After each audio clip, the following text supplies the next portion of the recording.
tiebreaker, which is a new record in terms of tiebreakers on the green. There's always 2 or 3 or 4, and today there's only 1. Yeah, we were just talking about that actually, JK, yesterday, saying how you'd be surprised if there were 1 or fewer tiebreakers. And Yeah. lo and behold. First time ever.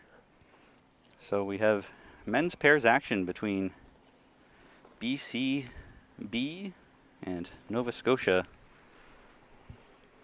As both teams have a 6-3-0 record here with 18 points. Therefore, the tiebreaker was needed to determine who will move on to the finals gold medal match against Alberta. Correct. And so the BCB team has Earl Luck and Paul Lee, while Nova Scotia's got Steve Ogden and Steve Bazanson. And ironically enough, the last game of the round robin, round 9 yesterday, was actually these 2 teams playing each other. Right. And so if BC would have won, make sure I have this right actually before I go and tell you false information. If BCB would have won, they would have punched their ticket to the gold medal match. We wouldn't have needed a tiebreaker. But Nova Scotia won 12-11, forcing this tiebreaker. So now they're playing here. The winner goes to gold against Alberta. Losers off to bronze. Which is still not a bad choice there. Any medal in the Canadian Championship is something to be proud of. Yeah, for sure. With that being said, I'm sure these teams are not looking forward to getting to the bronze, and they are well fighting for the gold, naturally. So 3 bull pairs, 18 ends, no time limit for post-sectional play, which is tiebreakers and finals. But also interesting, now that we're into knockout rounds here, as soon as it's mathematically impossible to come back, then the game is done. Whereas in the round robin, you have to finish the game because the plus-minus might come into effect. But here, it makes no difference whatsoever. So very interesting. Could be 18 ends or fewer. But the way these teams have been playing each other here, with the last game being 12-11, I'm sure it'll go the distance. Yeah, 12-11 yesterday. I'm sure this is going to be a long one. Grudge match, as they say. So you said they were 6-3 with their records. So yep, both this teams. BCB team, one of their losses came against Nova Scotia, and I'm looking at the results here. They also lost to Alberta A, which was Greg and Derek, the Alberta squad. And another one of their losses came to, let me see as I pull this up, Ontario A. So I believe that's Derek Mackay and Murray Benoweiss. Meanwhile, the Nova Scotia team of the Steves, they lost their first game to Saskatchewan, 21-19. They also lost their next game to Alberta A, 17-14. So they got off to an 0-2 start and somehow clawed their way back to be forced in tiebreak as well. Nice. Good for them. And then they lost to Ontario A as well, 17-12.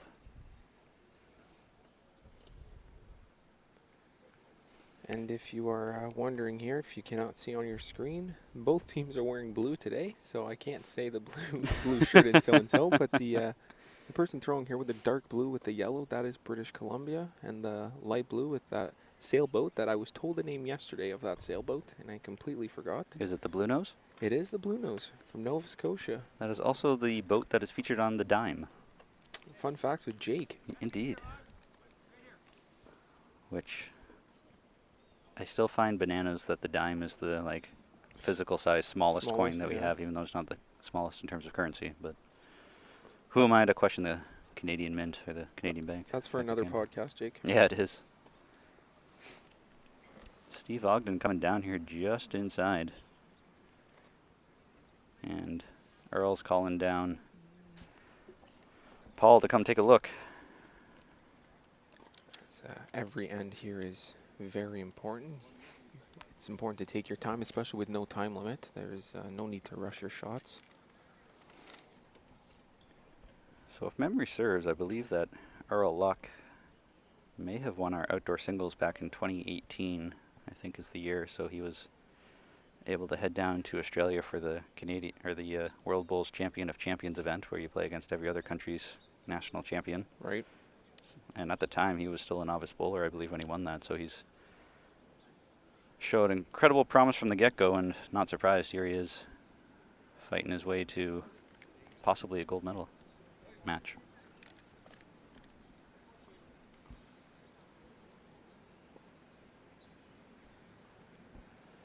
So everybody's asking what time are the medal matches. Medal rounds are at 1 p.m. today. I will say weather pending, just because we are calling for like 80% chance of thunderstorms, so that might cause some delays if we get to that point. But was this today, Jake? I think so. Yeah, I think so. Well, it's been yesterday we were supposed to get hit with thunderstorms all of afternoon, and we only got hit with a few drizzles here and there, which made streaming sort of complicated here, as we don't want the equipment to get wet by all means. Yeah, Charlie Roach has a cool weather app. I think he calls it Weather Bug, which is free to download, and you can see on the radar where the thunderstorms are. And so right now they're in Chicago, coming this way. Okay. I'm not sure how fast weather moves, but right, to give you an idea of where it's at. So one bowl left here to come for Paul Lee.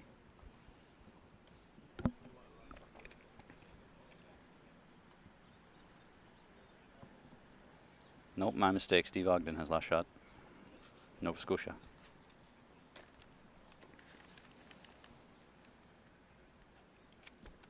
No surprise to see the Steves hovering near the top, as Steve Zantz and Steve Ogden have played together for, I would say, decades. Oh, is that right? And whether it's triples or fours or pairs, they're always a tough team to beat, always hovering around the top. Steve is coming up just a bit short here. This bowl. By Steve, I do mean Steve Ogden, naturally. That's fun, though, for Nova Scotia. You can just say Steve. Right. Kicking them in. I think I heard 3 shouted down, so see what the marker puts up on the board.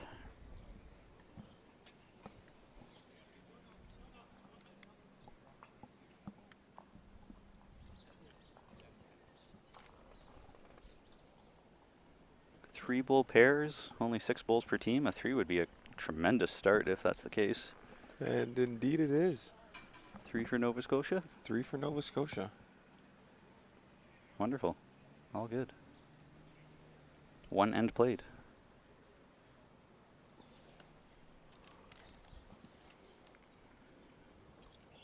Steve Bezansen's thrown a medium length jack, probably 3/4 length, I guess, a little more than halfway through.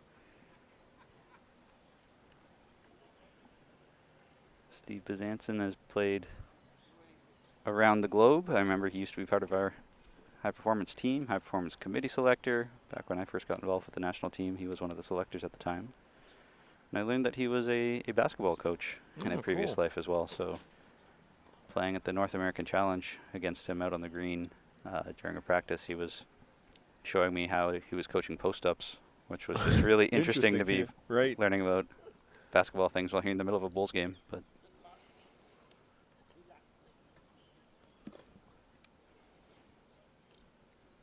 Steve's first bowl is probably 1.5 feet past. Earl's first bowl is looking to be about 7 feet through the head, but back on the center line.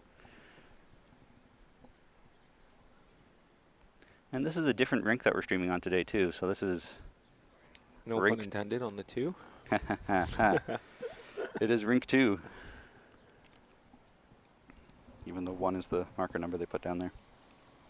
Yeah, I believe the first rink here on the ditch side was causing some problems here for the players on yesterday's game. Just straightening out a bit, so I think we want to eliminate issues with the rink. Therefore, they were pushed back away from the ditch here. Mm-hmm. Just a slight adjustment there from Earl. Missed the jack on his way through, but he's still about 4 feet through the head. Steve's second came up about 1.5 feet short, so he's looking to split the difference here with his third. And that is... If it goes a bit. Good line, just not here. Good, yeah. Holding 2 and a look, maybe even 3 right now, but they're very scattered, very easy to draw that off. Right. Players still getting used to the rink here early morning. Mm-hmm. Since this is the only tiebreaker, they were the only ones out here practicing and warming up, so greenskeepers had to be here early to prepare the greens just for these 4 bowlers to take advantage of. shout out to Charlie Roach and the whole greenskeeping crew here for being up at the crack of dawn, before the crack of dawn. Actually, it's still dark when they get here to take care of the greens. Now for these players here, as they're, and I say literally alone because even on the second green there's no one to be seen, would that create more of a comfort level or more of a, you feel like you're alone out there so you're a bit nervous? All eyes are on you 100%? I'm going to say actually like neither. Like I don't think it has really any impact Right. whatsoever, because when you're out there, I'm thinking like during the round robin games and you're playing with other people, you're not really thinking about them. Like, yeah, it's cool to have people next door, but it's not really something that's in your head. But even right now, I think there's probably no thought of being alone just because there's not many spectators here this early in the morning. Right. It'd be a different story if there was 500 people here watching. Then you might feel the pressure on you a little bit. But for now, with it being so early in the morning and not too many people here, I don't think that anything's even going to be going through their heads at all. Right. Locked in on their rink and their rink only. Mm-hmm.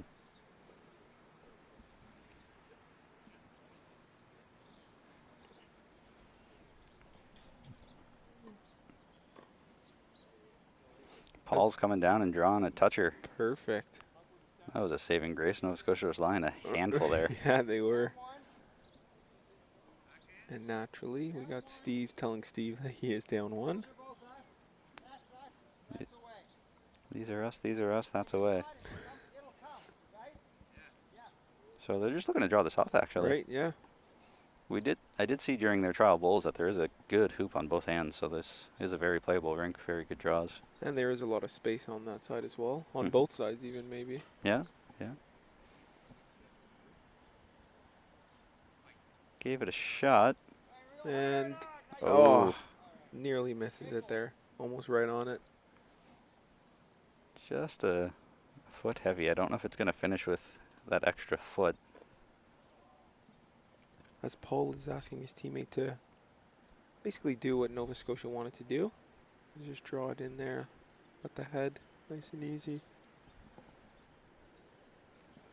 As we see Earl running after there.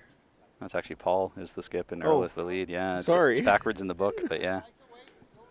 They have similar hats and they are similar in size as well. That's true, yeah. Similar height. Got mixed up, pardon me. Exact same uniform. Mark Singer, good morning. Which gold medal game will you be streaming? So that'll be men's pairs on Rink 2 going the opposite direction. Also going to be telecast by Kojiko, the local cable company here. I believe. They had talked about it.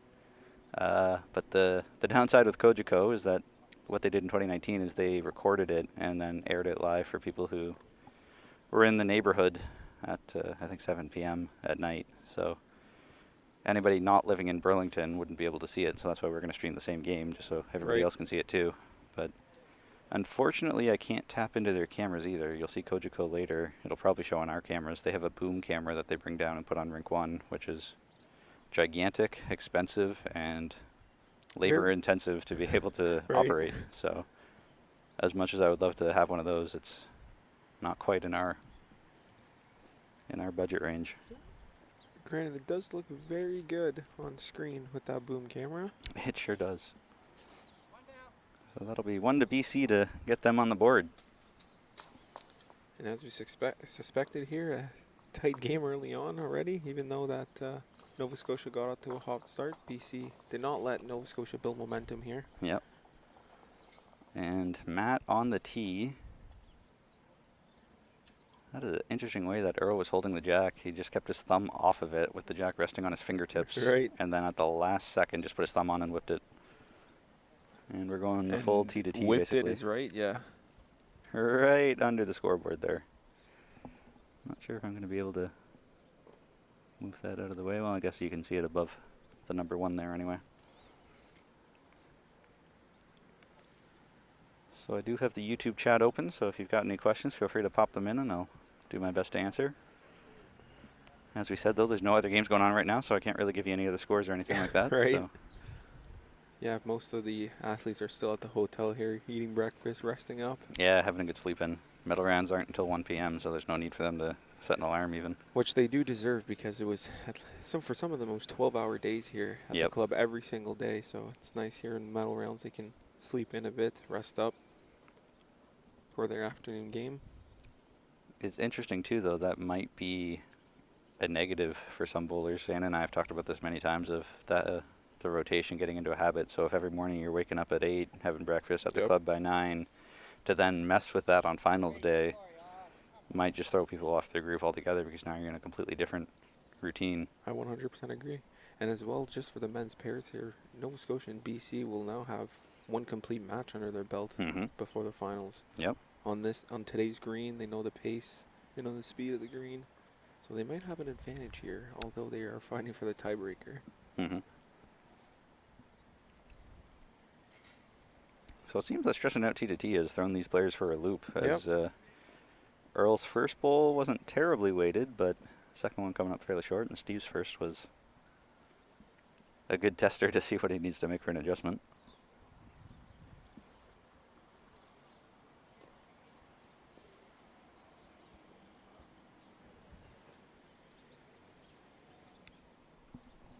As I'm not sure if that... No, it did not make it to the ditch as yet. Although off your screen, it's just hanging on the edge there of the ditch. Hanging down at the back.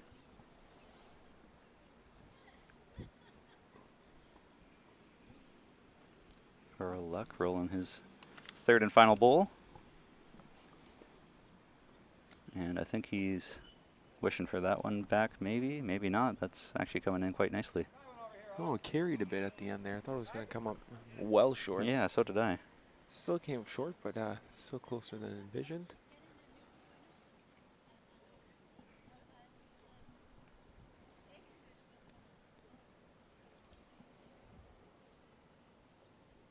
So now we see Steve's bowl coming in here quite nicely. If he can just get around that. Not quite enough coming up on short. Lots of short bowls here on this T to T end, so that might make some hazardous bowling for the skips as they try to navigate their way through.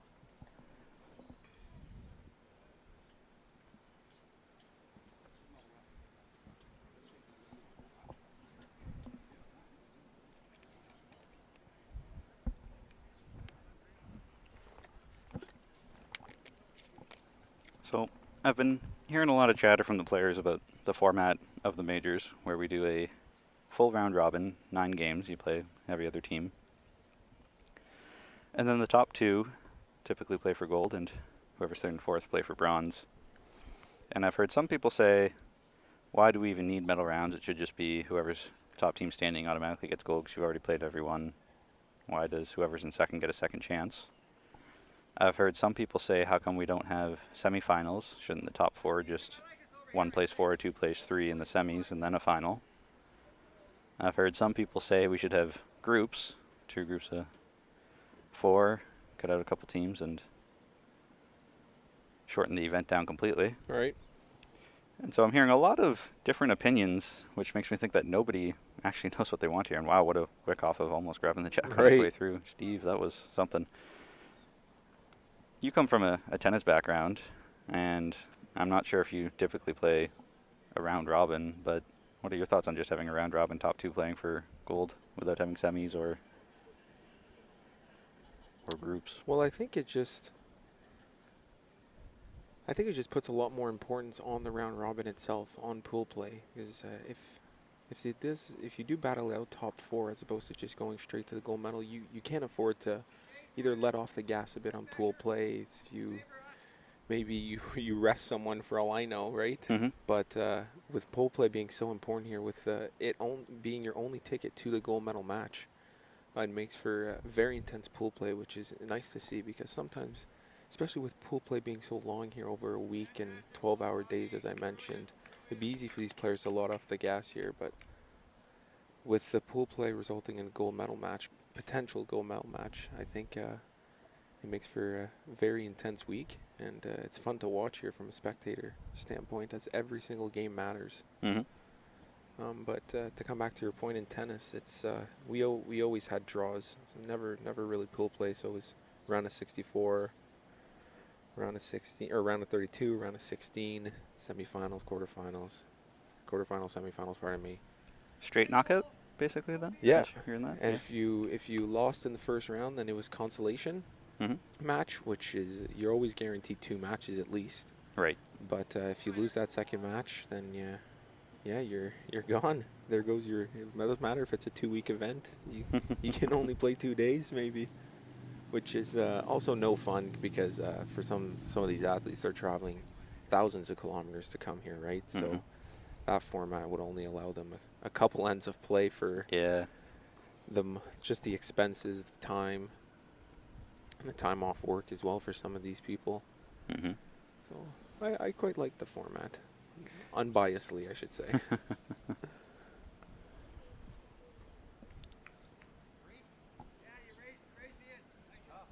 So 3 for Nova Scotia again. Wow. Yeah, when they score, they score in bunches here. Seriously, holy smokes. Yeah, I can imagine that would be frustrating if you had to book a week and a half off work to find out that you got put out after 2 days, and Right. then you can either hang out there for another week or come home early, but you still don't have the time off. So Right. yeah, that'd be kind of frustrating. Well, I guess that's one positive of this format. We don't have to worry about that. And also it allows the players to be a bit more, like we said, to sleep a bit more, take it a bit slower here on Saturday. Mm-hmm. Whether that's a nuisance or an advantage, we've yet to see here. Yeah, remains to be seen. So now that Steve had the jack again, he went to the exact same length almost as Yeah. he did before, which is interesting because BC counted when he did that, so.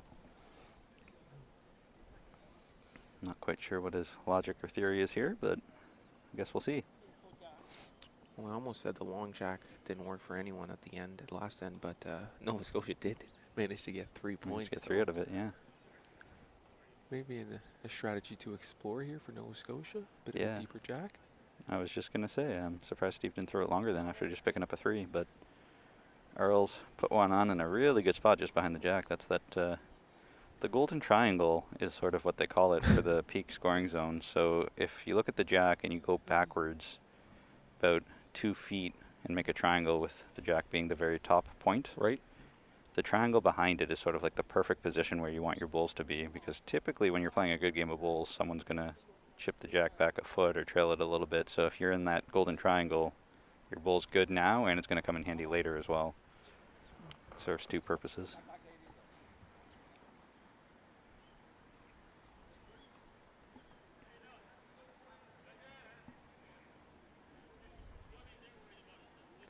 So this is finals day for pairs and fours, but then tomorrow we have practice day, bull shoe inspection, all that fun jazz for the outdoor singles, where we have 24 men, 24 women, 4 groups of 6, Right. duking it out to see who's going to represent Canada at the Champion of Champions in 2023, I believe, in the fall.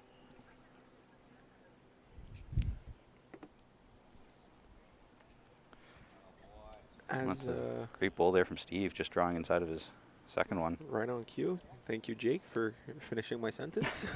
Very nice bowl here. And just to come back to these singles, Sunday, or I should say tomorrow, there's a chance for a thunderstorm. So I hope it holds off enough for these players to get used to the green here. Or they are playing, correct, tomorrow? Practicing? Yeah, so tomorrow's practice day, so they'll Right. be practicing on the greens. Right, so hopefully they have a chance. It's interesting with 48 people, 24 men, 24 women. A lot of them have already been playing in this event in the pairs and fours, so a lot of them will already be used to it. Right. But a lot of them are flying in. I saw a few people arrive yesterday to come down and watch, and the rest will probably come in today to watch the finals. So hopefully the rain holds off long enough for them to be able to get a few practice bowls in at least to figure out what's going on. But that's maybe a double-edged sword, kind of tricky too, because if they do practice and then it rains, the green speed might slow down dramatically. So then all Right. that practice that you just got used to is now completely gone out the window because it's completely different on Monday. You gotta love the sport, eh? Always keeps you on your toes. It really does. It really does. Because the spread around the jack here is much better on this end than last. Well, to start anyways, I should say. Start the end. Interesting that Earl's got all 3 in that sort of like golden triangle zone that I was talking Right. about, whereas Steve Bezansen's currently lying 1, but his bulls are all in front of the jack. So all the position in the world here for Paul when he gets down there to just move the jack about a foot, and he'll be laughing into a pocket of 3 with his shooter would make it 4. Unless he puts it back there as That's a pretty he good, does. pretty good place from Steve Ogden. I don't know if that's really going to change Paul's shot much, though, because still just trail the jack, 1.5 feet, 2 feet. Right. And it's still going to be all good. Right.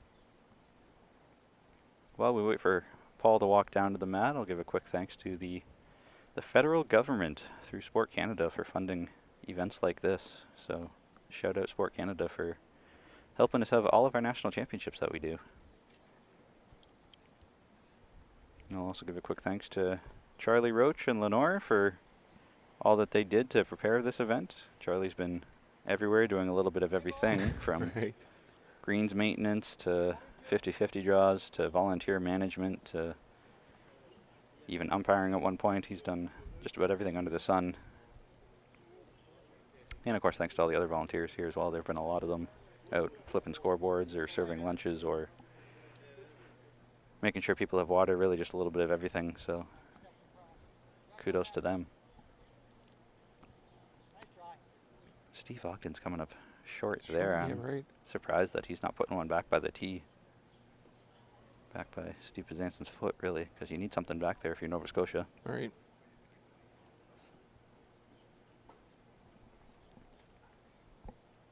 Not surprisingly, Paul's coming down with a little bit of weight.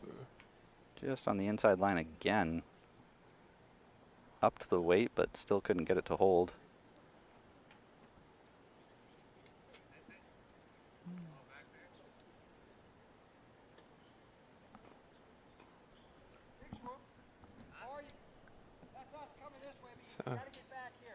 Yeah. Right. Steve Pazansen saying that's us coming in, but you got to get back here to his foot. Which is exactly what Jake had mentioned here. Has most of the Nova Scotia Bulls here in front of the jack. Yeah, they need something behind. Just to... Shout out to Don Caswell bringing the coffee run for Alec here. Unreal. Thank you very much, Don. Don, of course, was commentating earlier in the week with Ryan Stadnick for one of the games. And that's a good position bull there from Steve Ogden to get something back behind. So now Paul's walking down to take a look to see what can I do here. I still think that there's an opportunity to bring the jack back. Even if you do put it in the ditch, you'll only be down 1, which isn't any worse than you are right now. So I would for sure still be throwing weight at this. Because as we mentioned earlier, there is now a nice little triangle back there of all British Columbia bulls. So if the jack can be moved to maybe a foot, even less in the back, then that's it could be 3, depending on that British Columbia bull that is just hanging off of the back left. I just found out we've got one of my favorite people tuning into the broadcast, Gopala Gowda from Victoria, BC. Hello, Gopala. Our friendly host organizing committee chair for the Senior Triples Championships. So we've been working with him for the past, I don't even know, 6 months, 8 months, a year. I don't know how long it's been, but we've been working with him, trying to make sure things are ready and smooth sailing for the Senior Triples September 21 to 25 at the Victoria Lawn Bowling Club in Victoria, BC, where just after the, I think it's the BC Games or the BC Senior 55 Plus Games that'll be taking place in Victoria, we'll be swooping into town to have our Senior Triples Championships. As I believe that was just the one from Nova Scotia here. Looking at the scoreboard flipper, putting it up. Hard to see past the double set of fence that we have to look through here. It looks like 8 so to 2. 1. Yeah, so they picked up a deuce. Deuces. And maybe a slight opportunity missed here by British Columbia as they were sitting nicely behind the jack there. Yeah, that was a big opportunity for them to at least cut it down to 1, if not score some points themselves. Right. But yeah, you'll be in for a treat if you head out to the Victoria Lawn Bowling Club, where I know Gopala has been working on lots of improvements at the club and getting everything from the program ready, the draws ready, the umpires. I know he's been reaching out to George, who's here this week, so you're probably not going to get an answer from him for another couple weeks, but things are shaping up good there. Good morning, Andy. How many ends are they playing in the tiebreaker this morning? He's asking. So they play a full game, full match, 18 ends in this tiebreaker. So our conditions of play have a fairly lengthy appendix that talks about what happens for tiebreakers. So if there's 2 teams tied for second, they play a full game. And then there's a bunch of different scenarios. If there's 3 teams tied or 4 teams tied, or if there's 3 teams tied for third, or whatever the case may be, then you get into half games. Right. But this specific scenario, it's a full game, full-length match. But if it ever becomes mathematically impossible, then they call it quits, because plus-minus doesn't matter in a tiebreaker. So it's the most they'll play is 18 ends, but it could very well be fewer.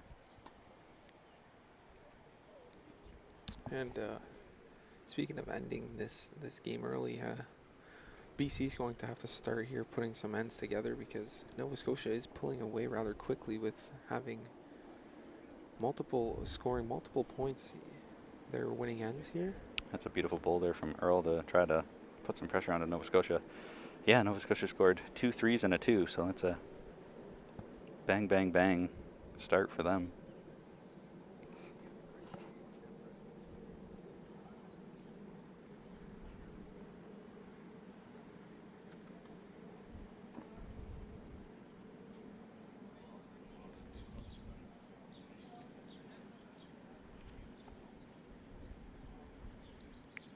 They have moved away from that long jack that we did see the second end, I believe.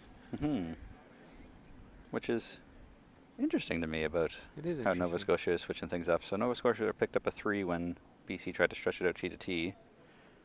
They then decided not to stretch it out T to T when they had the jack. Right. Made it sort of medium again. And now we're going kind of shortish. Yeah. It's just sort of all over the map. Right. So I'm not quite sure what their game plan is. I'm not sure if they even have one, if they're just hucking bowls and hoping for the best. But so far it's working. So far it's working, whatever they're doing, yeah. Once again, though, this end, there's a lot of short bowls. 2, 4, 5, 6 are all sort of jack high or shorter. Nothing's really behind. You can see Steve Bezanson standing back there saying, you know, we don't really have anything back here. Right. If you want to trail the jack, we're not going to be in too much damage because there's nothing on either team back behind the jack.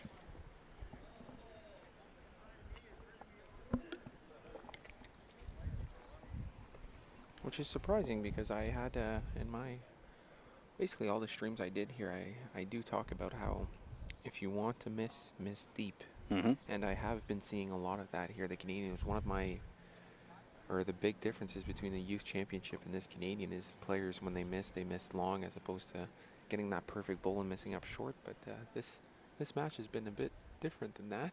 They have been missing short here. Assuming, of course, it's a miss and not a strategy, which I doubt short is a strategy, but... Yeah, you're correct. I don't think short would be a strategy. That would have been a good weighted bowl there from Steve Ogden, as he would have been probably past the jack. And now that he's cluttered things up a little bit, you can see a bit of a hole there, but I'm not sure if that's going to be big enough to get through. Maybe. Might need to throw some weight to open things up. I believe BC's holding 1 right now, and yeah, you can see Earl's waving his hand, saying somewhere back here behind the jack, please. Yeah. Anything past is golden. And that looks definitely heavy out of the hand, so that should keep Earl happy. And skating on through and going right back to the tee, so got to be happy with that. Yeah, as a thumbs up from his teammate here. So Steve Bezanson just said probably down 3 now. You can either draw it off or take a crack at it. So I'm not sure if Ogden is going to fire at this or try to draw to cut it down. Personally, I'd probably fire at that. It's very exciting to watch as well when they fire it right at the head there. And he is throwing some weight. It's nothing too crazy, but it's got some pace to it. As you see it here. Boom. Yeah, that's a brilliant job from his teammate here. 1 to Nova Scotia, says Steve. So Earl's taking a look, saying, yeah, just come in off this guy. Right. Up front. Wick it off, as Laurie has taught me to say. Wick it off.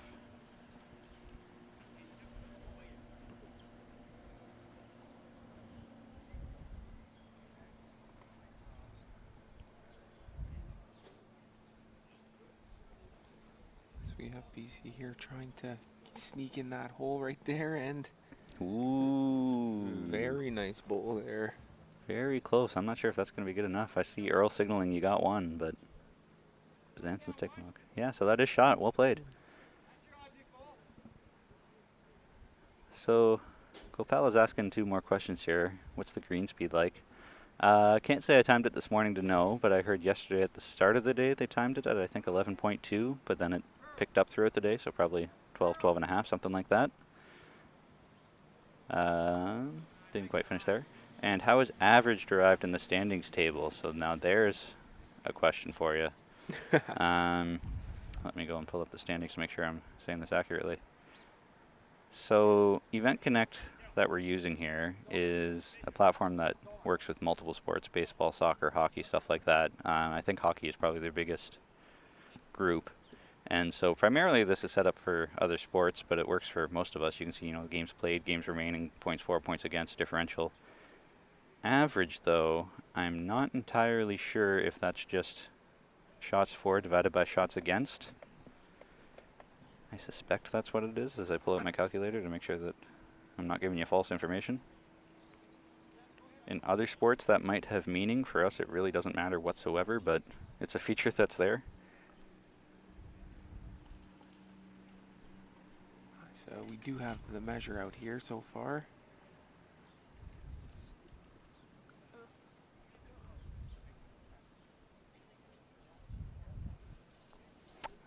So here's what the average means. So looking at Alberta A in the men's pairs at the top of the standings there, they have 155 shots for, 115 shots against.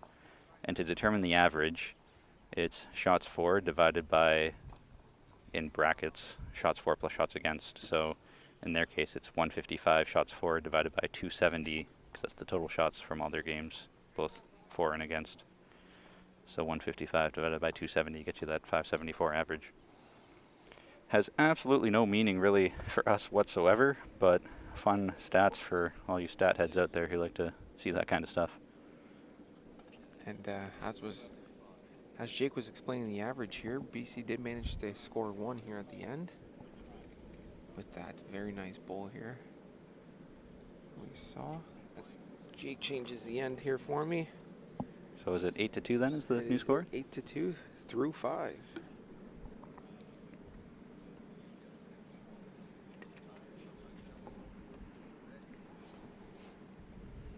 I will say I quite enjoy pairs and 3-bowl pairs more than any other format that's here, just because of how much quicker the game goes. Right. So we're playing end number 6, and we've only been playing for 38 minutes. Right. So third of the way, basically 40 minutes in. And we have a long jack here now, making a comeback here. It's a very nice opening bowl here from BC. Top of the morning, Leo Dusablon. How's the weather out in Winnipeg, Manitoba? Joined in late. Is this a tiebreaker game or a medal game? This is a tiebreaker game, men's pairs. So BC B and Nova Scotia tied for second. So the winner of this game will play Alberta, Greg Wilson, Derek Dillon in gold, and the loser of this will drop down to bronze, where I believe they will play BCA of Tim Mason, Harendra Bartu. And both teams were secured 18 points here with a record of 6-3-0. Hence the tiebreaker here this morning. And what a finish yesterday. So these two teams played each other in round 9, last game of the round robin yesterday. Went down to the wire with a 12-11 Nova Scotia win over BCB to force this tiebreaker. So kudos to Nova Scotia for pulling off the win when they needed it, because they needed the win to force the tiebreak, and they got it. So this is a bit of a grudge match, because it was the last game they played yesterday and the first game they played this morning.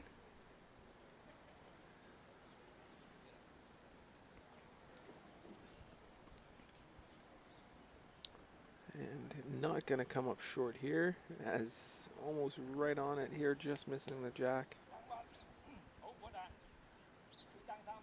Just heard Paul shouting out down 1, so I guess Nova Scotia is lying 1 right now. Right. Not sure which one. I guess maybe the short bowl. From the camera angle, it looks like the back blue one. Oh yeah, you're Earl's right. bowl looks to be closer to me than any other, but clearly Paul's got a better vantage point than we do. That's definitely number 1 now. Yeah, that's easy to tell now. No question marks there.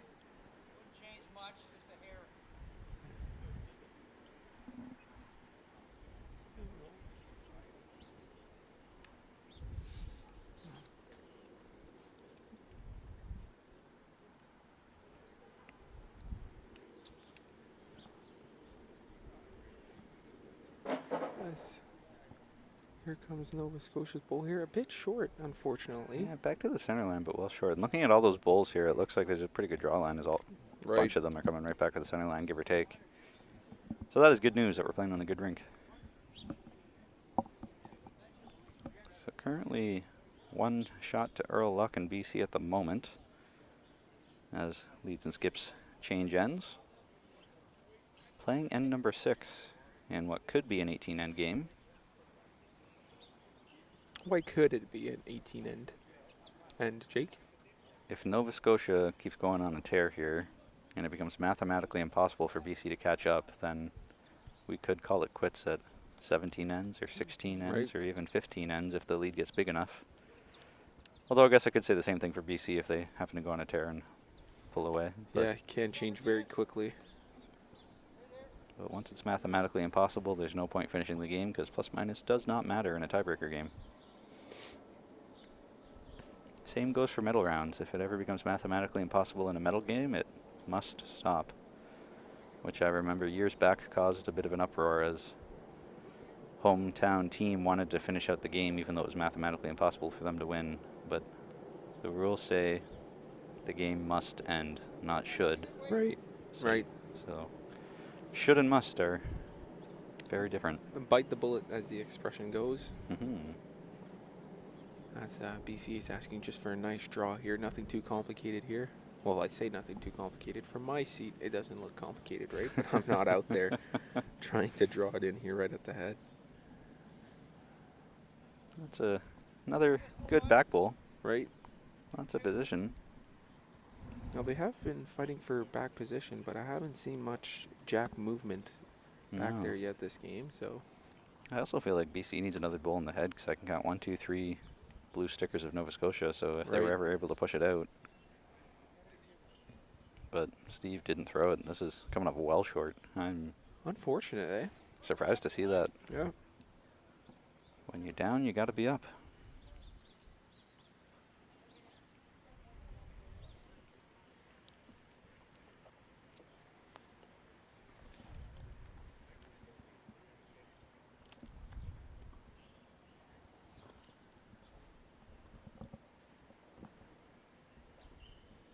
As this is tracking nice, just hitting off that pole as we have. So that is second shot. 2 claps and a thumbs up from his teammate there.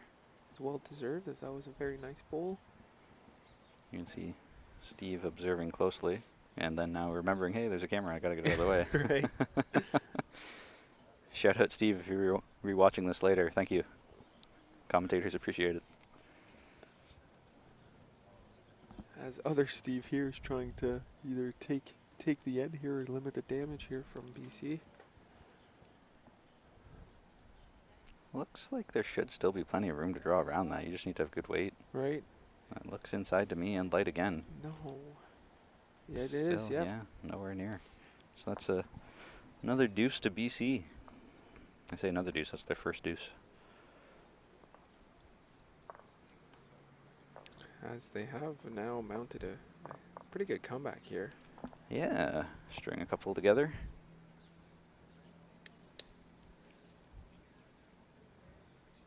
Ah, Leo lives in an area called Granite Hills, which is about 2 hours east of Winnipeg. Weather sunny, a high of 26 Celsius today. Looks like the weather's cooperating for Nationals again. Well, that remains to be seen. So we've had 2 bouts of thunder that had to delay games by 30 minutes this week so far. Nothing's rained out a game, but we did get some short rain.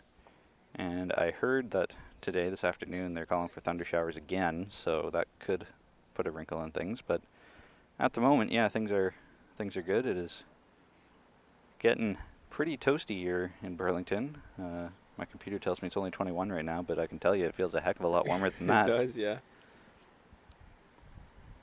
It does feel a lot warmer. Little to no wind. Mm-hmm. And that makes a big difference here, too, in southwestern Ontario. If there's no breeze, heat will kill you. Which is interesting that we have East Coast versus West Coast in this game here, too. And I'm curious. Notice that, yeah. Curious how they're dealing with the heat, because in BC it's obviously a bit cooler. Same with Nova Scotia being on the water as well. So I asked George in the car earlier this week if there were any forest fires in BC, as last year was really bad, and he said, yeah, they're starting up again. Not as bad as last year, but still a thing. So I knew this year we had to have something added to our championship policies for poor air quality. So when forest fire smoke gets too bad, or really just any smoke pollution gets too bad, Right. we'll need to take a break or possibly cancel games altogether, just because breathing in poor air quality isn't good for anyone's health. And so I can see your TV showing up here. Kojiko is here ready to roll. Going to be setting up the boom cameras. We're going to be yeah. The big truck coming in. streaming the men's pairs action, which we will be too. So anybody who's viewing us on YouTube will get to see it before the folks on Kojiko get to, I believe. So Not to brag. not to brag, but we're not recording. We're doing it live. That'll be at 1 p.m. Men's pairs action of Alberta, Greg, Wilson, Derek Dillon against whoever wins this game. Which is interesting because in 2019, when the exact same thing happened, also on the exact same rink, it was Greg Wilson and Derek Dillon from Alberta playing against Saskatchewan. Oh, is that right, eh? But repeat team for Alberta, seeing if they can improve, as they lost that game and got silver. So now they're back at it again, and they'll be looking for gold. As we do have still struggling with that weight distance here, still coming up short. We got one bull back there. As Earl Luck here throws his bull, and Earl's holding up his thumb saying, good bull. right. Hope they're wrong. Looking forward to the medal game, says Leo. Yeah, I hope the weatherman is wrong as well. I would hate to have to pull the cameras because it's raining or thunderstorming. We don't own our equipment, and even if we did, I wouldn't want it to be getting rained on or thunderstruck being connected to metal scaffolding. So if there is any rain, we will be shutting the broadcast down, unfortunately. But we'll cross that bridge if and when we get there. Right now, it's blue skies all around. I don't see a single cloud anywhere. Nope. So knock on wood, we should be in the clear. Quick promo for the app WeatherBug if you want to download that and see where the storm is in your area. Charlie told me this morning that the storm was currently in Chicago coming this way, so not sure if that means anything to anyone, but it's not here yet. As we have quite a wide spread here around the jack. Yeah, this is the loosest end by far.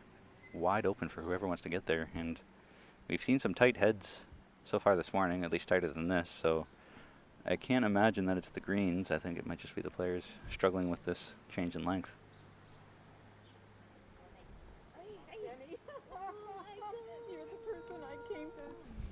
Let's pardon the background noise, as we are near a public tennis court as well.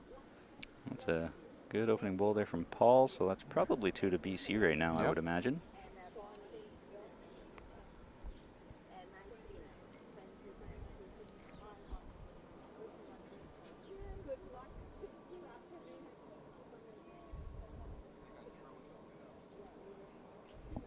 So we have Steve here coming up. Coming up short again. Yeah. He was really short the last end too, so I think he's really struggling with his draw weight right now.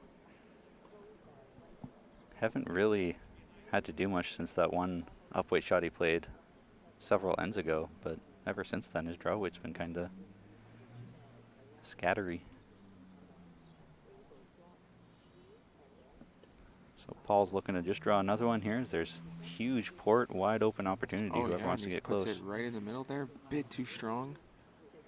Might be in the count, hard to say. Maybe worth a measure, but still wide open. Whoever wants to put a bowl within a foot first is going to be counting.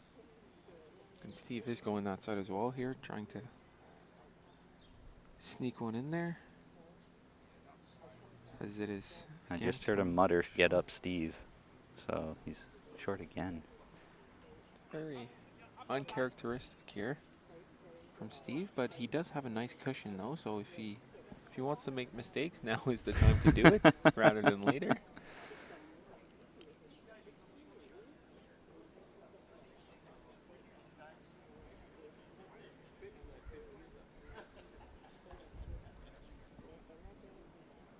So Paul's coming down here looking to draw the shot, and I think he's done it. Might even hit the jack here, nearly missing Earl out. was asking for it, saying, grab the jack, grab the jack. Didn't quite get it, but he was close. Still, I believe that was shot itself. So we'll see if his last bowl, if Steve can finally get his draw weight down, because he's been struggling here. Just needs to add a couple meters. Anything close would cut the draw down, but I think he's coming up short again. Yeah, same. He's being very consistent, which is a silver lining here. As he puts his head down. Yeah, he's not happy with that.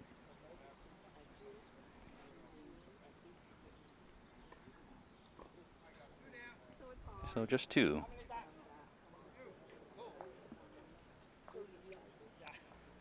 Pretty big opportunity there for BC. I'm surprised it was only two. Right. But nonetheless, they do chip away at that deficit, only being 2 down now after being, I believe, almost 6 down for sure. I don't think they were up. They were down 7 just yet. Just quite, pardon me. Yeah, yeah.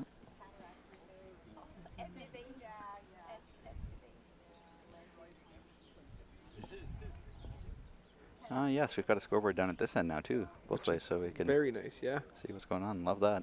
Love that. So let's see here if they elect for a long jack again, or Long it is. Just short of tee to tee, but probably 2 meters, 2.5 meters short of the tee, I would say. right.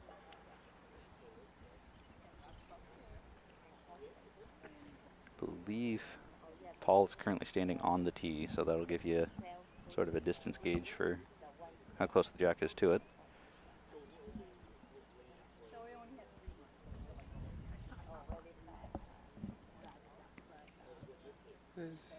This is Just getting a toucher on the way through.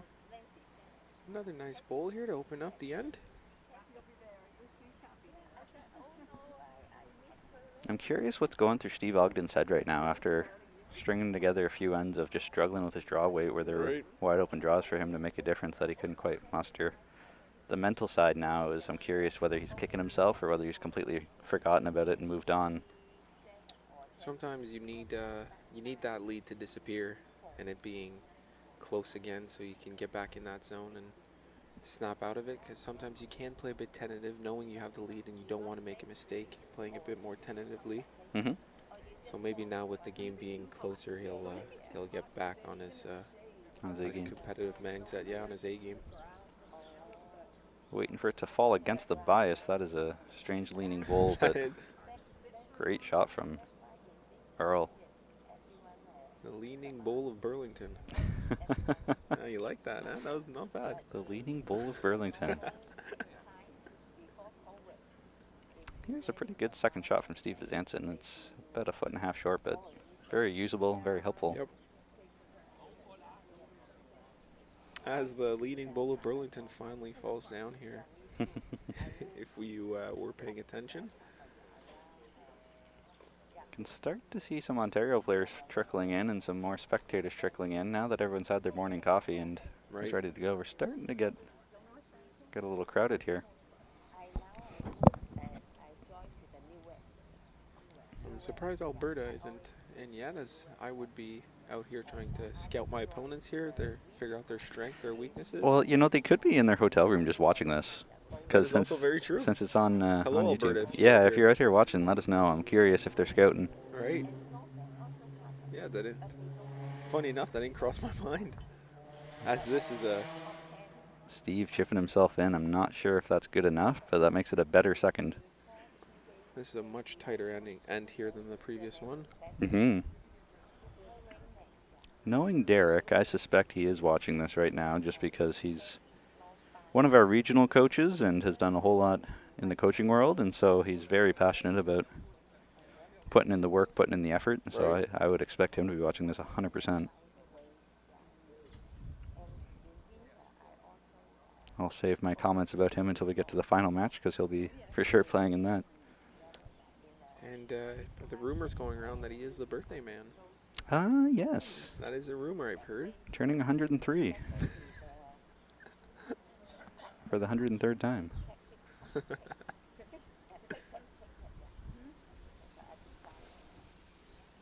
You know, I actually have no idea how old Derek is. That's a good question.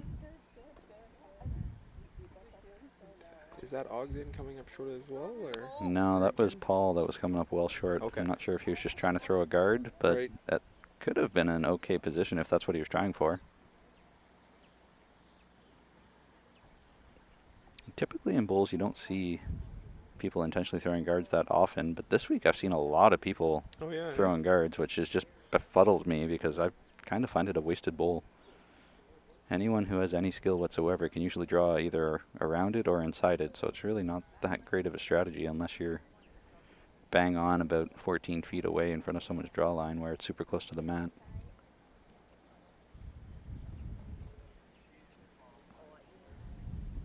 This has a bit more weight here coming in.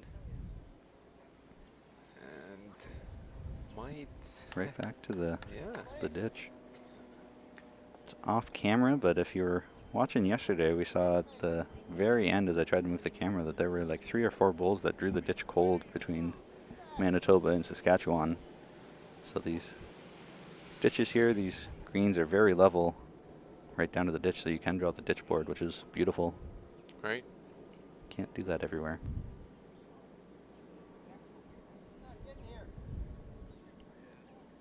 Yeah, on poured credit, I noticed that it was, if you had reached a certain point at the ditch, it would fall in 100%, that it did slope down towards the ditch, and I'm not seeing that here.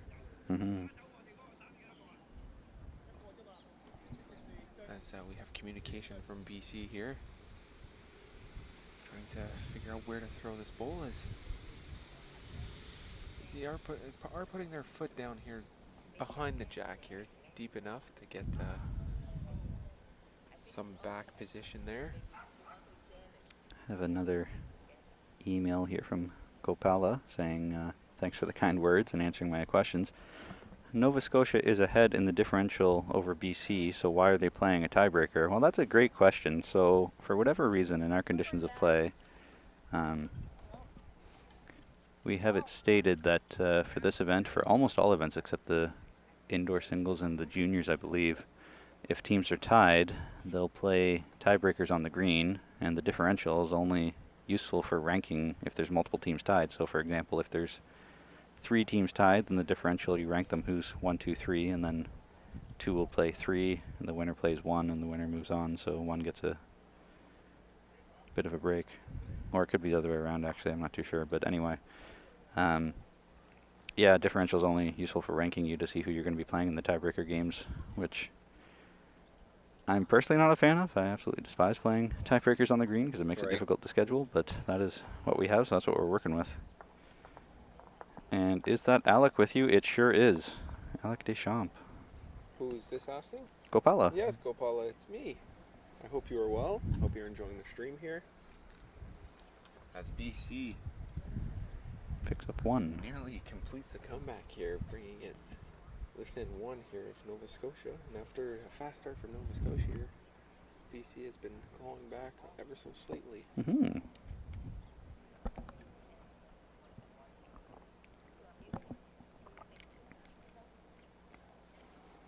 So, you were asking earlier, how come Alberta's not here to watch who their opponent might be? And while they might be watching on YouTube, we don't know, maybe they're not.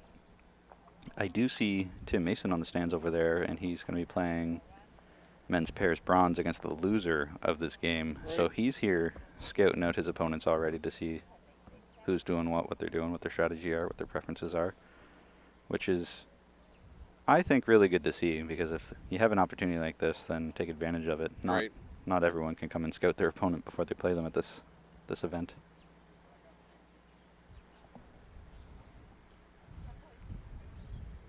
So we do have another deep jack here, and that's a great first bowl as we see and hear claps from his teammates here from BC. Yeah, Earl stretching it out here, going basically tee to tee here. Steve almost looks for the answer here as he goes a bit deep and still hangs on there. Yeah, that'll for sure be on.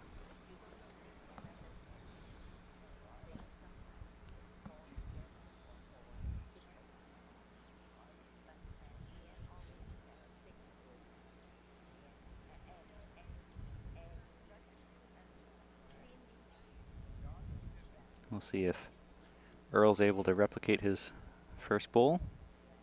I don't think he did. That looks a touch shorter, but still very usable. Yeah, nonetheless, not bad at all.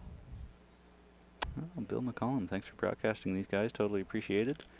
Hope you enjoyed your first national championship, Bill. He was playing on the Ontario B men's pairs team with Pierre Vanderhoot, Francis Standens, and Andy Spot Steve. So nice to see you tuning in here, Francis. He's on Team Alberta men's fours. As Nova Scotia here just threw shot itself, I believe. Good morning, Francis. I would imagine he's tuning in from hotel room at the Best Western in Burlington, Ontario. Very calculated guess there, Jake. Taking a good morning break before playing in a gold medal match. Francis, Pat Bird, Mike O'Reilly, and John McDonald have played very well this week to get to the gold medal game. And of course, if anyone wants to see the scores and standings, you can head over to bullscanada.com under our events tab at the top. You can go to National Championships, 2022 Canadian Lawn Bowling Championships. Then on the right-hand side, there's a link to, I think, schedule and standings. So if you click that, it'll open it up in Event Connect, where you can filter by team, filter by division, filter by whatever you want to filter by, and see what you want to see. Francis is enjoying the hot tub at the Best Western. What a way to start the day. Wow. Good relaxation morning. A little bit of self-care before playing in the gold medal match at 1 p.m. with all the other medal matches. Well, now that I know that Francis is enjoying the hot tub first thing this morning, maybe we'll put him on rink 17 out in the parking lot just to mess with his head after having a good morning soak.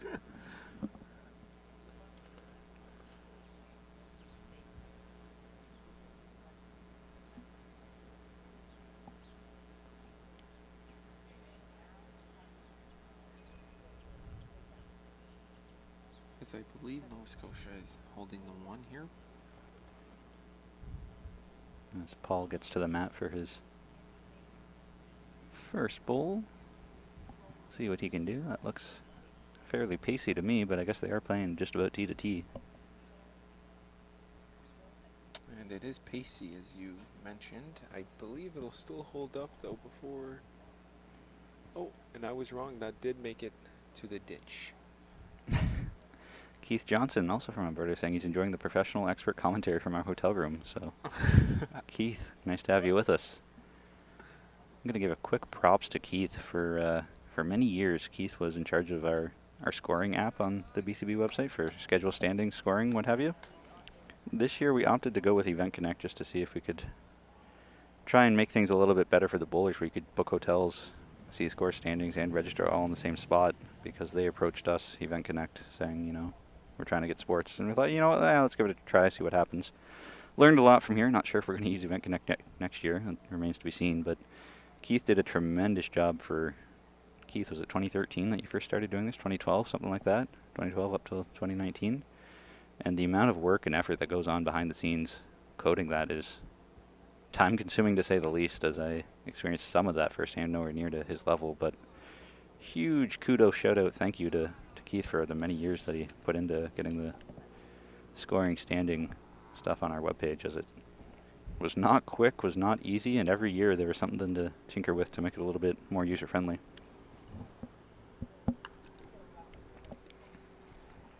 And I hope you're enjoying your retirement, Keith, because I might be coming back your way soon for 2023.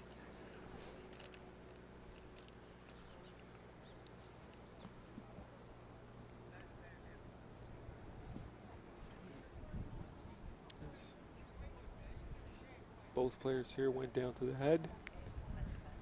Taking a look, it is a much closer head than we've seen previously for when they're playing tee to tee. Quite often they'll be sort of loose, a little bit scattered, but this is pretty good. Pretty wide open port there that you can draw through still if you'd like to. You can even get a wick off, as you said. Wick in. Wick in, wick off. Yeah. Wick off to wick in. Oh, there we go. Play a little game of ping pong, pinball. as he is clearly going to his forehand side here. Yeah. So I'm assuming, Oh, he's throwing weight. Very, very heavy bowl here coming in. Going for the split, going for the jack. Got the corner bowl out. Not sure that was in the count. Don't think that's what he was going for. As I can read his facial expression, I do not believe that was where he was aiming. Nonetheless, he did have contact. Facial expression, that's interesting. So he's far enough away down here that nobody in the other team could see it. So, and plus with the result, I'm sure they knew that's not what he was going for. Right.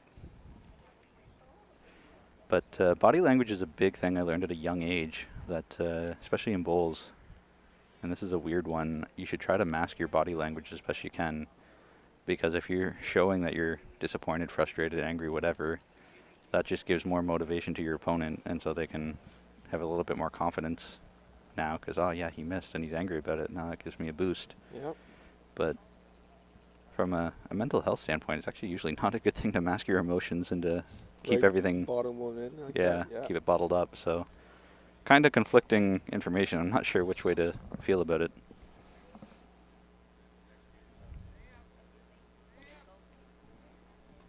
Ogden's looking to draw, and he had pretty good draw weight this time. Right, as it And I think I heard straightened out a bit. Steve say 2. And as the score is reaching over for the Nova Scotia points here, as we do have confirmation from BC that Nova Scotia did indeed get 2 out of here. Beautiful. So putting a stop to the bleeding then. yeah, Nova Scotia finally stops the momentum here. Pardon me, Jake. Yeah, it's all good. Changing up to say that we're 9 ends in, halfway done. And I can see Francis in the chat saying, shout out to the birthday boy Derek Dillon, Captain Corduroy. Yeah, it's Derek Dillon's birthday today, and he's going to be on the TV rink, so that'll spoil him, keep him happy. But yesterday we had Tammy Foster-Vino, the skip for the women's fours Nova Scotia. It was her birthday as well. So birthday for her, and now a birthday for Derek today. He's affectionately known as Captain Corduroy around here because he always wears corduroy shorts. Interesting. Yeah. Yeah, Gopal is asking about the stimp meter, saying I see them using the speed measurement device. Yeah, so that's something, innovation and invention, a copycat, I'm not sure what you want to call it, but Ken Simpson, past president of OLBA, Ontario Lawn Bowling Association, worked with Dan Milligan, I believe, to create and produce the SRPM, the Simpson Reference Pace Meter, or Pacemaker, something like that. SRPM is the initials. It basically just copies what they do in golf. So for golf, when they measure green speed, they have a little ramp, they roll a golf ball down, and they go back and forth and measure the distance the ball rolls a few times, and whatever the average is, that's sort of the green speed. So for bowls, they've created something very similar where there's a ramp and you roll a jack down and measure the distance. And so it takes the human error out of measuring green speed, but it gives you a different measurement than what people are used to with the stopwatch method. So right. Traditionally, for the past 150 years or so, it would be... Oh, is that all? Yeah, that's all. You have a stopwatch, and you'd have to roll a bowl, I think it's 27 meters. And however long it takes to roll that bowl 27 meters is the pace of the green. So traditionally, we would always ask for greens to be 12 seconds or better because we want to have good greens to play on. Now, using the SRPM, measuring the distance the jack rolls, it doesn't line up perfectly with feet to seconds. So a jack that rolls 14 feet is probably pretty close to a 12-second green, but it's not quite perfect. Right. So it's not quite 14 feet equals 12 seconds or 15 feet equals 13 seconds or 12 and a half or anything like that. So it's changing the measurement, changing how we do things, but it's a lot more accurate because anybody can just set up a ramp and click a button to let a jack roll down, but not anyone can roll exactly 27 meters.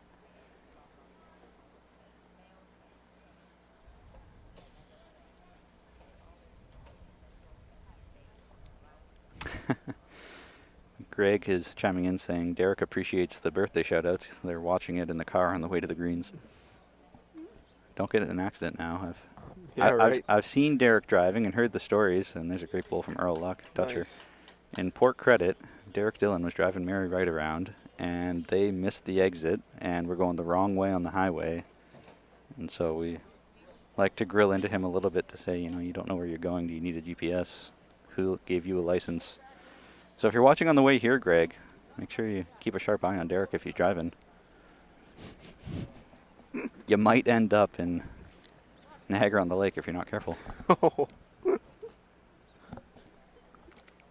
I know your game's not till 1, so you got time, but not sure if going down to Niagara Falls is in your best interest this morning.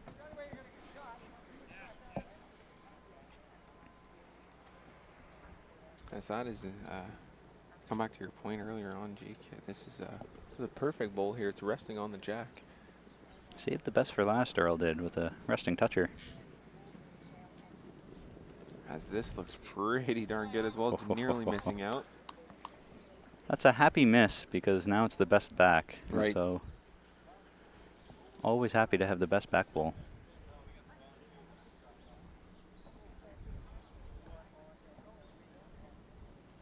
As we do have a nice breeze now coming in, which is not only helps the players but helps us too in the commentator booth. Mm-hmm. So this last bowl came up just a bit short. Now we have Nova Scotia here. Steve throwing to Steve. Steve throwing to Steve. I love that. Ogden on the mat, crashing into the stuff in front and pumping in another one of Earl's. So now that'll be 2 to Nova Scotia. Earl saying stop. Need to come this way. Jack's coming to my foot. I love seeing that stop, hold on, let me assess what just happened. Okay, if he makes it, Jack's over here, draw to my foot. Right. As we have early claps here, as this is looking nice. Just tapping it. Wow. Bold move to draw into that and to change the look of it. So now it's 3 to BC for sure, but that is quite the cluster for Nova Scotia to fly into. Got to be forehand. Yeah. Bill asking if we can order some BCB merch online. So I've got news for you. We're looking to set up our online store here once we finish events here, where you'll be able to go online, go onto BCB, and we'll have an online store that you can just click add to cart and purchase away. And I'm assuming we will be having a larger stock as well than we do at events. Mm-hmm. The only downside with that, though, is that you'll need to pay for shipping.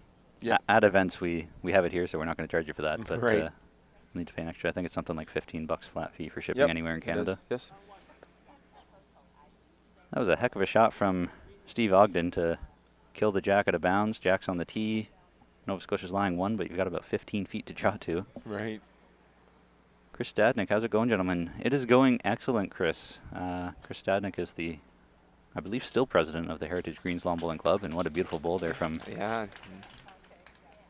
Paul to grab 1. Chris has been on our board, BCB board, for a little while and was down here all week, or at least for a few days, commentating with us yesterday. Easily one of the most natural commentators I've ever commentated with. Great job, yeah. Did a tremendous job, Chris, and I'm sure we'll see you this afternoon, assuming you come back here for the finals. As the fans are starting to pour in, starting to trickle in here. Going to be limited real estate for where you can set up a chair to watch these games.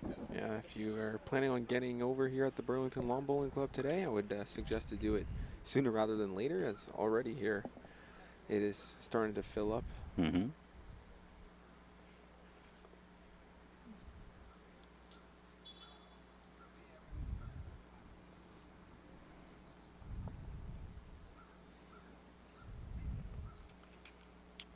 We see BC's first bowl coming in here, just setting up nicely. Important to get that first bowl nice and close to the jack here to set the tone early in the end.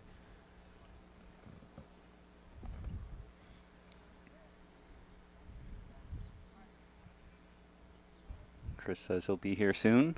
Good call. Got to get that early seat while it's still available.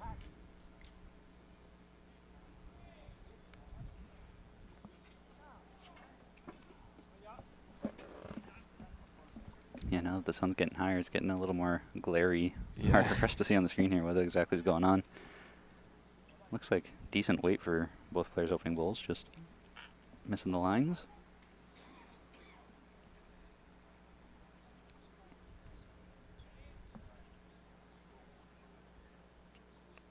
You can see that Mary Wright's here now standing in the corner. She's playing in a medal game, skipping the BC Women's Force team. I should get her on air to give us a few insight nuggets about Derek Dillon while she can. Right. And right as Jake was mentioning Mary here, we did hear some claps from that very nice bowl from BC here. The claps naturally coming from that BC team watching here. A lot of BC supporters.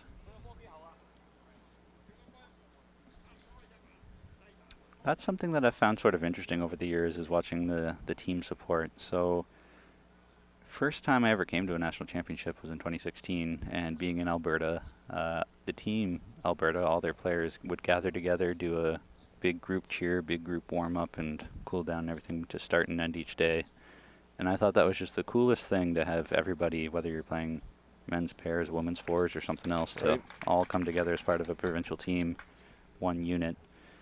And I haven't really seen that too much since. And so seeing some BC players here out early to support their men's pairs, I think, is a wonderful thing, and something I'd like to see a little bit more of. That if you're coming to a national championship, you're part of a provincial team, you should be supporting your provincial teammates.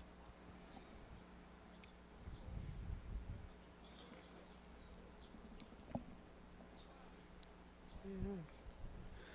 This spread is not going to make it easy here for the Skips. Yeah, I'm not sure you're going to be able to draw that off. It is draw off a bull, but it's close. You don't have too much margin for error. Oh, that's a word right there, Jake. Draw off a bull? Yeah. Yeah.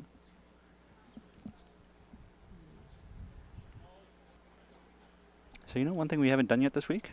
What's that? Gotten photos next to our beautiful BCB banner, courtesy of Rob Gallipo. Mm-hmm. And it is beautiful here. The trophies are set up nicely in front of it now. Beautiful. It's a nice presentation for our players, a bit of motivation.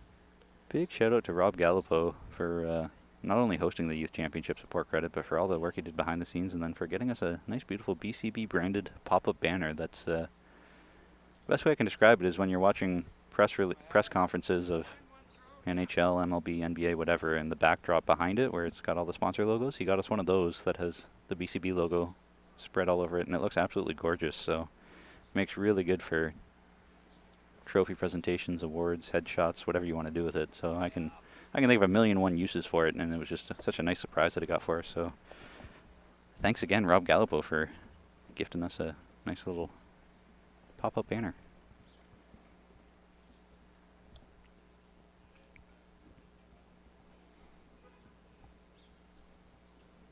So Ogden missed on his first drive. Paul's looking to change things up here, and I think he's just almost buried the jack. Wow. What a draw. I think he was looking to trail it a little bit, but now I think the jack's going to kill if you get it based off where that bull is. Let's see if what Steve elects to do here. Winding up, letting it go. Letting it go is a fair statement here, as there is a lot of weight coming off the hand here. Well, that changes up some angles, but I think they're still down 3. Yep, it does open up that one side, though, quite nicely. What was that? Fizanson just said, took us out. Not sure how, but you did. That's unfortunate here for Nova Scotia. Yeah, that is unfortunate for Nova They still Scotia. have one bowl to play with, though, and as BC will elect to run over here and take a look, as is Nova Scotia's. I do love that Earl always holds up his hand and says, wait, while I assess the situation after something like that, because that did jumble up the head quite a bit. Yeah, so. right.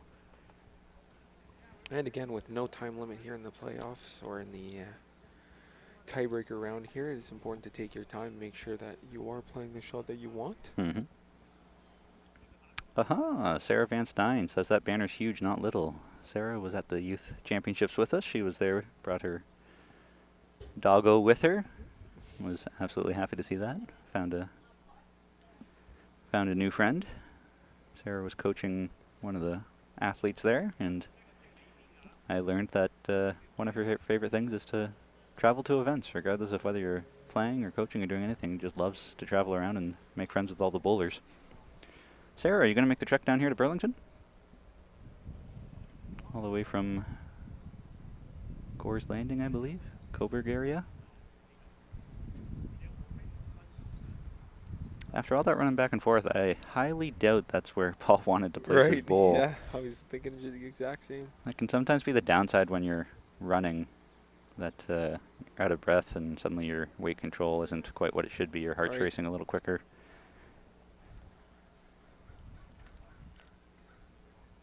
he's still grimacing from his last shot here. Yeah, still shaking his head saying, what was that? At least it's far enough away, it's probably not going to be something that you can wick in off of. So I don't see a whole lot of danger with it. That's probably the only good thing you can say about that. Now there is a big opportunity here from Nova Scotia to steal a point or at least limit down here BC's tally. Yeah, this is a big last bowl for Steve Ogden. I do like that they're playing on rink 2 today because they're far enough away that I don't need to worry too much about how loud I'm speaking for them to hear us. Right. Steve let out a displeasure sigh as soon as he said it, but killing it out the side, I believe. Which will naturally bring the jack back to the tee back there, and Yep. I can't quite see those back two bowls who they belong to. Yeah, me neither. There's nothing past the jack, I don't think, so calling for an umpire measure, and I don't blame them one bit because that does look very tight. Dwayne Hawk, head umpire for Alberta, was right there waiting the whole time, and Jim Roth is on his way over now as well to help, as it is going to be far enough away. You'll probably need two. We do have... We do... Or not, we do, but we are very grateful for these umpires here being on standby. Quick on the scene here. I could hear Ogden shouting down, Steve, what does it look like? And Bezanson said, I don't know, it's a measure. Right. Could be down one, but... Sarah says she's not coming down, wanted to, but the kids are bowling in Coburg today, but she'll be watching here. All right. So that means I can poke fun of her all I want. She's not here to defend herself. Beautiful. The chat will be hot and ready as though from Sarah. She can virtually defend herself. Virtually defend herself? Yeah, that's true. That's fair. I will say Sarah is one of our recent guests on our virtual club coach workshop. So new this year, we've moved part of the club coach workshop to be done through Zoom. So that way, instead of a day and a half in a classroom, you only need to do a couple hours in a classroom now instead. So right. She attended probably the 6th or 7th edition that I've ran, and so far feedback's been pretty good. Sarah, I'm curious if you have any comments, suggestions, concerns on how we can make that club coach workshop better, as it's still fairly new and there's still some things I like to tinker with, but if you want to throw me some thoughts, I'm all ears. The umpires here are still measuring as this is very close. Oh, excellent. Gopala says he's using the stimp meter SRPM on the island, and they're using it over there now too. That's something I would like to see every club start to use for measuring green speed. Consistency sake? Yeah, consistency sake, and takes human error out of it. And BC scores 1 here now, as I heard Steve Bezanson shouting down 1. It's something that we reference in our new Greens manual that's going to be published hopefully soon. I was hoping to have it done before championship season, but the graphic design took a long time. It's almost 100 pages now. It's a much bigger book than it used to be. But we talk about it in there, so stay tuned for when we'll have a new Greens manual you can purchase. Kudos to the University of Guelph Turfgrass Institute for helping us write it and make sure it's factual and up to date.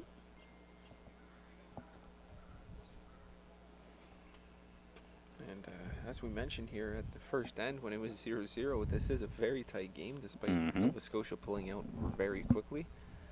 BC has brought it right back and make things interesting.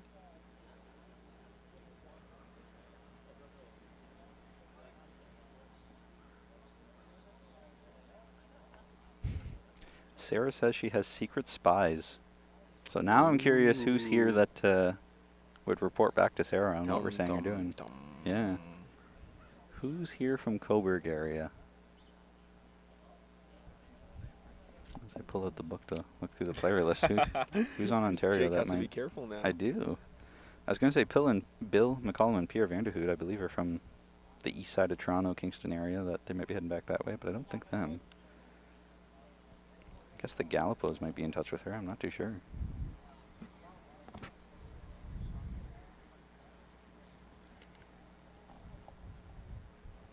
Martin, maybe? Yeah. Oh, yeah, you're absolutely right, Bill. Good call. Martin Foxhall is probably the biggest spy. Mr. Yellow Bulls. Mr. Yellow Bulls. I quite like that color choice. They do stand out very well, easy to spot, easy to associate. Mm-hmm. Well, thank you for the kind words, Sarah. I'm glad you're enjoying the Play Builder app. I know that there's a lot more content I'd like to get in there to make it easier, because right now there's not too much, but it's a start.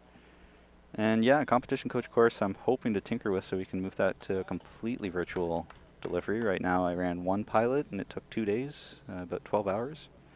I'd like to shorten that time down a bit and then make it a little more interactive as well, as it's a lot of talking and listening, but slowly moving into a virtual world here so that way we don't need to travel miles and miles and miles just to run a coach course. And that was a very fortunate result from Steve Vizanson. He's going to take that with a smile. Yeah, as the teammate smiles as well. Steve's teammate Steve is smiling away as BC Skip is not too picky of what orientation here he wants his teammate to throw. Either ends are good, or either sides I should say. It's up to the comfort level of the thrower here naturally.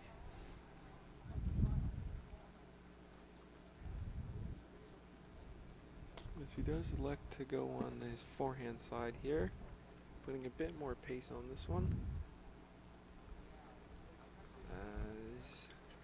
This is nearly getting to the jack, a bit short. Ah. Ken Simpson tuning in, saying, go SRPM stimp meter. Thanks for the plug. It's an important step. Great comment job. Thanks. Ken, didn't know you were listening. Ken was president for OLBA back a few years ago, and I'm not sure how many people know this, but he did a ton of work for OLBA at the time, and I know that it was way too many hours for a volunteer position, to say the least, and way too much stress, but really brought that organization forward miles, leaps and bounds while you were president. So not sure if many people know what you did, Ken, but I'm still very appreciative of all the work you did, as it was not unnoticed by folks like me. But kudos to you for bringing the SRPM stimp meter to bowls, as it is a really good innovation and something I think every club should look into. Yeah, and maybe on camera, not sure if you can see off to the right. Unfortunately you can't, but it is quite neat though. I believe that is Kojiko setting up here. Yeah, they've got the trolley now for the boom camera, so there's 3 big tires on what would be green number 1 going the opposite direction. So off to the far right side of what the camera screen is right now. Now is that remote controlled, or are they pushing that manually? No, they push that manually, but what is remote controlled is the actual camera itself. So they'll push the whole unit, which is the boom camera, but then to move the camera itself, it can go left and right pan. Pan, tilt, zoom, PTZ is the acronym? The acronym. Well, it's what I remember looking into cameras to see if it would make sense for BCB to buy some, just because we do streaming every year. And I wanted some that you can pan, tilt, zoom remotely, so I don't have to be up there, but you can still change the camera angle while we're sitting here. Yep. But to get a PTZ camera is outrageously expensive, and also relies on having Wi-Fi or some sort of a network that you can connect to as well, which not every club has. So then that makes it a little more difficult to justify buying it if we're going to a club that doesn't have Wi-Fi anyway, so I can't even use it. Playing a little bit of pinball here on the way through. Steve's looking, shaking his head.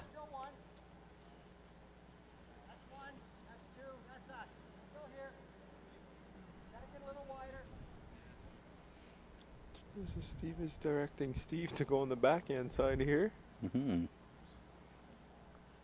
Try to draw it in. I believe they were sitting 2. Correct me if I'm wrong, Jake? Yeah, I think you're right. I think it's 2. Steve pointed out saying there's 3, that's 1, there's 2, that's us over here, but I think it's just 2. And that could change after this. Steve is yelling go, as it does need to go a bit. Not quite. Not enough. Yeah, as Earl's telling Paul, come down, take a look. Exactly. As I do not blame him, as this is a very important shot here. Mm-hmm. And a difficult one, too, to see from the mat.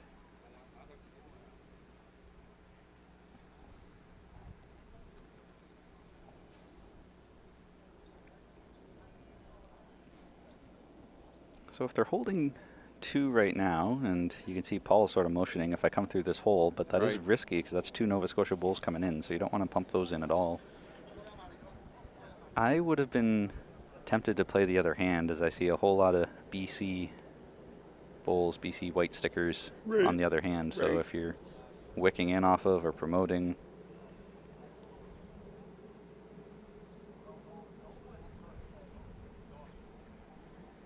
As, this can turn into a very big inning. I keep saying inning. Pardon me, guys. A very big end here for Nova Scotia.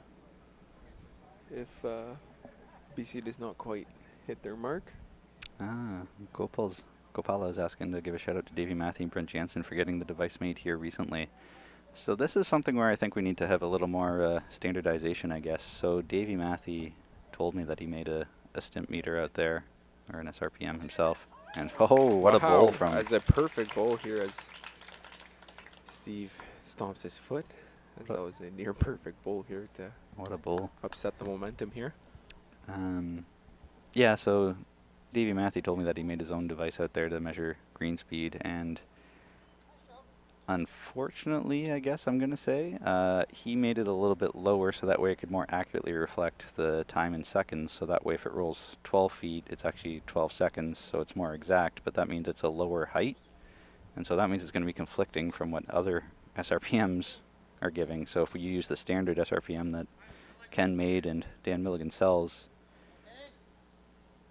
a 14-foot length down the ramp might equate to a 12-second green, whereas if you use Davey's invention or anyone else's, because the ramp height is set lower, the same distance that the jack rolls isn't going to equate to the same green speed anymore. So that's where it gets kind of tricky. So I say cautiously with an asterisk, I guess.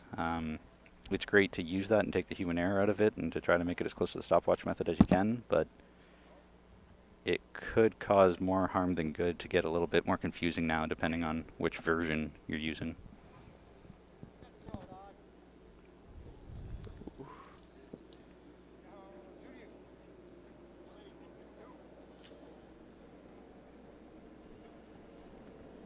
As I believe that was 2 for BC here after that very nice last bowl.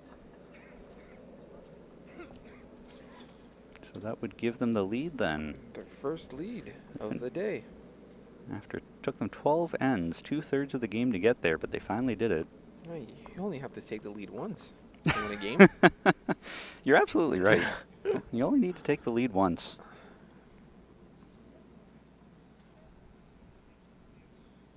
Boys, this might be slightly off topic here, but that camera setup is really cool to look at.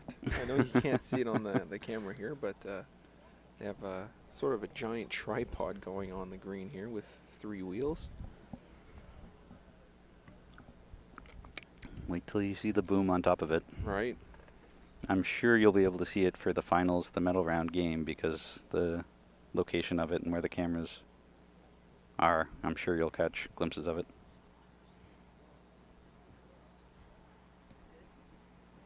And is the orientation of the play the same here for the medal matches, or are they switching? They're switching. Okay. So we'll be going the opposite direction for the medal matches.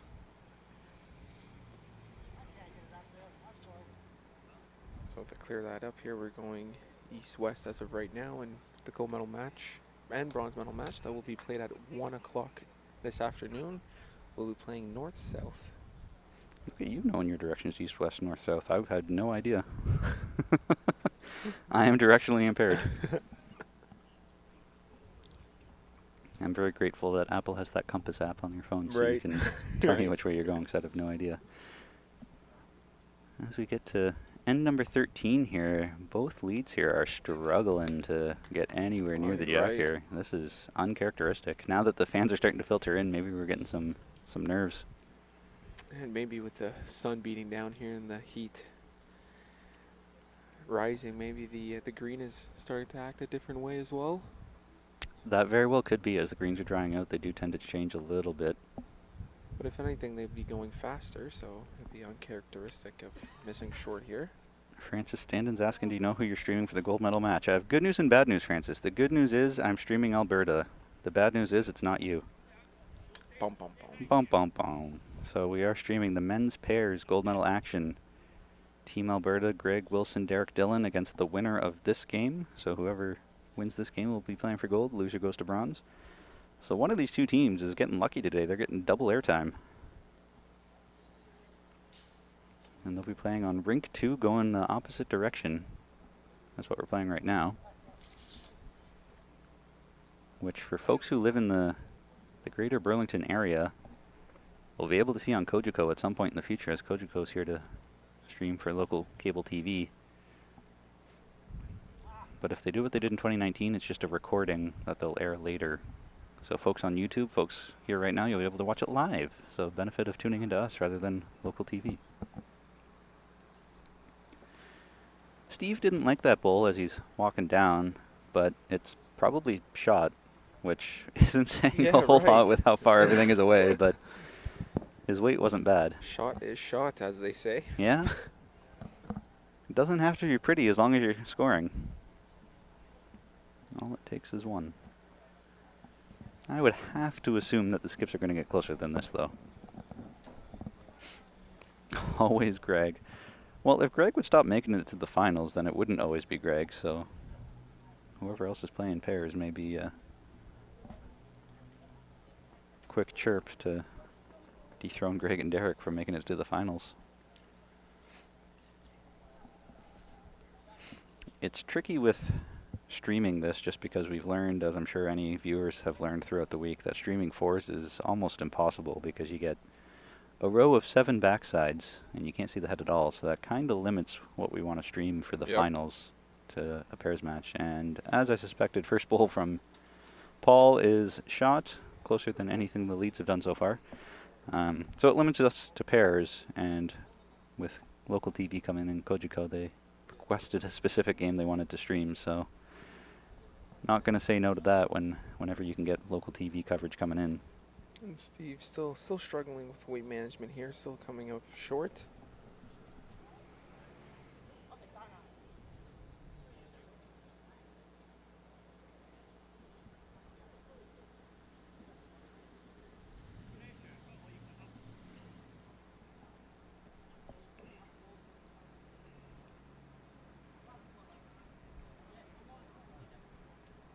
Paul's chasing it down, but also coming up well short. So this length is really confusing these players right now as everybody's struggling. Yep, all in the same area as well. You can't really blame the green too much because I guess the line is scattered. Nobody's really found their line either, but when bulls are all over the place, usually if the green's tricky, it's the line, and so the weight's usually okay. But here, it's just everybody's coming up short. Right.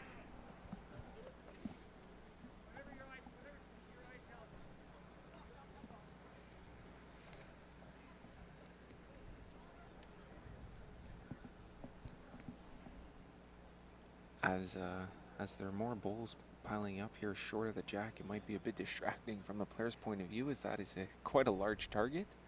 And I'm not sure if you can see the jack from their angle as well with that big pile up in front, maybe resulting in them underthrowing the bowl here a bit, as this is far from being underthrown here off the hand. Mm-hmm. Very good weight. As it tries to skittle through, is a bit too much weight here as it sails right by. I am kind of surprised that the call there was to throw some weight, just because not a wide target, so very easy to miss, but also nothing really close to the jack either, so still very easy to outdraw. So even if you did make a connection, still easy to put something within 20 feet to get shot.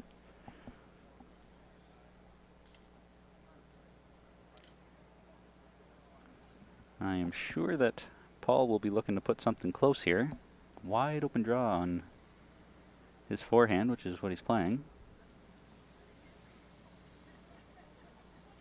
Definitely sent this one. This just has to come in a bit more, but I didn't really want to finish. Hard to tell with Bizanson standing right in front of the camera. I'm not sure if that's going to be in the count. Down a couple, so there you go. So that is probably second shot, if not the shot. Right. So BC's holding a couple. Bizantson's asking for just a draw in here on Ogden's backhand, I believe, if he is right-handed. Yep.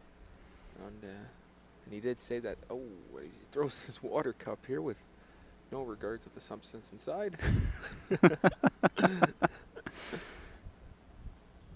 He he's conflicted here. So Ogden called him to play on his backhand, and Ogden said, if I get too far, it hangs. And it does hang out. It does not come in at all. Kind of straightens out. Yeah, there's a point of no return, but a lot of greens have that, so something you got to deal with.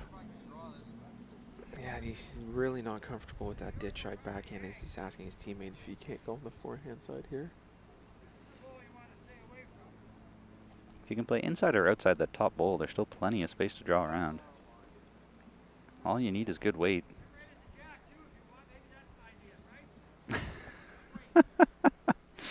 Steve Zanson, not sure if you can hear that through the mic, said, coming straight at the Jackson idea if you want to. That's good. Let's play weight. Just bare jack. Chuck it. Go. Even hope.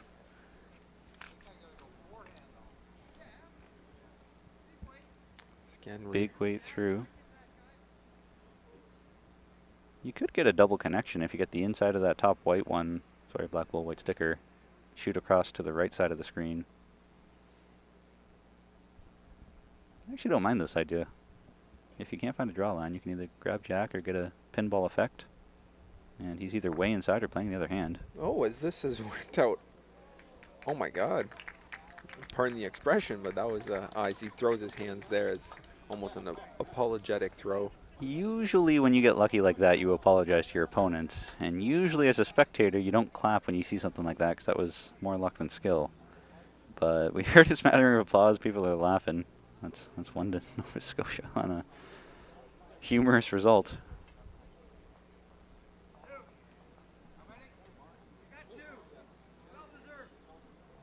Apparently they got 2 out of that. I thought it was only 1.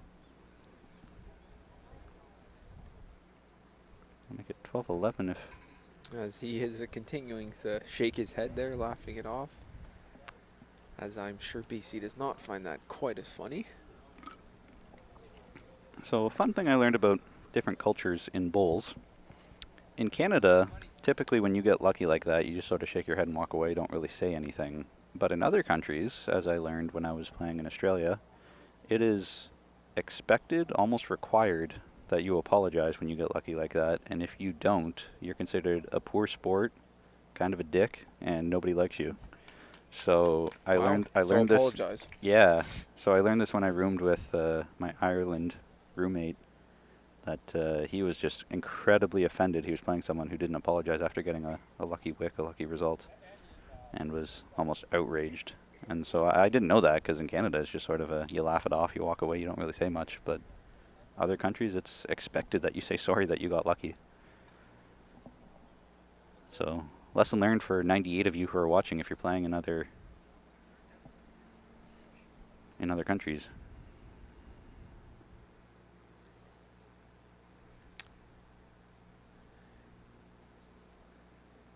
As I've always, well, not always, but I've always, I say not always, and then I start my next sentence with I've always. But I've heard a bit of you have to be good to be lucky. So good to be lucky and lucky to be good is right. What I've heard. So yes, there is luck, but to a certain point, it is up to the player to create that luck for them. Mm-hmm. So after getting that result and after that kind of ridiculous end down there where nobody was anywhere near, we now have Steve Bezanson here, just 2 bangers right on. In, right. Like, all right. Time to go now. Yeah. I had my break, now let's go.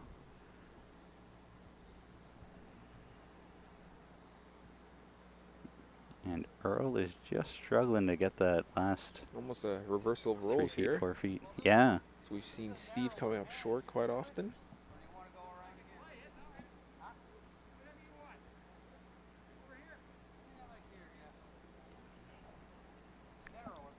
As ironically enough,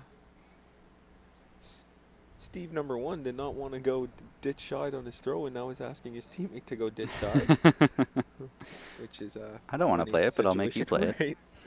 It's a funny situation here. Just on the inside rub. That was probably a good weight again if he would have got by it.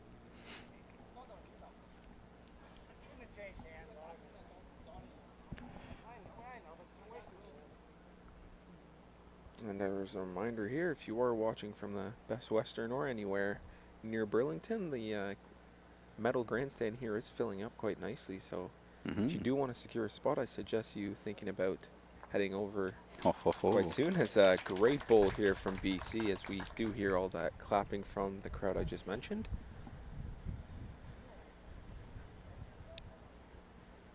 Two bowls ago, when Steve Bezanson was on the mat and was about to play his third bowl, Steve Ogden said, "Do you see that, or I want you over here?"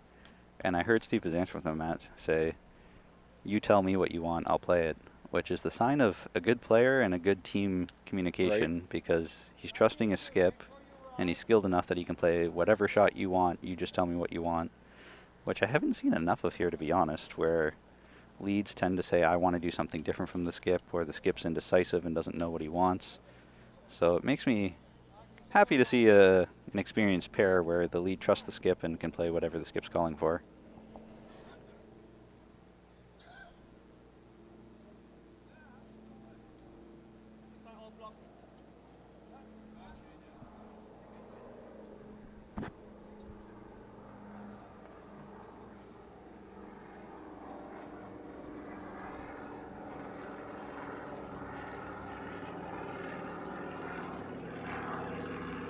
As you now hear our broadcast helicopter here for an overhead shot coming in soon. That was naturally a sarcastic comment for those listening.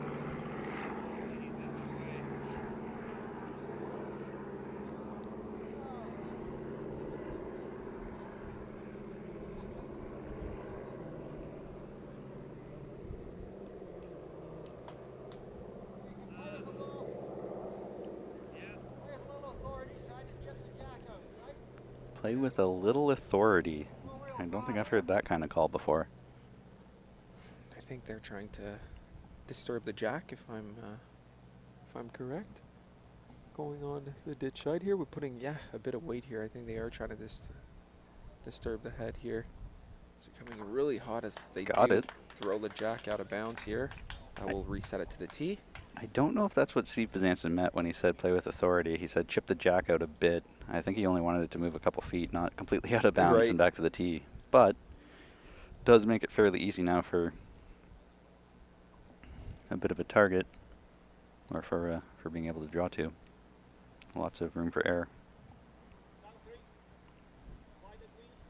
But prove me wrong, as Earl just said down 3, so I guess maybe that is what Steve wanted, because 3 shots for Nova Scotia at the moment's pretty good result. Went from being down 1 to up 3, can't complain with that. And the third bowl that he pointed there is very similar length as Nova Scotia's bowl, so I wonder if that is a measure or if it's a confident 3 there. From the camera angle, I'd say that's a confident 3. I wouldn't put tape to that from here. Yeah, but on the green could look different. As that just needs to sit down a bit. What are you doing? Very close. Definitely helps, even if it's not shot. Beautiful bowl. It might be shot, but it's very tough to tell from this angle here. Earl's signaling 1 up, so Earl thinks it's shot. Steve agrees. That is shot. Great shot. Yep, down 1 again, confirmed. It just wants to draw it in here nice and close to the jack here.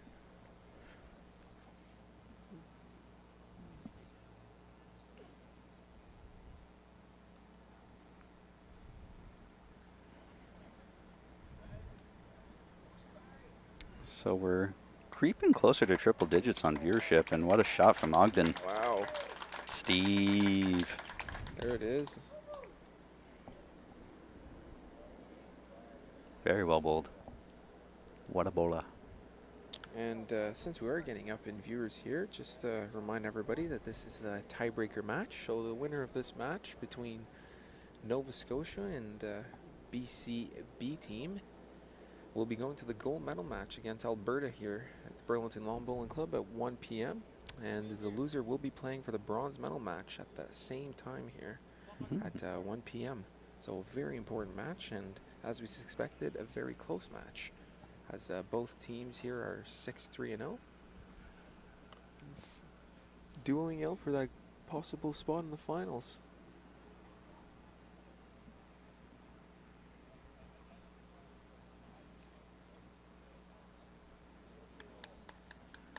Earl is clapping already. Clapping already. Go Doesn't quite get here. I don't think that's enough. I don't believe so as well. 1 to who, though? Let's see who picks up the jack here. I think it's 1 to Nova Scotia. I do believe it's 1 Nova Scotia as well. Ken Maitland, club president, also scorekeeper over here on the side, is already changing it to Nova Scotia, so I think you are correct. So 13-11 now. 13-11.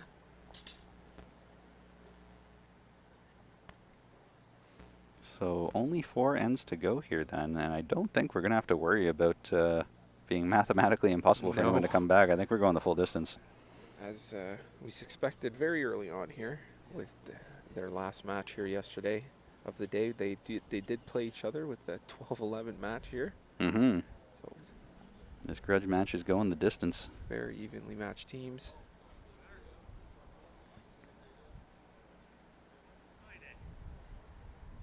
That's a very nice bowl here to start the end. Good opener. Can't be too upset with that. Not at all. Bazanson does have the mat up probably 3 steps from the tee, maybe 2.5 steps from the tee, depending how long your strides are.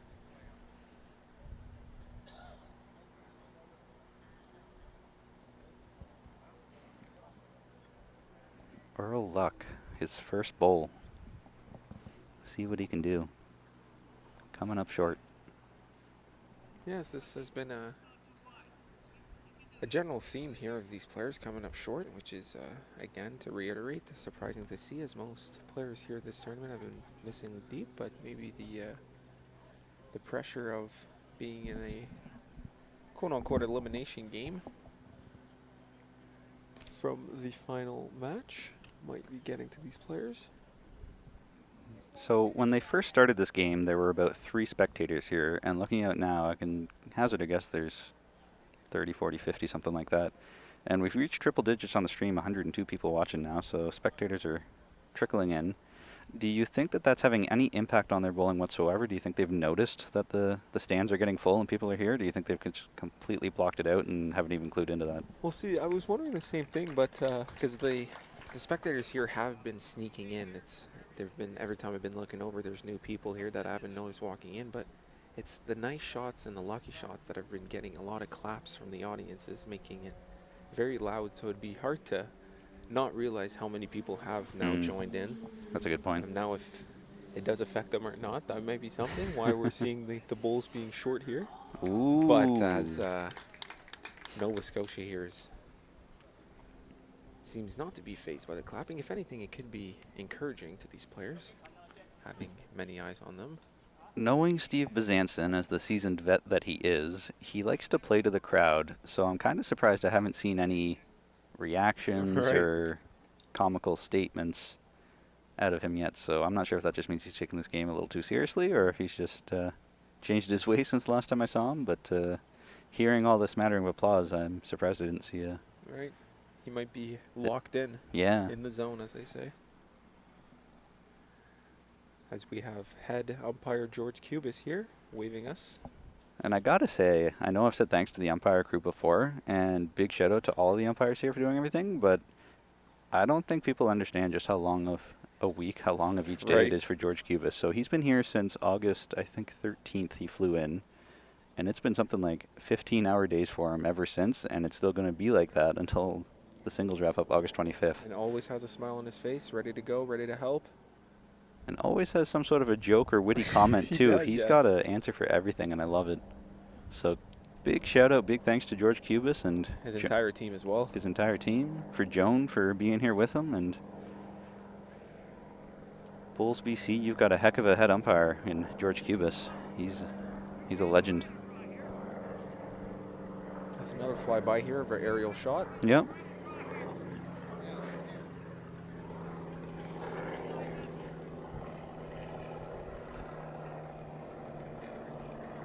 That bull is, I believe, resting, if not a couple inches from the jack. Ogden's on the mat, delivered his bowl on the trying to draw it in here. side. The weight looks nice as he merely. That's a pretty good place for it. Steve says it's a yard, good bowl. I'd agree with that. So it is nice to see a bunch of receivers past the jack. This is a much better end than some of the ones we've seen before, where all the bulls are in front or scattered all around. And coming this way here too, This was the direction where we had that super loose end 2 ends ago, where nobody could get a bowl within 10 feet. And now the furthest bowl is less than 10 feet. So I'm not sure if that means the green is changing. Not sure if it's just the length. Not sure if the players just had a mid-break. So this is cutting underneath here. Still Ooh. very good weight. Almost coming. It's a good receiver. Any chip on that bowl, and the jack's going right to where that bowl finished. Shane O'Flaherty saying we love our George here in BC, and Claire Day says love George with some hearts. So yeah, it's hard not to love the guy. He's it's hard. He's a super nice dude.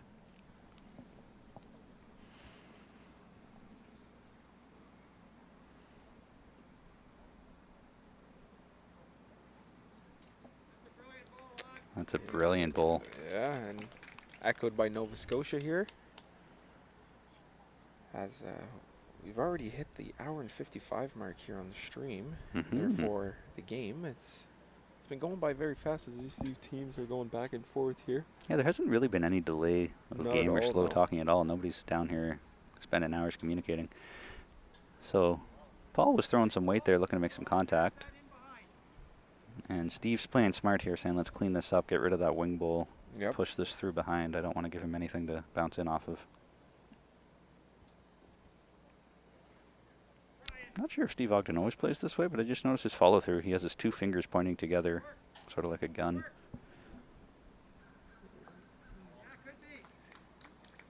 Could be, says Steve. I would think that that's probably close. Expecting weight here on the backhand from Paul again? No, not really, no. Not that bad. I think he's still trying to get as close as he can here to the jack here, trying to draw it in nicely. Nope. Nope is right, cutting up short. Steve held up the hand. I'm not sure if that was 1 or 2 or what.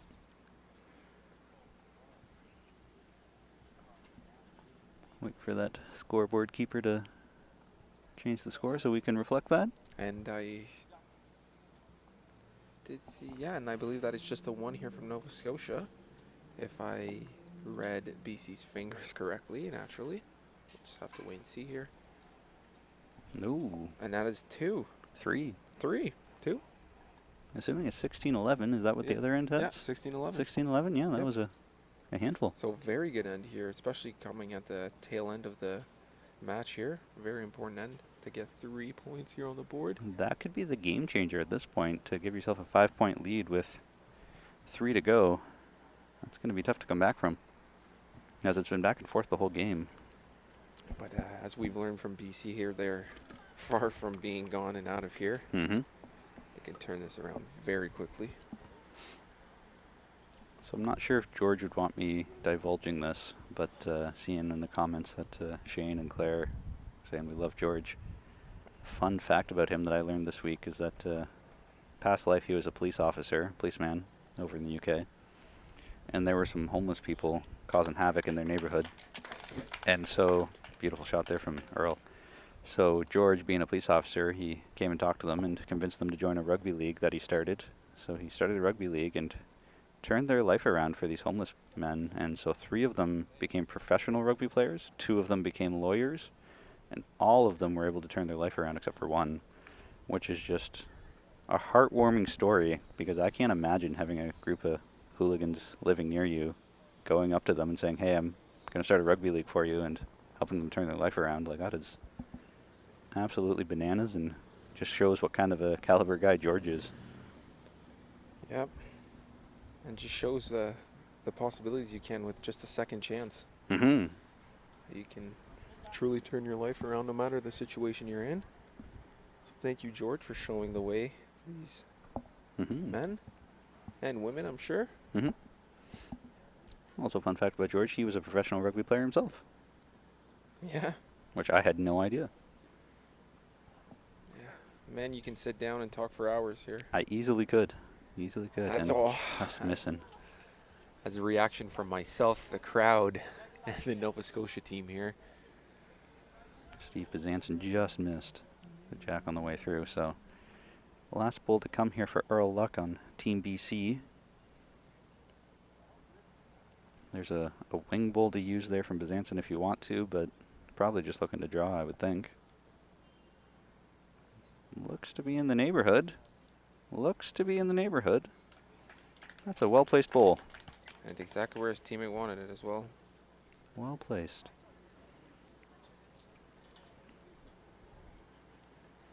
So with a 5-point deficit and 3 ends to go, BC is looking for a 1, and a 2 to tie it, but obviously you'd want to win it without tying it, so probably a 2, and a 1, which would mean if they're holding 1 right now, which is what that looks like to me, probably need to draw another one in there just to get a couple. Now, what would end up if they would be tied here after the last end? So they would play an extra end. Okay.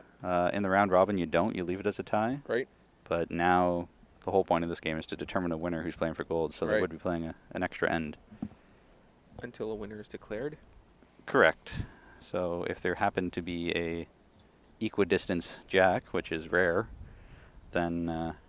as this is drawn in perfectly here. Beautiful shot from These Augie. athletes are turning it on here. Ogden putting the pressure on. As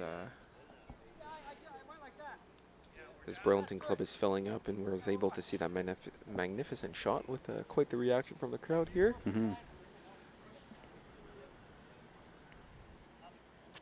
As BC now has to start putting the pressure on here to stay within reach of this game.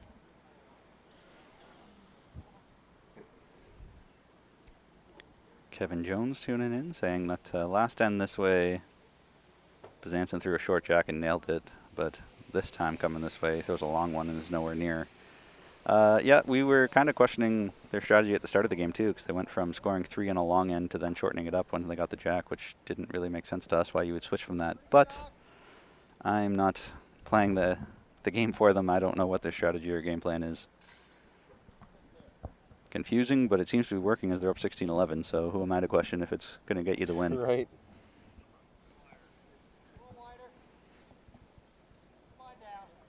Maybe that is their plan, is to be as confusing as possible, so that way the other team can't predict or counter it.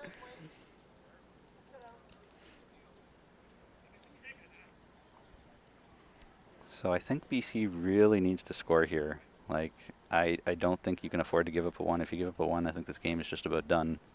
As we do have what they call in baseball here a mercy rule.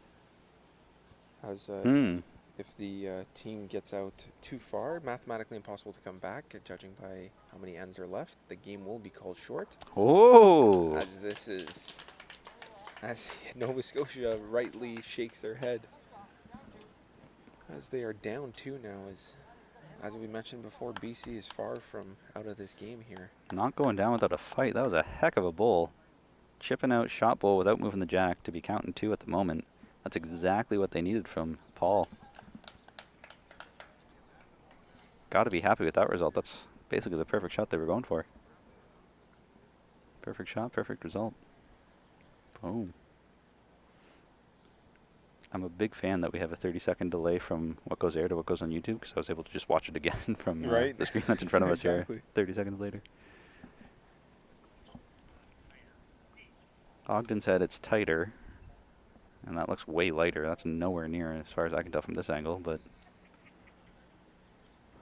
BC must like that, giving themselves a good opportunity here to tally even more points on the board. If they do manage to get 3, that will make it very interesting for Nova Scotia. Yeah, 3 would be a game changer, so this kind of does have a lot of pressure on this bowl, because this could also be a game-changing moment as well. If you make 3...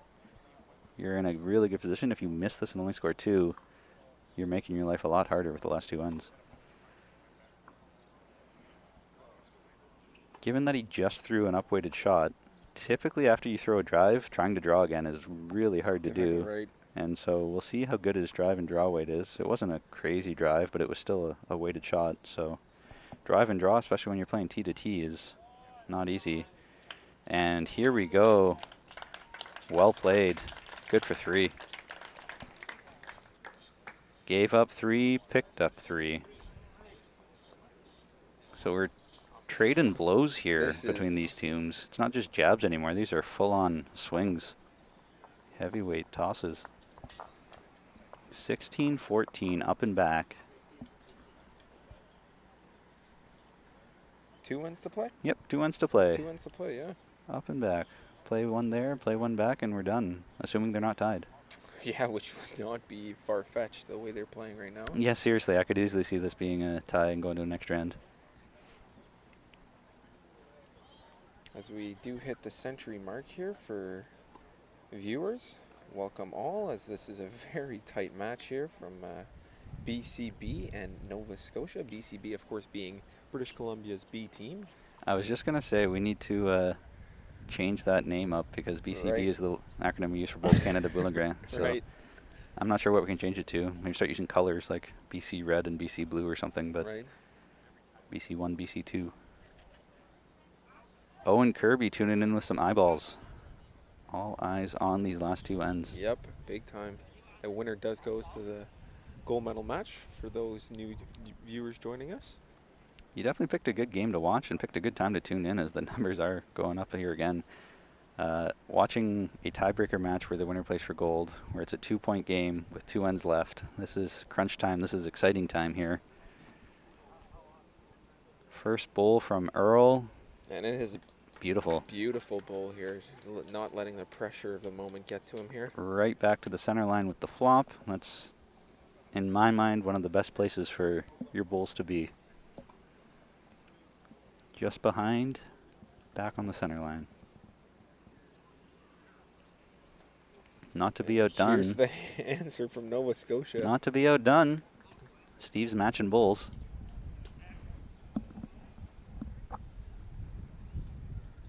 Francis Standen says it's great to see Nova Scotia doing so well this year. Yeah, you know what? So in the women's fours, the Foster clan with Lorraine Bezanson are playing for gold. In the men's fours, Braden Campbell's skipped his team into a gold medal final, I believe, against Pat Birdman. So that's 2 gold medal finals for Team Nova Scotia, which is tremendous to see. I'm not sure the last time that happened. I'm sure it has before, but I don't remember the year.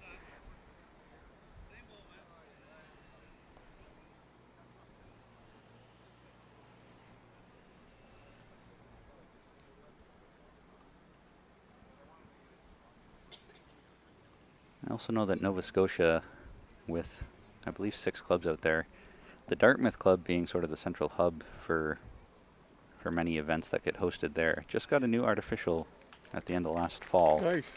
As a fist pump here from Steve, as this was a very good bowl. Trying to cut you off, Jake. Well played, well played.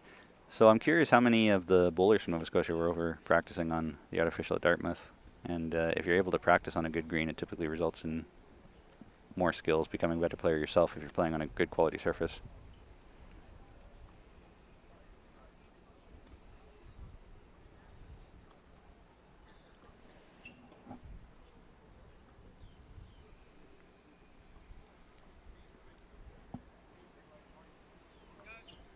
We'll see what Earl has for us here. Didn't want to finish, just sort of hanging out there. Right. Can't be too upset with that, but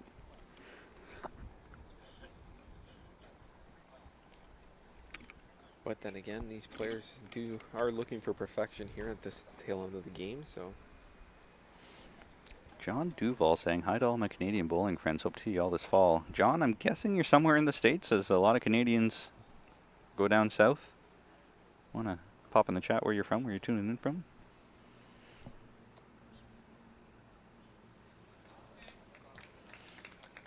So only 1 short bowl, lots of position back here. Both leads putting in a good effort here for their skips as we're getting into crunch time. Right, well, yeah, exactly. It's in crunch time, right? So these players are turning it on here. Can't afford to make mistakes, and they're just showing why they belong here at the Canadian Championship here in Burlington. Gonna come down to the skips, I think, for these final few bowls. And if you're in the area here, I see Hannah Mees here, our CEO, and Don Caswell, our performance manager, setting up shop here. So if you are coming to the Burlington Lawn Bowling Club, be sure to check out BCB merchandise here at the shop. Yeah, you and Sam placed a pretty good order of kukri stuff, so yeah, lots of BCB t-shirts, polos, sweaters, hats, whatever you're in the mood for. Come on down and grab some BCB merch. So John Duval's from Sun City, Arizona. Please say hi to Steve B. Claire saying, hey, John. Sun City is absolutely gorgeous. I remember when I went down there when I was about 17, maybe 18 for the first time. I've never been so excited to retire in my life, and I hadn't even really started the workforce yet, because just being down there was absolutely gorgeous, and seeing all the facilities and amenities and everything down there, I thought, my goodness, can I just retire now and skip working altogether and just come live here? As BC singles are up 2, which would tie it up here naturally if the end would end now. Well, that would make sure we wouldn't have an extra end if that were the case. Well, it would make it very unlikely for an extra end, I guess I should say. Paul's got great weight, and look at that little wiggle. Didn't want to quite finish, but it is. Falls got the towards flop. The jack here. Got the flop.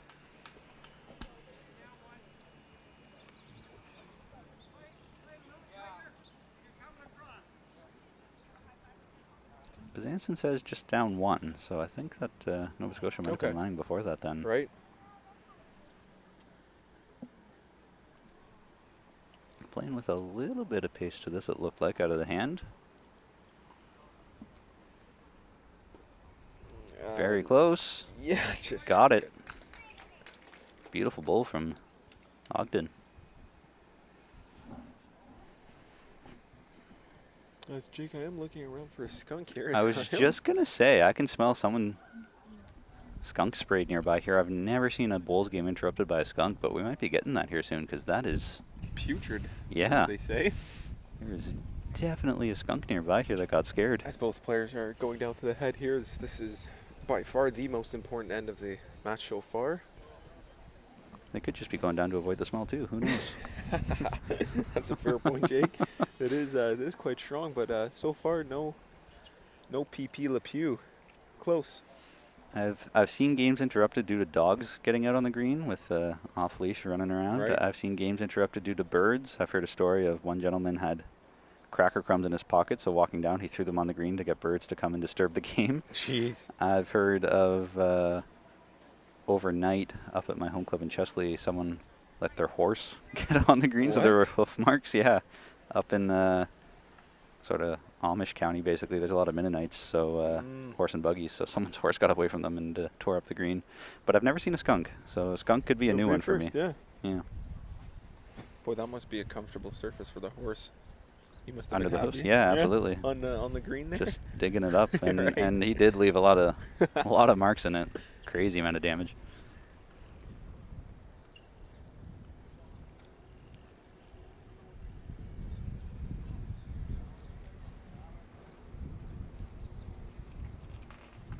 So Paul's let this go. Yes, I he's running think out. he's inside. If he gets good weight, that's not quite going to do it, no. Just tailed out as well at the end there. So it seems like that hand has kind of a fine line, as his last bowl didn't want to finish, and this one was just inside. Didn't look like he took too different of a line. So a little finicky as it's drying out here. Beautiful draws to start the game, though. Before we started the game, I saw Burlington Volunteers were drawing on both hands just to make sure it was a good rink, and it was drawing beautifully, too, to start the game. So as it's drying out, as many greens do, they do change a little bit. Cam LaFriend saying most of our competitive bowlers play out of Wanderers. That's a club I've never been to in Nova Scotia. The Wanderers Club, which is right behind a soccer field and sort of share a fence at the end of the green. Right behind it is the back of bleachers for the soccer field. So people who go to watch the soccer game can just sort of look down through their legs and see people drawing into the green right beneath them, which is kind of cool. And for those wondering for an update on the camera here, the boom camera is being pretty much complete almost there. It's looking very impressive here from Kojiko. I know you can't see it on camera, but I have a pretty good angle here, and I find it quite fascinating as the first time seeing this type of contraption. It's interesting. It's the exact same as the one that they brought in 2019, and how much setup it takes to get this going. So it's been a couple of guys here setting up this boom camera for the past at least 40 minutes. Yeah, 45 minutes, maybe close to an hour, and they're still not done. The camera's not even on it yet. So I am very grateful that that's not something you and I have to set up every morning and take down every night, because that's a tremendous amount of work for just one camera.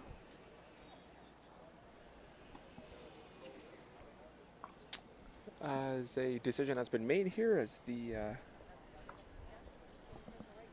Nova Scotia skip is coming along here to deliver his bowl. They agreed to measure and kick it in as Ogden didn't deliver his bowl.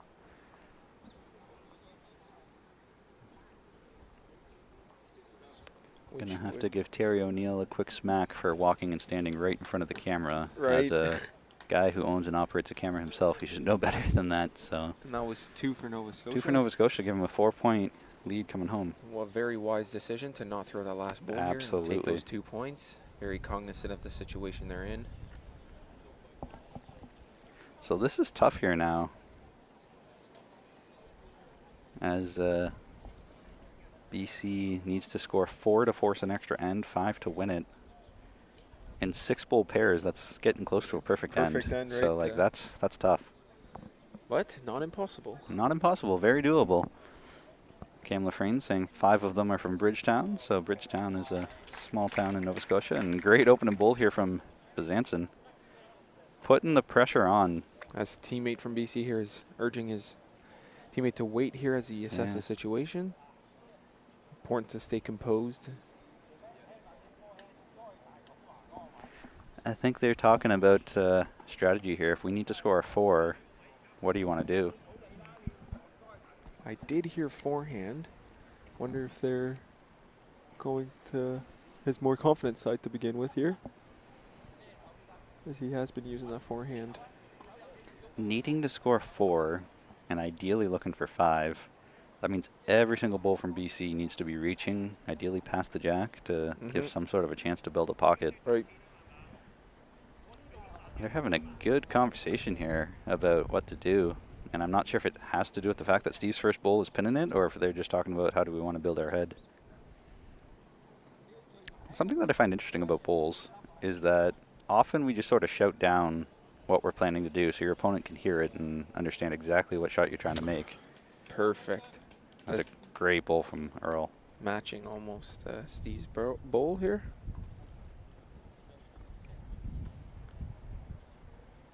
Not a whole lot of hiding strategy, but when you speak a different language, your opponent might not be able to understand it, so then they have absolutely no idea what you're trying to do. Right. Which can be a big advantage here, especially in this game. Yeah, for sure. Steve's looking to get something past the jack here, I would imagine. And he's grabbing the jack and chipping it to his first one. Jesus. Big fist pump here from Nova Scotia, as that was... A lot of people are applauding that, but as a experienced player, I'm actually going to say that was kind of a lucky shot, because if he would have chipped that the other way or anything, like his bowl was actually 4 feet heavy. The jack could have easily been on British Columbia's bowl as well. Could have almost chipped it sideways, could have made it wide open, so got a very fortunate result on that. Which is nothing against Steve, he's a great bowler. Holy, are they bringing it? Oh, wow. Look at this. Look at this from Earl. Oh, speaking of luck, that was the complete opposite of luck. And I mean, his name is Earl Luck, so. Right. A good point. Luck bringing in the skill. Seriously. I love that. Luck bringing in the skill.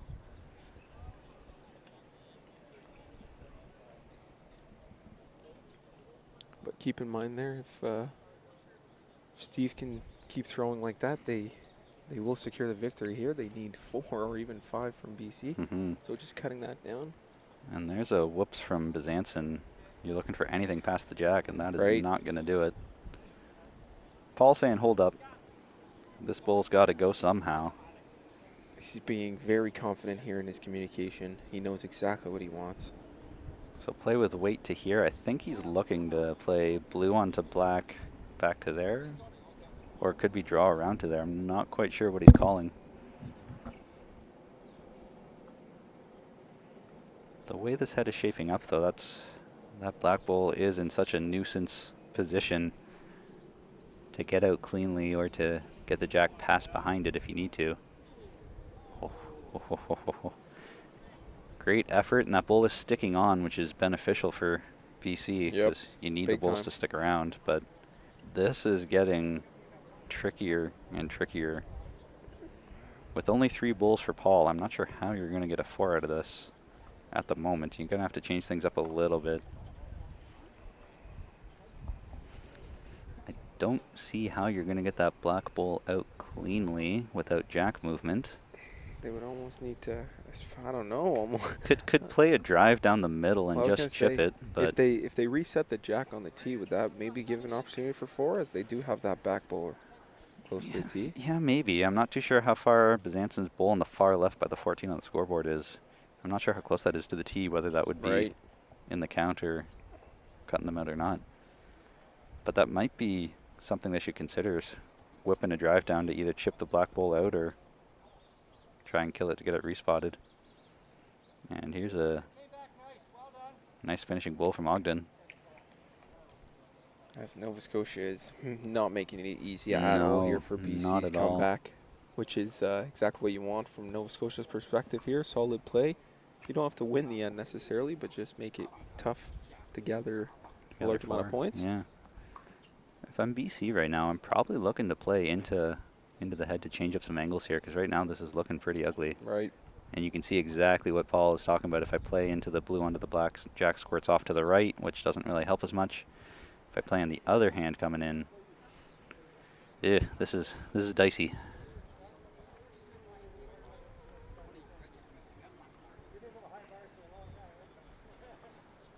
As we have I would say, almost a full house here. As it's, as I said before, they creep in without really without noticing the fans getting, or the stands getting larger and larger here. No, they don't ring the bell when they come in, huh? They do not ring the bell. They just find their own spot.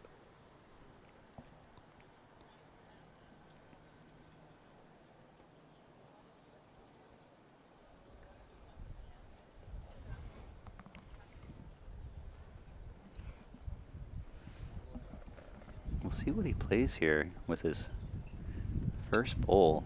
And he is playing with a little bit of pace down here just inside, I think.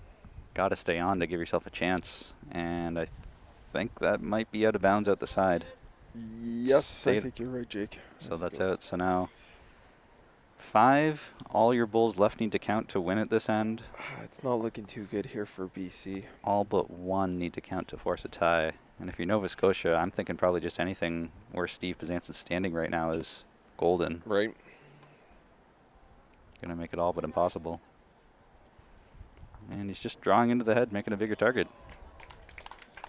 As we got clapped from both his teammates and the fans here, the spectators. So now I'm thinking you need some sort of a drive into that to kill the jack, try and get a few black bulls off the green.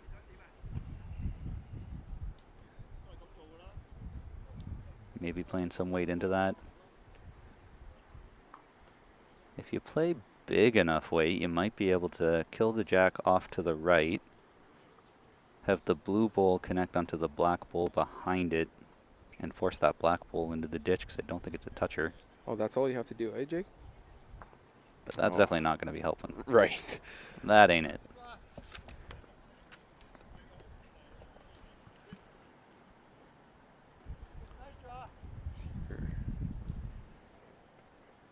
We have the second last bowl here of the end being thrown, with the time here being 2 hours and 23 minutes here, so fairly good pace here throughout the day. Or throughout the morning, I should say. Throughout the game.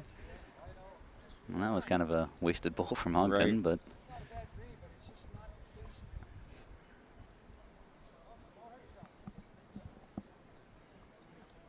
this is tough. I'm not sure how you're going to get forward of this. And here's some weight. Got a connection. Jack's out the side, back to the tee. But that's it. As that's it is right. As the crowd round of applause, handshake going around. A very, very good game here from BC, and obviously an exceptional game here from Nova Scotia, as they did come out the gates very strong and slow down a bit as DC Comics, as BC did mount a bit of a comeback. But ultimately it was Nova Scotia's solid play here that made him. Got them to win. So, got them to win, yes. Steve Ogden, Steve Besancon playing for gold against Derek Dillon and Greg Wilson. Men's pairs, gold medal game. Rink number 2 at 1 p.m. Ontario time. Thanks for commentating with me, Alec. Thank you, Jake, for having me. And we'll be we'll be done for now and back at 1. All right, so we got Nova Scotia and versus Alberta for the legendary teams out here, for sure. Xanten and Ogden seem to have been around forever. And they're always in the medals. Augie's so strong, and Steve's having a great week, and he's putting in some really good lead bowls. And then you've got Derek, and he's back again with Greg, and they made the final last year, or in 2019 in Burlington here, so you know they're going to want to get some revenge as they came up just short in that final in 2019, but you know that Greg wants to win here at home. Exactly, and it's amazing that the last Canadian Championships that we've had, the team events, we're in Burlington, and we're back in Burlington, and Greg's back in the final. So Greg's used to play out of this club a long time ago, so he's got a lot of home crowd support right now. So yeah, he might be wearing the pink of Alberta, but you know that he's definitely the crowd favorite in this match. First end here, we've got the 5th bowl coming down here. Nothing too close yet, but nothing too far away. Everyone's just trying to get their bearings here in the first end, I'm sure.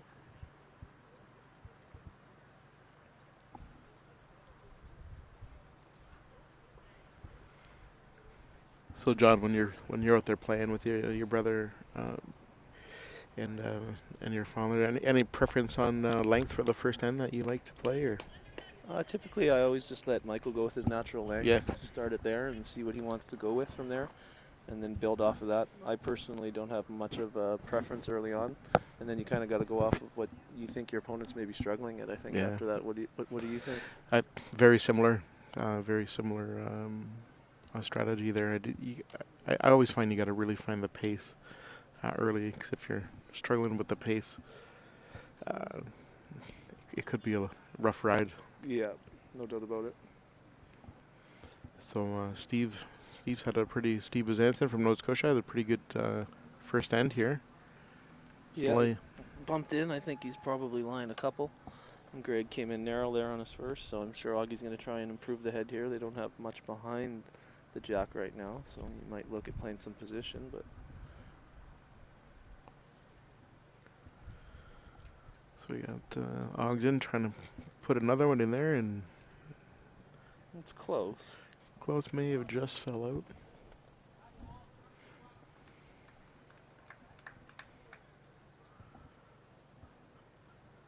So Greg back on his forehand, probably here looking to come off that red one, or just like this on the inside. Derek likes it. Well That's done. A great ball. Great shot. Going to be one for sure. And he actually pushed, followed in. He could even be second shot. Great shot. Sure, Ogden's going to be playing the other hand, yeah, as Steve says. He's got jack or bull to land. Try and adjust the head here in their favor.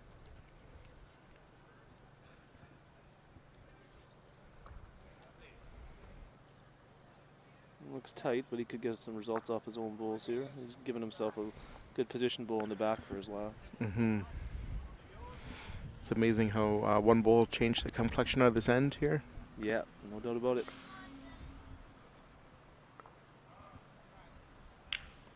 Looks to be a little bit tight and light out of Greg's hand here. I don't think this is going to have anything going on. Beezer's probably checking to see who's second shot.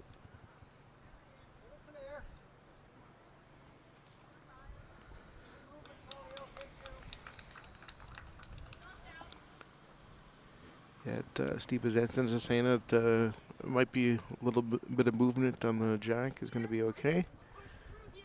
Yeah, he doesn't want to be too heavy because they don't have the reel back. But yeah, if he can move it sort of a couple feet. He's into the head here. Oh, and he just missed. I think that'll probably be the 2 now. I think he probably took out his closest.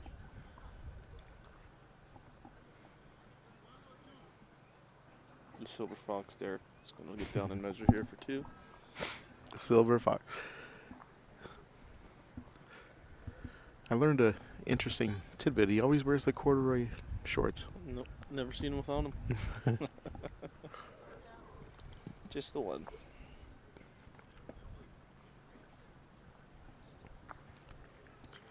So Alberta off to a good start here after that great shot by Greg.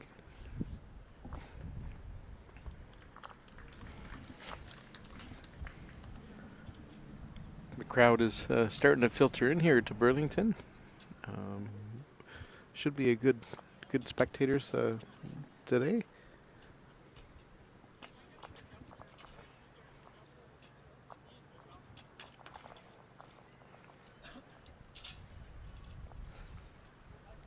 Yeah.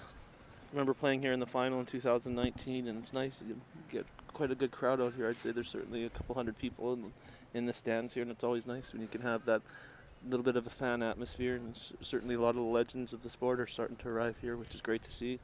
Always nice to see everybody, especially after those 2 or 3 long years that we've been apart. Yeah, it's been great seeing everybody again and reminiscing about the times, and it's great to see everybody back out on the green. That's for sure.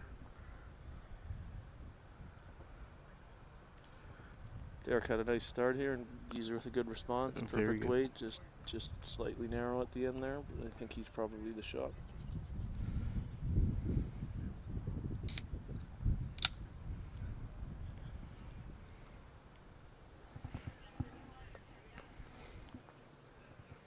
So did you ever have a tendency of what you liked your lead to do early in the game, where you like them to play the forehand both directions, or just stick on the same side of the green? Yeah. What was your preference? Yeah, I think I played a lot with my brother and Wayne Wright and Don Caswell, and you know what? I think I just trust them to want to find the weight, and I think that's the main thing that I want my lead to do is just finding the weight, playing the hand that they want to play,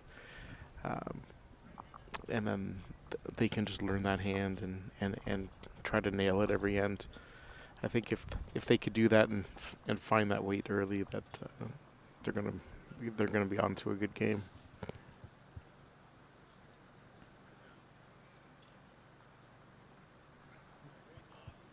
So a really good head here forming. Some pretty good bowls going down there to start this end.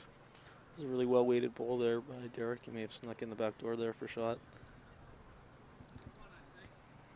Ogden confirms he believes they're still up 1. So Steve Ogden for Nova Scotia, a great curler in his own right. Yeah, I believe he made the Brier a number of years. Not sure if he played directly, but certainly was a alternate in a couple of times. Mm-hmm. So Amazing. very talented. There's a great bowl by the Beezer. Beezer. He's came to play early, and I do know that they had that tiebreaker this morning, and very similar circumstances actually 2019 when Michael and I had to play a tiebreaker to get into the gold against Derek and Greg, and I think it's an advantage honestly to be out there in the morning and getting that tiebreaker game. You Yeah. get that the extra reps in, and I think Michael and I actually were able to race off to a fairly handily victory that day, which was the exact opposite of when we had played Greg in the round robin, and I do think a lot of that was aided by us being able to play that first game. So we'll see if Besançon and Ogden can take advantage of that today here as well. Exactly, John. Sometimes there's a great shot there by Greg. Greg picks the jack up and takes it out to the side.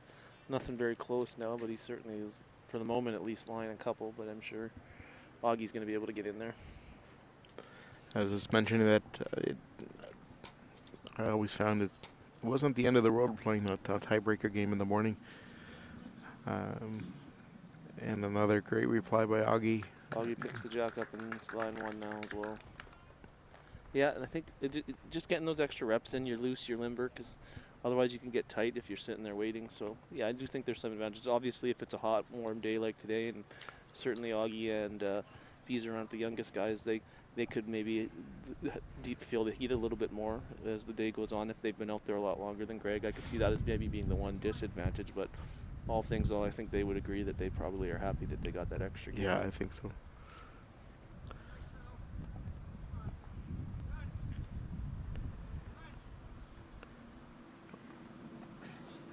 Coming up a little late here. Had great line though. So I think it's still just the 1 for Nova Scotia at the moment. Nova Scotia had a banner week this week actually. I see that they're in 3 of the 4 gold medal games. Yeah, so they've that's great. put up a great week, and I like the shirts that they're wearing, and Yeah, I believe they're new this year, right? Yeah, they look really good, and it's nice to see. Nice to see them out there and in such high level matches, and so many of them. They're all over. They're in the ladies fours. They're in the men's fours final. Yeah, I think it's just the women's pairs they're missing from. Yeah. And some of their greatest players, like Cam the Man, the Friends, he's not even here this Yeah. year. So I mean, it shows the depth and the skill that you've got out there in Nova Scotia. They've definitely got themselves a great program.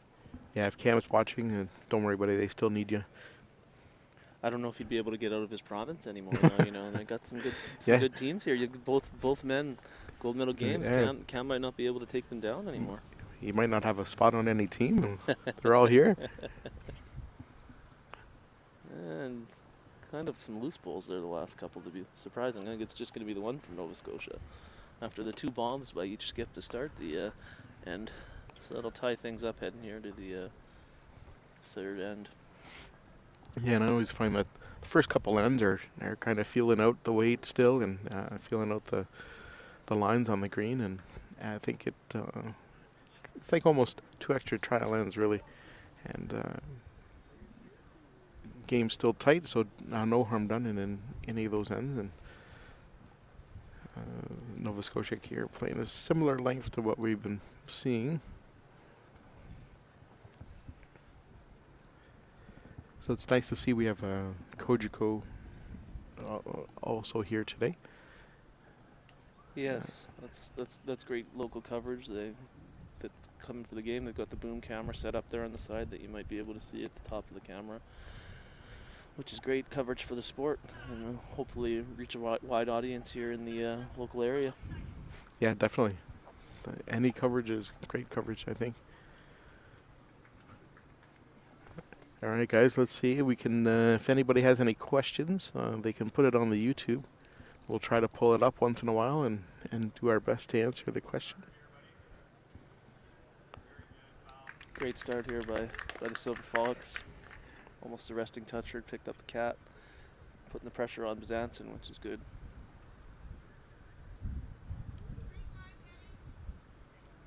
I remember playing with Steve myself at the U.S. Open in the late 2000s, I want to say, is maybe 2008 or 2009, and one of the things I picked up playing with him was, even at his age, what a great athletic specimen he was. He loves to play basketball, and he stays loose, he stays athletic, and it's great to see from a guy his age how athletic he is. He's timeless. That guy, he's looked the same as far as I remember back with him, and I remember playing with him overseas in I believe it was 2004 maybe, 2000.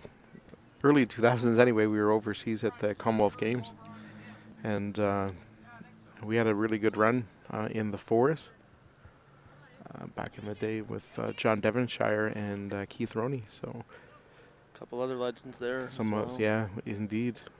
But Steve was a character out there. He was. We were done playing. This is a good story. We were done playing, and we were done for the tournament, and we were out there just enjoying watching some of our other teammates. And we're like, "Where's Steve going?" And we're looking around for Steve, and he's behind the bleachers practicing his delivery. and even though we were done, he was still out there trying to perfect it. So you've got a great head you're building. Do we ever? Derek's thrown almost 2 spectacular bowls to start, and Beezer has thrown a couple of bombs himself and just missed on his last one by inches. The last lead bowl of the end's coming down here, and Derek's going to truck one into the back. Those almost 3 perfect bowls by Derek there. I'm sure Greg's going to be happy with the support that he's seeing so far early.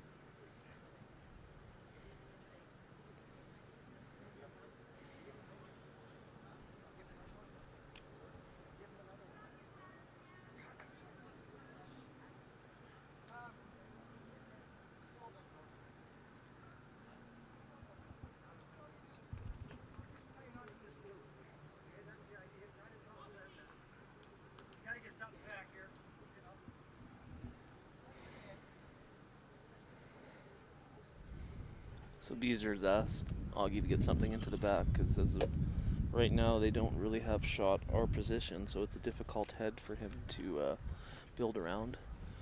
It's almost going to be something where he needs to make 2 shots in order to change the head into their favor. So this first bowl is going to be key, even if he doesn't disrupt the head, to get something in a position that can be used in his future shots.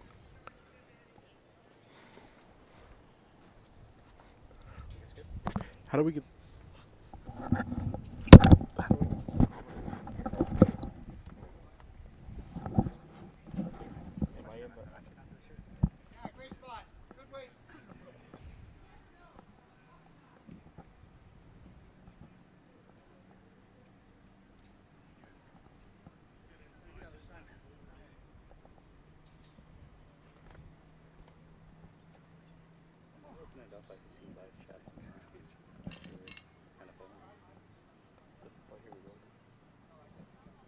Greg's heading there. I'm sure Greg's just going to try and build another bowl into the head here. He's already got position. The only thing he might look at would be covering the spot.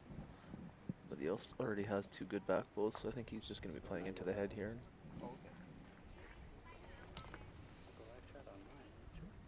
Coming in a little bit wide. Fairly well-weighted bowl, though. Which could be a good spot, because you never know where that jack could jump.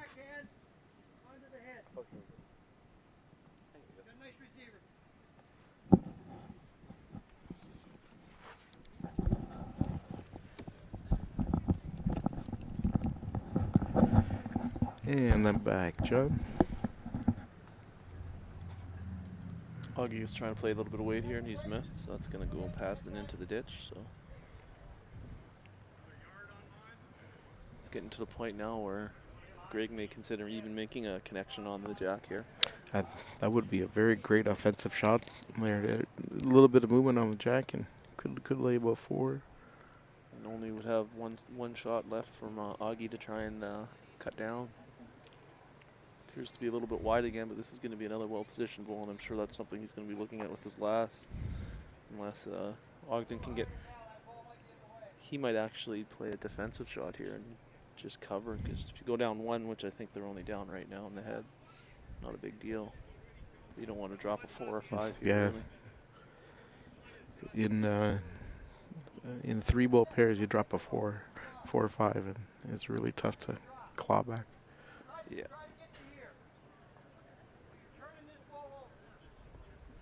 I think that's exactly what Bazansen's trying to call here. Is just a nice defensive, kind of improve the head position here. Well, when John Seidman goes wild, it must have been a big bowl there by Braden Campbell on the last end. There, I could see John Seidman jump into the air in celebration there. So, and Liam Campbell's now picking up the mat, so it must have been a great shot there by Braden to get his team on the board. So that's a fairly good spot there by Augie on his last. Now Greg does need to be careful here. He doesn't want to hit it too hard, otherwise it could actually be bad. But if he can move the jack a couple of feet, he's definitely got the potential here to have a nice end.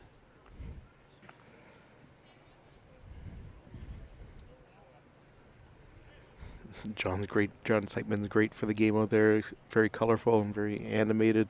Love him. Yeah. Just great to watch when you're on the sideline.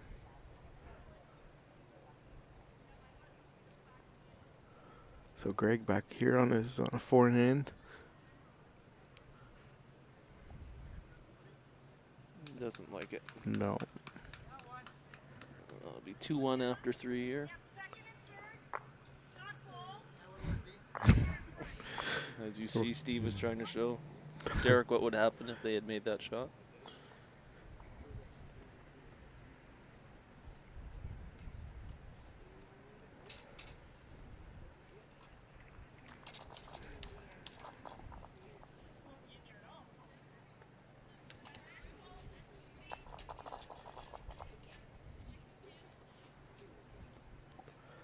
So at the Burlington Club here, we got the singles coming up right after this on Monday.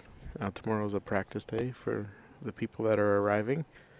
Are you playing the singles, John? No, I'm not a big fan of singles myself, so I didn't even enter provincially this year.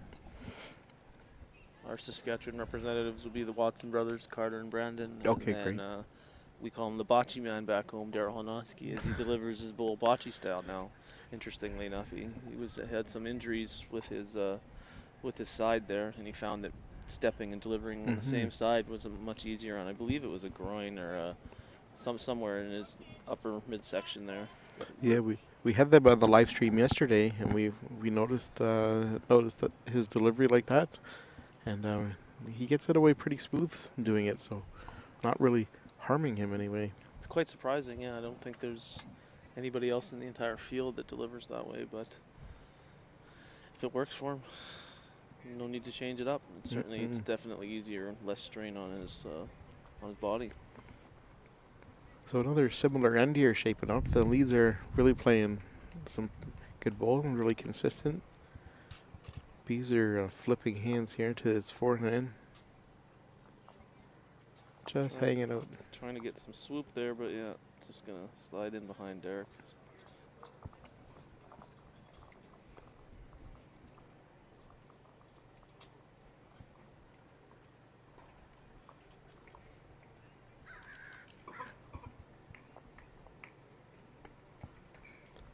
And Derek coming down here, still sticking out there. He's got 3 fairly tight to the head there, but you don't necessarily love that as the skip because they're all in one spot. If the jack were to move away from that, it gets ugly, but if the jack can stay where it is, or even if Greg can even tuck them into those balls, it's certainly advantageous. Beezer's wide here again, but he's going to hope to try and get some movement at the end, but I don't think he will. It appears to be a little bit light as well. So certainly early, it's Derek taking it to Bezanson, the first few ends here. You know, Steve's going to try and find a way to right the ship there. You can see him practicing his delivery as he's coming down there already, so he didn't have to go behind the bleachers this time. No, he's out there doing it.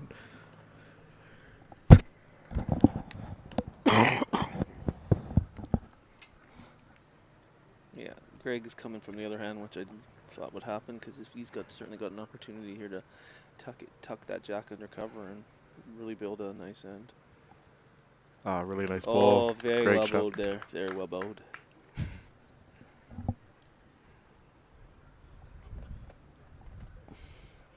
Surprised to see Augie coming from this hand. He's obviously going to try and make a connection on Greg's last bowl to spring the jack back. Or maybe even just come underneath and cut down. But this first one's going to come to the back and at least cover the spot. Greg's already noted that he's going back to cover the tee. They've certainly got themselves a good count right now, so they're going to play a defensive bowl, which is a smart decision. Yeah, I've played here a lot, and I do know about the forehand coming back towards the start there. It's definitely a hand that will hold out there a little bit, just until the end, and sometimes it's difficult to find. Yes, if I do recall this from 2019, I'm not sure how close it's running now, but certainly I'm a left-hander, so it's the inverse for me, but I found certainly the side away from the clubhouse definitely had a lot more movement in that game. There was a wind coming from that direction, which aided it even more. There's a great ball. Great shot. Fortunately, I think he's still probably down 3. But certainly giving himself some opportunity on that last one. He's got a bunch of balls to land now, or punch his own in, or take the jack himself. Yeah, I think any movement inside that pocket there for Nova Scotia would improve the situation. Greg's probably looking here to. Well, if I was playing, I'd probably play around the back a little bit. Yeah, or if he can tuck it again too. Yeah. Right now the jack is exposed and open for the taking. He's picked it He up. did it. That's a good ball. Ooh, Yeah, did great it. shot. And he's two in behind cover now. Oh, nice. So it's only 2 instead of 3, but I don't think Augie's really going to be able to get to it now. It's a better 2. Yeah, better 2. Because that was the risk if he left it there, that Augie would make a very similar shot.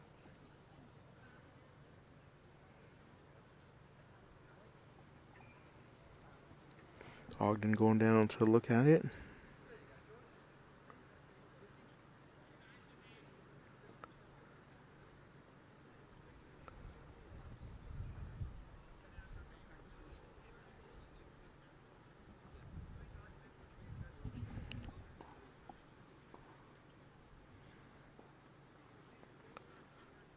making some discussions here, but I think the shot's going to be, can't really go super heavy based off of all those bowls up front. So I think you're going to see him have to play basically through the same port that Greg just came through on his last and try and pick the jack up. He could move it in a foot or two. He might actually get 2 out of this.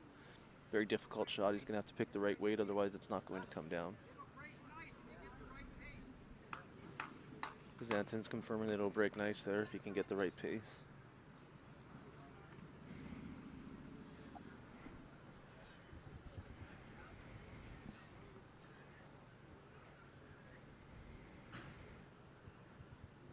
Seems to be heavy and outside.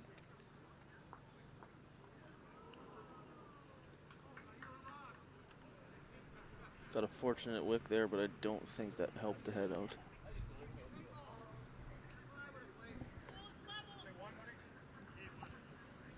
Looks like it did cut it down to 1, so that's going to make it 3-1 heading into the 5th end. I see that Kathy Seltzer is asking about other games. We'll try to get some updates for you.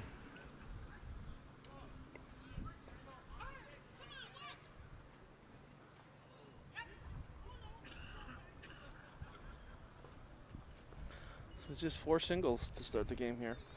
No big ends yet. Derek's got the mat up a little bit this end.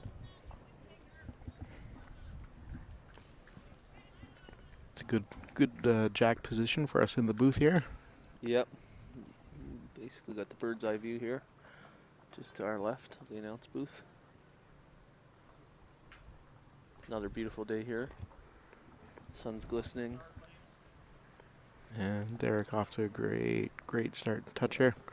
Beautiful first bowl.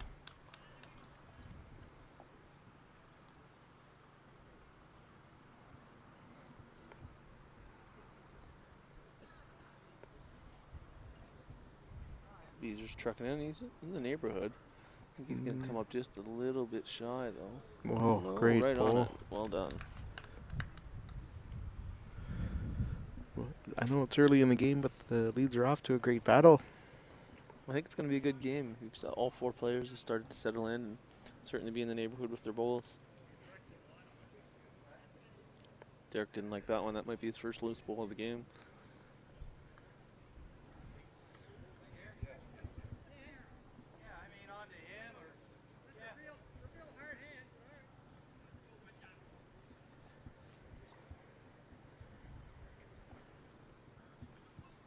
Augie's asked Beezer to change his hand. Beezer didn't like that and said that it's a tough hand, but he's doing what he's told, and he's going to try and make a shot on that other hand. It's swooping in behind here. That's still a nice ball. Not all bad there. That's really good. Greg's asking for anything in behind.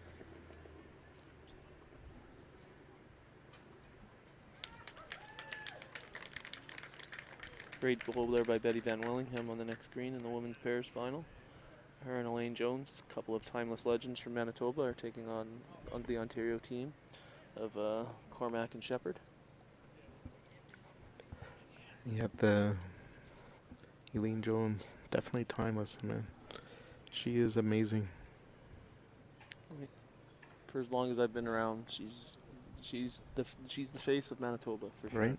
Yeah, always in there. One of the best bowlers we've ever had. Man, definitely a Canadian legend, that's for sure. Yeah, and even at her age, she's still obviously still rolling it out. Still elite. Yep. I'm not sure how accurate it is, but somebody said she was around 90. Around 90? Was it? I'm not sure if that's correct. We apologize if it's not correct, but she's certainly unbelievable. I know she's been playing for years and years, but I would be guessing on age.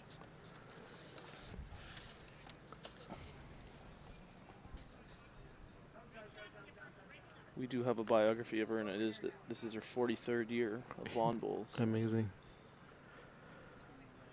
So we don't know her age, but still 43 years on the green, and looking great.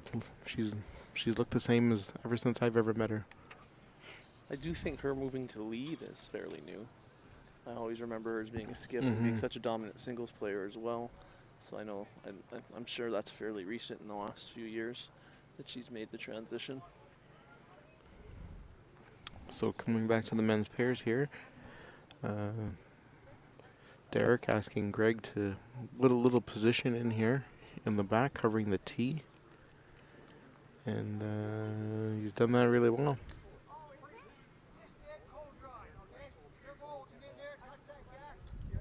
Steve's asking for a dead cold draw.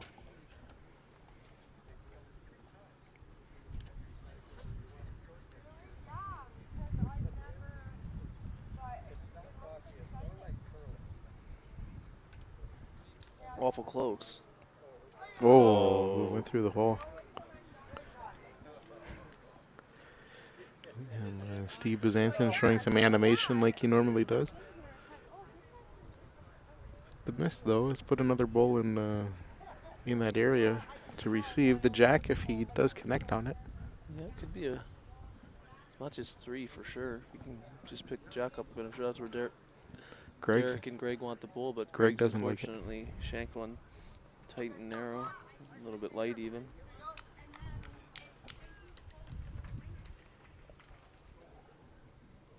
Beezer's asking basically complete that same stroke. Don't need to change much. That's not much of a hole there to get there. So it looks a little tighter. I don't think it's going to, unless he can connect off the inside bowl, and he doesn't. One again. Another one.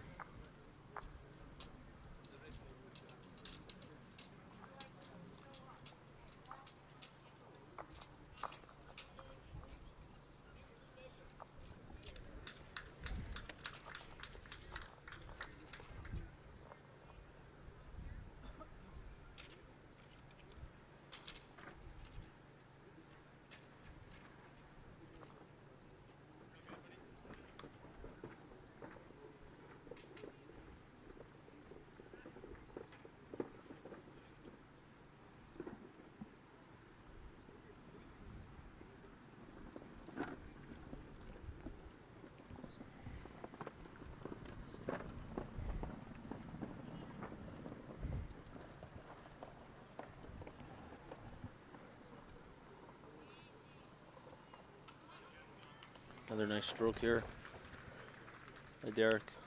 His first bowl, almost every end has been near perfect. He's had himself just a great first 6 ends here. He's going to want to continue that momentum for the duration of today's game. For sure. Beezer with a nice response here, just slips by though. Good back bowl in position.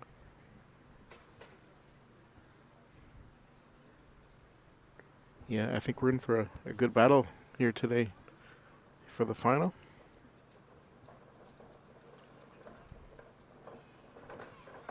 Derek coming up a little bit shy on that one.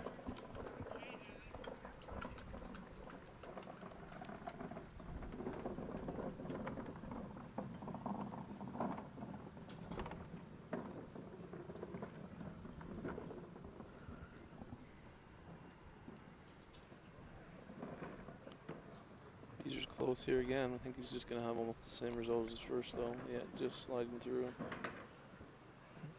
Near identical to his first, but he does have 2 bowls back there waiting if he can scoop it up on his next. Yeah, very weight sensitive hand. That hand there just got to have the weight just perfect.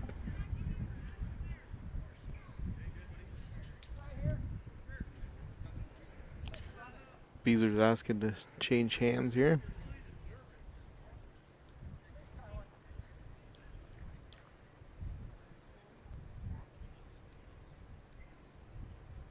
Strange decision in my opinion, but see if it pays off for him.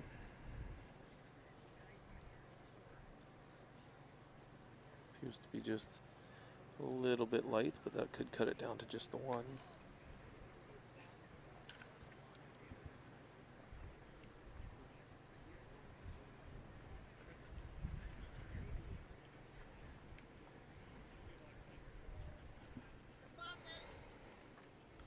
Gregory's taking his sunglasses off for this end here. It means business. Yeah, he's getting down to business now. He's going to be stroking it here on his forehand. The legend Malcolm White has just walked in. Yes, he has. Malcolm was out last night with the boys. It was great to see Malcolm after all those years off, and he's now here to cheer on his longtime friend Greg, who's got an unfortunate bull there. He a little bit too heavy and ended up trailing the jack back to Bezanson. Nice to see you, Malcolm. Yeah, the White brothers and their father Gary, just legends around these parts. Across the whole country, actually. Yeah, I'm gonna agree with you there. And there is Gary. Speak of the devil.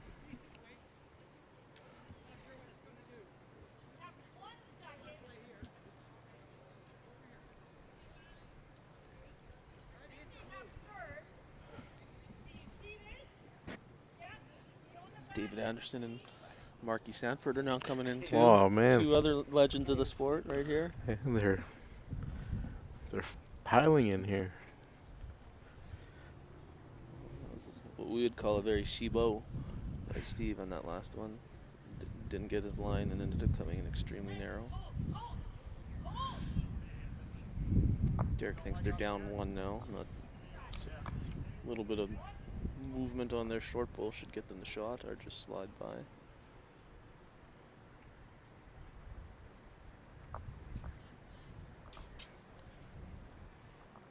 Greg's got some gas on this one. I think it's going to slide by everything though. Mm.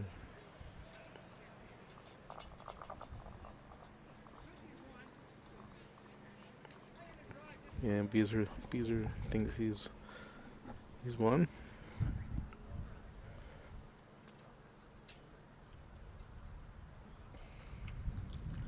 Augie looks like he's in the neighborhood this time. Maybe he's just too heavy. His line was good.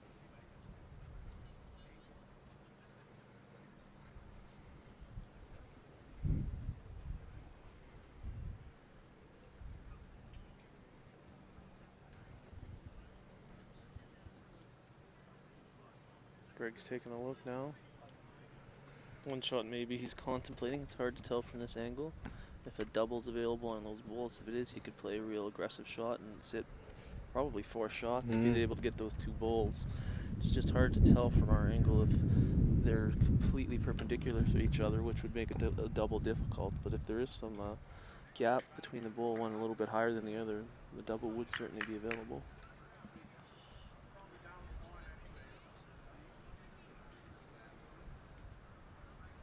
I think that's probably what they're discussing right now, is whether or not it's worth going for a weight shot.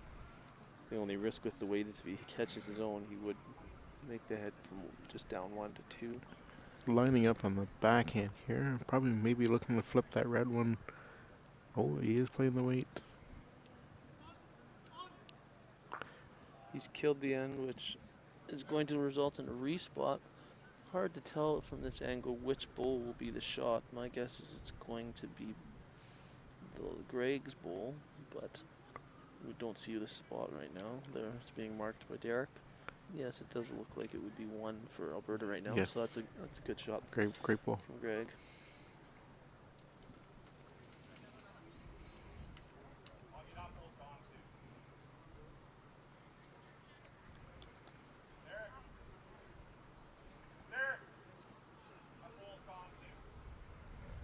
Greg just pointing out that there's a dead bull out there. That's what all the shouting was about.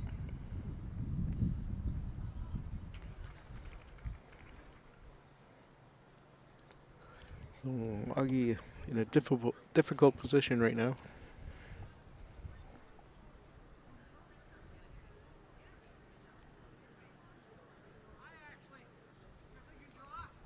He's got himself a yard to draw to here. The other option would be if he could somehow make a connection on the one Alberta bull that's in the head, but does appear to be behind some cover because he could hit that bull up and stick for at least 3. My guess is he'll just draw, and if he can get any movement of the jack, it'll probably be enough to score at least 2.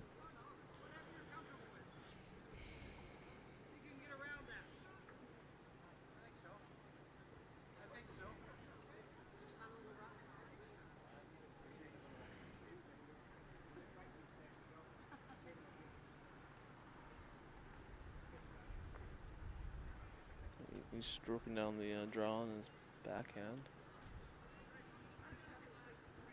Weight seems to be in the neighborhood. If he gets by everything, it just needs to slam on the brakes, and I think it will. I think that's probably the shot.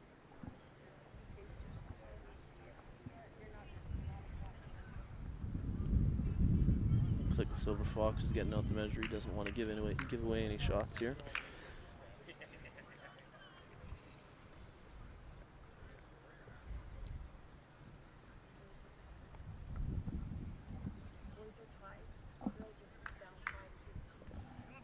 Just getting an update on the Saskatchewan game. It's currently tied for the men's fours bronze medal match between Ontario and Saskatchewan.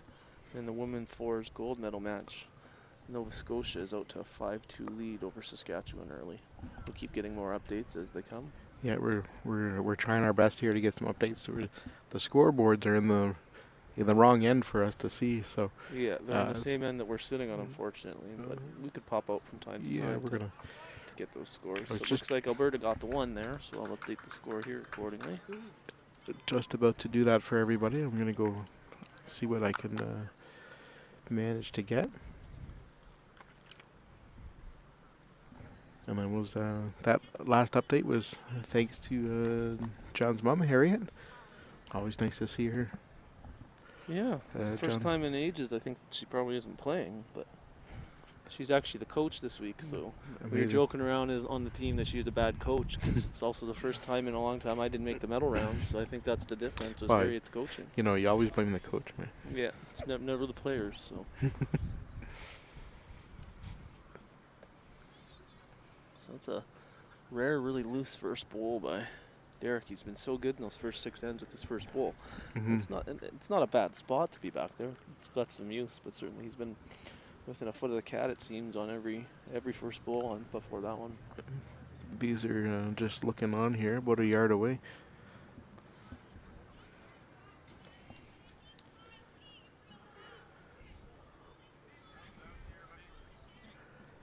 Greg likes it, so I'm assuming this is going to be close. Yeah, very well played.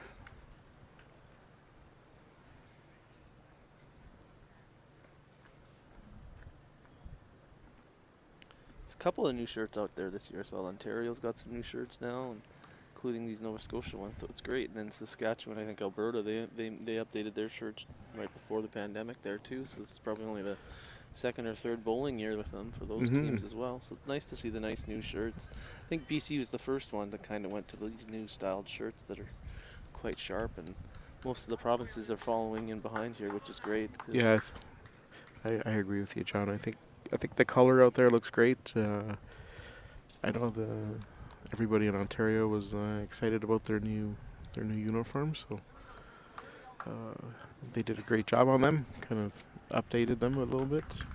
I remember when I first started, and I'm sure you remember those shirts too that the different provinces have, those cotton, gross, thick shirts that everyone was wearing. It's amazing that they survived those 9-10 hour days out in the sun having to wear those basic.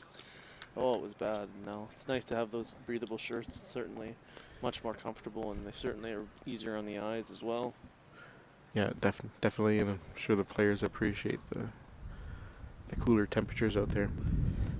John, I'm going to leave you for a second. I'm going to go get an update for the fans out watching, and I'll just be back in a second, all right? Sounds good.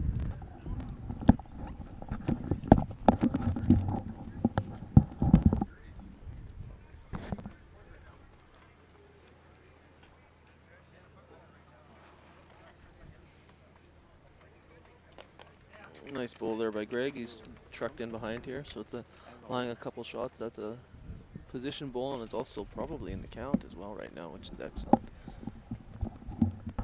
Anna's just came back with our scoreboard actually for us, so Chris didn't have to go too far. Yeah, didn't even get out. Oh, there's a great bowl by Augie. It's Greg's first bowl, like we had said, was in a great spot, and Jack did pump to him, so it's still one shot in favor of Alberta. So Chris, what's going on in the different games? Yeah, so we got women's pairs that are right beside us, but we couldn't see the scoreboard. Manitoba is up about 5-0 after 5. And in the women's pairs bronze medal match, Alberta leading BC 6-3 after 5. And then in the men's pairs, we have our feature game. Feature game on the here we 5-1. Right 5-1. Thank you so much for that. I couldn't see the screen. And the men's pair is bronze. So BCA playing BCB. BCB up 11-4. Wow, that's high scoring. It is. 15 points already compared to just the 6. And they're on record pace because that's after 7. And the men's pairs. We got the men's 4s gold is Alberta A up 7-2 over Nova Scotia, and that appears to be after just 4 ends, so that's still quite early. And the bronze medal match is tied up at 5, like we had said, between Saskatchewan B and Ontario A. Yeah, thanks, John, for that. Women's 4s gold medal match. Nova Scotia leading Saskatchewan 5-2. That's after 5. And in the women's 4s bronze medal match, we got BC leading Ontario A, and that's 4-2 after 5. So thanks to Anna Mees for that update, and I hope that helps everybody watching out there. We'll get another one for you in a few ends. Just about a great shot there by Augie to get a big scoring end. Instead, it's just going to be the 1 for Nova Scotia. If you could have caught the inside of the bowl there, I think it was probably 3. So we have our 7th straight single here, which is impressive. I'm not sure what the record is for most consecutive singles to start a game, but they certainly must be approaching that.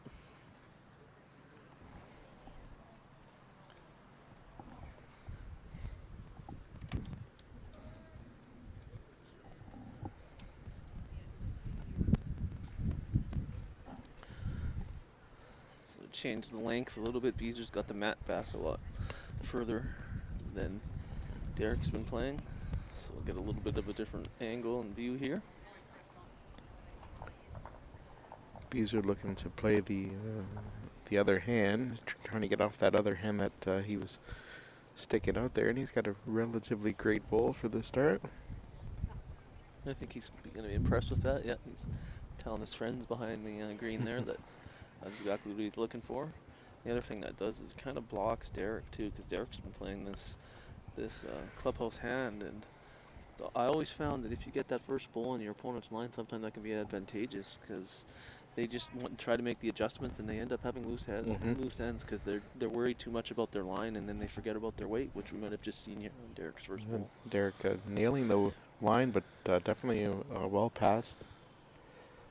Beezer looking to go back to that bigger drawing hand, his backhand, but looks up well short of this one. He's not happy with that. No.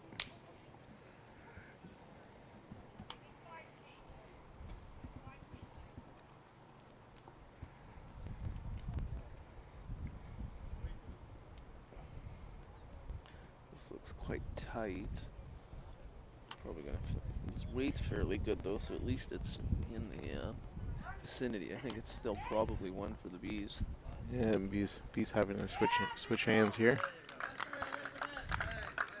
The crowd has just gone wild for Elizabeth Cormack making a shot. I saw that they had struggled and hadn't scored yet, so that could be the shot they need to kind of get their engines, guns blazing. Maybe they didn't realize it was a 1 p.m. start time. I know it was 2 p.m. on the calendar, so maybe they just a little bit slow arriving can happen. Maybe some pre-game jitters, although both of them are certainly no strangers to a big stage like this, so I didn't think that nerves would be a factor for any of them. This looks like a fairly good bowl here as well. It's just going to slip in behind, and I think it might have even stopped for the shot.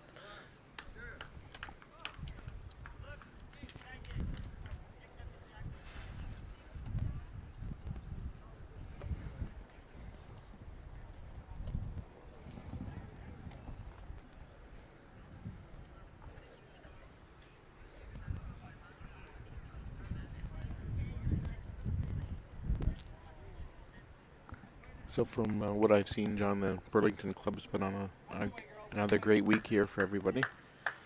And I think everybody's enjoying themselves. Back with their friends and Yeah, and we've got ourselves some nice greens. We've got ourselves great hospitality. It's certainly been a great week. And something that's, 2-3 years in the making. We're certainly happy for that. And Ogden coming up a little bit tight there. He may have rolled. Definitely the shot bowl now will be Derek's that he just promoted. I think they're probably holding 2. Craig's asking if they need position here, which they probably don't, because unfortunately Beezer shanked a couple of his short there, so there's no back bowls currently for Nova Scotia, so Alberta's in a great position right now. They could probably just continue to build the end and hope for a big score here unless Ogden can come through with one of his last 2 bowls. It's a real tight line here by Greg. I don't think he's going to like it. A little bit tentative from that bowl that's out there on the line, but definitely well tight. Sure, Ogden's just going to continue to play the clubhouse side here and just try and promote his into the head. Probably doesn't need to move it more than a roll or 2 to get the shot. He's got no back bowl, so I don't think we'll see anything more than about a yard of weight just to try and get in there. Oh, it does appear he's coming in on the backhand, so he is playing weight. He's playing weight. Got 1 bowl out. So I think he's still probably down 1, but he's at least giving himself a position bowl in the back. And really, Alberta's down to just 1 in the head, so they're certainly going to want Greg to connect here on his draw to get a second in.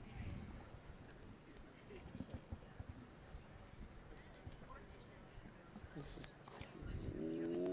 could be doing what he doesn't want to do, and he has.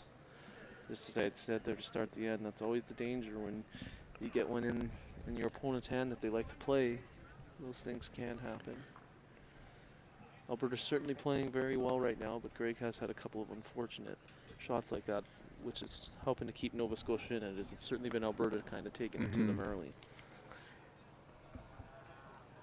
Augie doesn't like it.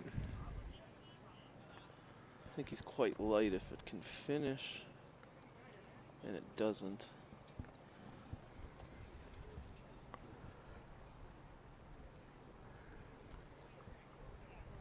It's just a question of now if they can get to that bowl, and if they can.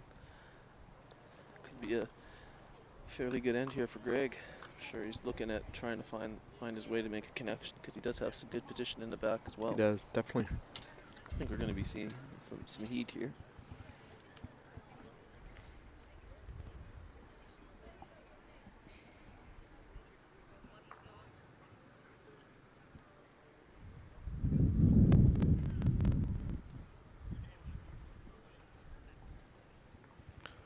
Greg on his forehand here. I think he's tight, unfortunately.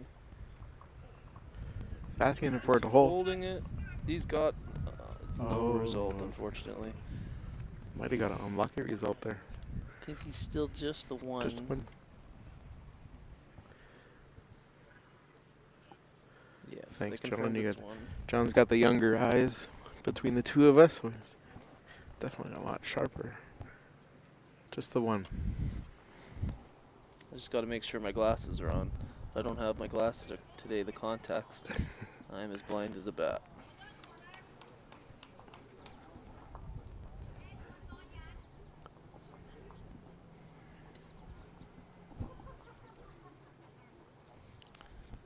So we still have yet to see a multiple score to end going into the 9th, which is shocking.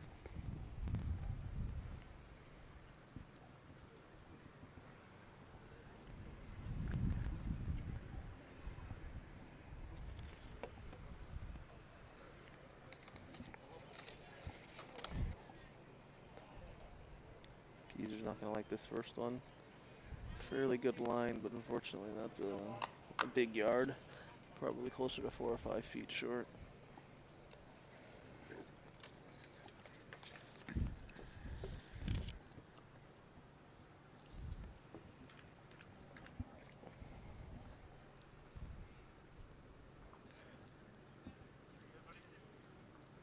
And that's more of what we expect from Derek on his first. If we were handing out a game MVP early, it's certainly going to be Mr. Derek Dillon in that Definitely. first 8 ends. He's brought his A game so far. He's played that very consistently. Easy just slides under. A great weighted bowl, but couldn't quite hold just enough for him.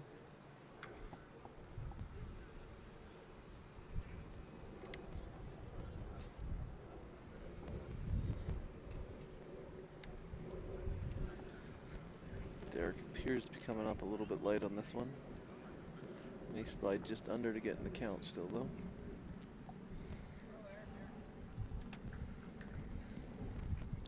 Beezer's going to want to be picking it up. Last few ends he struggled a little bit, so you know he's going to be on himself to give him some elite bowls here for Augie to be able to make some conversion shots. This weight looks good if he can get around his own. His weight was really good.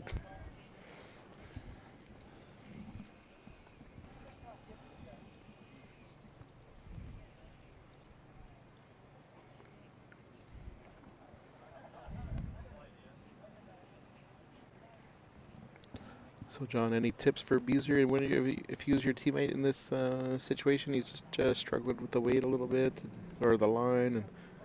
And, what would you suggest for him? At a time like this, I think you just need to let him reset and know that he's been here, he's done that, he knows what he can do, and we all struggle at certain times, but he just has to forget that end. You know, sometimes you can just let it spiral, and it can get worse and worse for you. And the key you just need to know is that you've got over half the game left here. Steve's just confirmed for us that it's very sticky right now. The bowls aren't finishing like they should, and that's why he's not able to get those closed. So Yeah, that's it. that's the green conditions. And sticky just means that not quite as slick or fast as he had expected. And that's the one thing I have noticed this week when playing, is that the greens are a little bit slower than we had expected. And when we were asking about it, it made sense that they continue to water them because they don't want them to get too quick, too fast, because you've got another week of play on this. So if you sped them up too quickly, they could become almost unplayable on a fast, or from a fast perspective, if they get too brown by the time the singles came.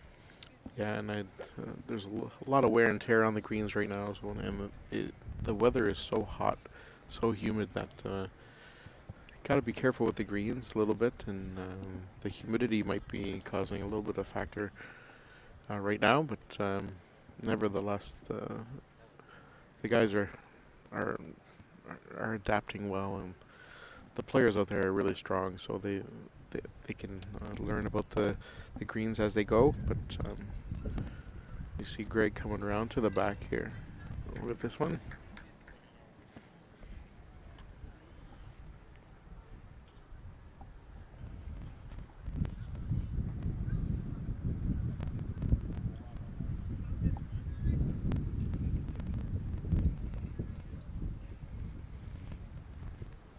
This one's got some mustard, so he's obviously looking for a connection on the shot bowl.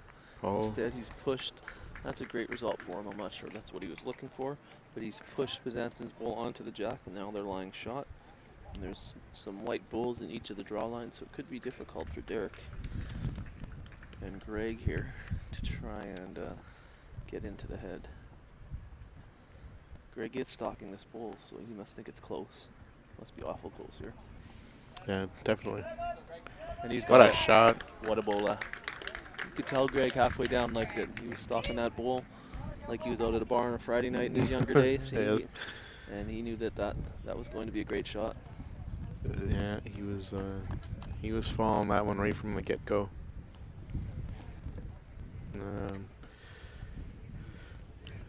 Ogden here on the same hand, the backhand. Appears to be in the neighborhood as well, actually. This is a great effort. Just needs to hold, get Jack, and he did. Oh, he did it. What a bomb. That's 3 straight bombs by That these is skips. This is the high-level stuff that we expect from the final, and we're seeing it. Definitely. Those 3 great bowls. We'll see if Greg can do it again. Appears to want to play some weight on the other hand. Jack or bowl. If he can get the bowl, we might actually see our first 2 of the entire game. That'd be shocking. My money's going to be on him missing this, because even if he gets the jack to the ditch, he'll probably get 2, and that just wouldn't be right for a game like this. It's got to be ones every end.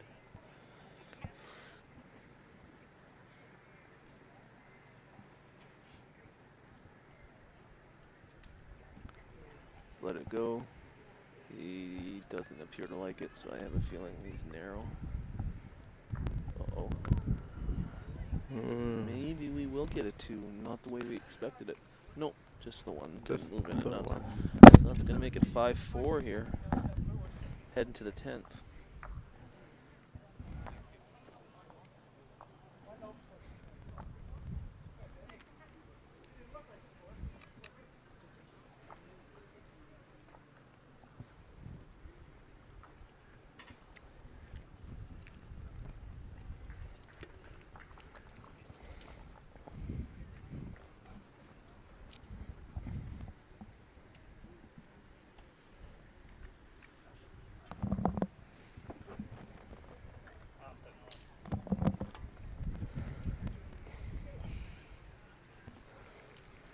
Some Beezer here. Looks like a little bit longer end. It's stretched out a little bit. It's going quite wide, so you've definitely got a nice swing on that hand, and you can see it flopping back in. He's going to be happy with that for his first ball. I'm sure. Definitely.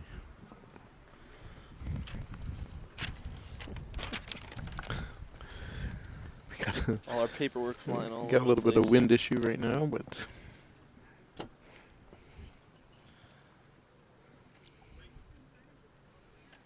This is a nice response as well. Maybe just going to come up a little short.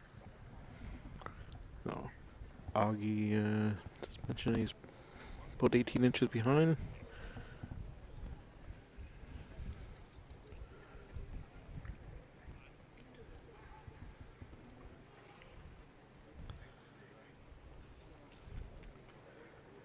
And man, There he goes. another nice bowl by Bizanson, Steve Bizanson.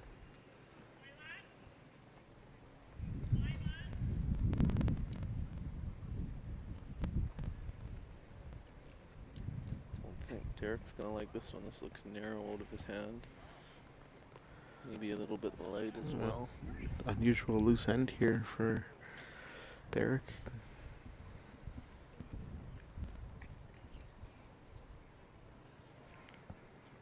Steve can really put some pressure on now if he can just little trail of the jack here. He's definitely got that big swoop covered here, and looks to be well down on his line again. Maybe a little bit light, but given that he has 2 in such close proximity to the jack and he's played it well, that might block Yeah. a drive. So that's not a bad spot. I'm sure Derek's going to make sure he's at least reaching the head here. Even if he can get in behind, that would be good. Just come up a little bit light again. So we may be seeing a little bit of a change in the guard here finally, as this is the first end that Steve has really taken it to Derek. And we'll see if Greg's able to make a change here. Steve's got really 3 great bowls out there. He's got the 2 shots and then one blocker. I'm sure Augie's going to want to probably look at getting into the back here. It's the type of head that you would think Greg will attack. And these 2 skips with Greg and Steve Ogden Greg and Steve Ogden. What a great bowl. What a bowl. That's a toucher too, so any weight, toucher of course, if it gets hit into the ditch, will be able to remain in play. And I was just about to say, these 2 skips always coming with the big shots when they need it. We're going to need one here from Greg if he wants to change this end. Slides under and maybe gets 4th shot. It's a question now, would you continue to build here? You're up 3, they don't have any position. Do you want to make the target any bigger, or would you head to the back here, Chris? If I was B, I would probably play the same hand that they're playing. Maybe just slip in behind to protect if there's a weighted shot here. You'd hate to make the target any bigger or expose the jack or anything, but Right. so I don't think Augie's going to like that one.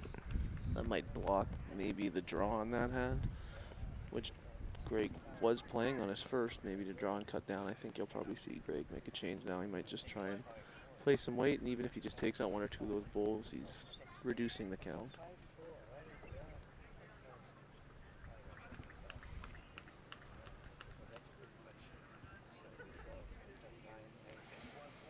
Yeah, that's what Derek's looking to play, a little bit of positive weight through on the forehand. Trying to change this a bit. Greg does still have a bowl to come. Greg's stalking it, so my guess is this is close to what he was looking for. Oh, that Just probably still takes out the one. But just slid under. he was very close to being much better than that.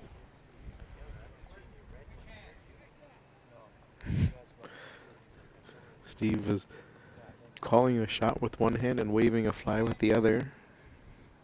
Or a B. And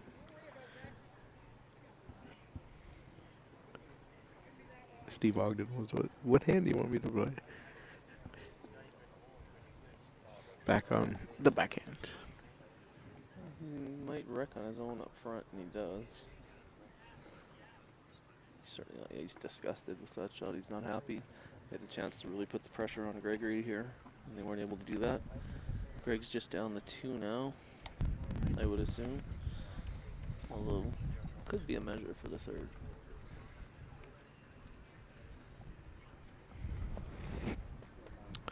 Definitely needs a big shot here. Yeah, he'll risk going down for the first time in a long time here if he's not able to make a shot. He's playing weight again on that hand. This seems to be tighter out of his hand. I'm not sure it's going to be good. This could actually be really bad, and it is. I think it's probably 3 in a measure now. I think Greg just said 4. No confirmation on that though.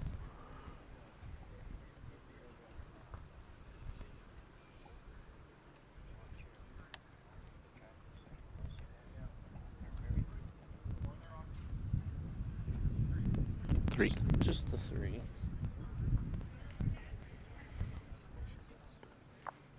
So nevertheless, a big end for this game. So the answer to the trivia question we were all wondering was the 10th end when we would see more than a single score. That makes it 7-5 with 8 ends to play. So we certainly have a tight game that's going to go down to the wire, I think. Nova Scotia certainly picked up their play the last couple of ends, so it'll be interesting to see how the Alberta team is able to fend off this charge that's being put forth by the 2 Nova Scotia legends, the Steves.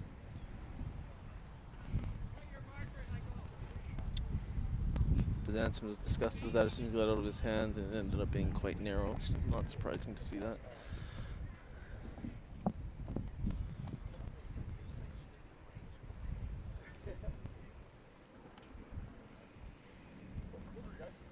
Derek seems to like this bowl.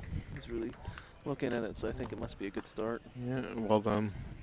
Very well bowled, yep, very well bowled. That's more from what we expect from Derek.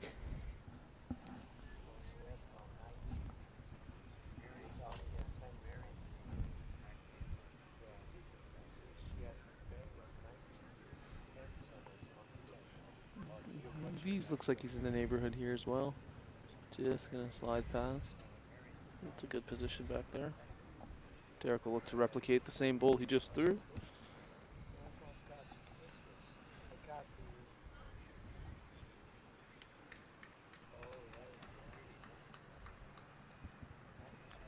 A little bit lighter, but I think he's got a great line again. Just a tight and narrow.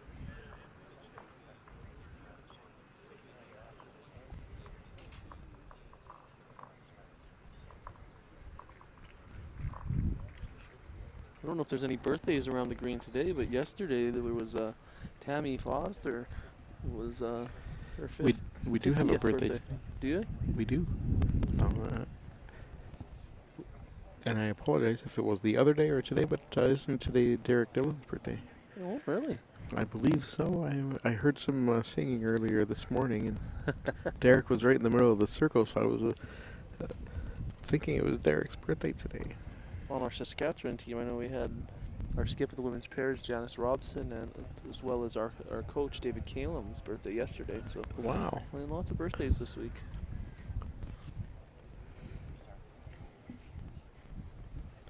think it's just the one right now. With Bezanson doing some coaching. Ogden is to go down the green. He's got his arm around him, giving him some coaching. Steve was always good for that. He was a good motivator. Oh, he is. If you had a couple of ends where you weren't quite up to snuff, or Steve was always good to get you back up where you needed to be.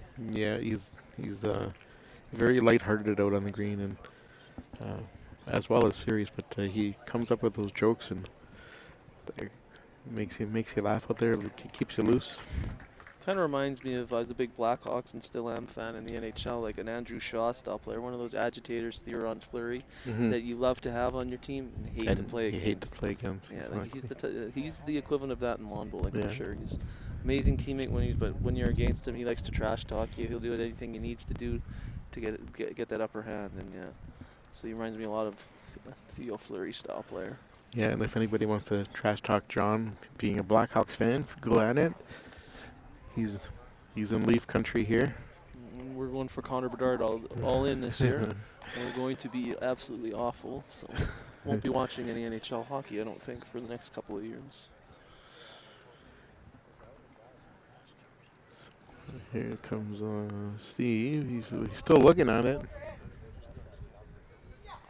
Oh, just missed it.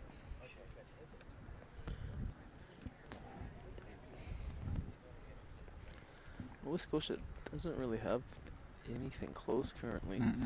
So if nothing changes here, you'd think that they could maybe take that bowl out for a Mitchell on Greg's last. Looks like this is gonna beautiful be bowl. number 2. Very well bowled. Well played. You can tell we had some some hometown cheering going on. Yes, you can certainly see that it's a pro Gregory Wilson crowd here in the gold medal match, which is to be expected, given his roots from Burlington. Got a little bit of a chance here.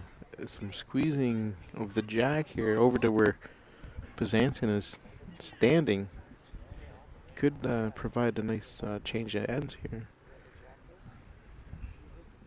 Stroking.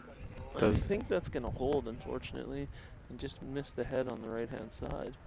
And it did.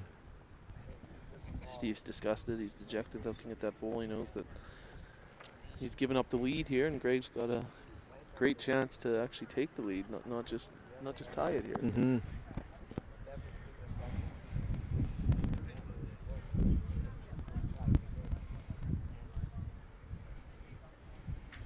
I would assume that there's going to be some really large crowds over watching the end of the fours games, because this green will definitely be done first, being all pairs out here, and then everybody will probably move over to watch the end of the fours.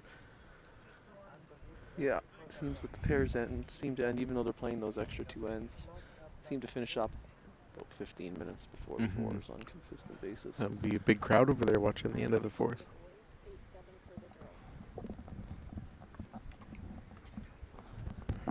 All right, we have another update for you, and we're going to do that right after this end here. Greg's I believe bowl. that's probably 2. We'll just wait for confirmation. That'll tie things up after the 11th. And Chris will be able to give you the updates of all other scores, as we've got again to thank Anna, who's came back with some scores for us. All right, we have a women's pairs gold medal match. Ontario A making a little bit of a comeback, but Manitoba's still up 8-5, and that's after 10. In the bronze medal women's pairs, we have Alberta up 12-6 over BC, and that's after 9. Men's pairs bronze medal, BCB is leading BCA 15-5 after 11. Women's fours gold medal match, tight match here. Saskatchewan's battled back, leading Nova Scotia 8-7, and that's after 8. In the bronze medal, we have a tie match. Ontario A tied 5-5 with BC, and that's after 8. Men's fours gold medal match. Alberta up 4 versus Nova Scotia A, and that's after 7. And in the men's 4s bronze medal match, Saskatchewan B leading Ontario A 9-6. That's after 8. And that's a complete update. We'll get another one for you as we move along.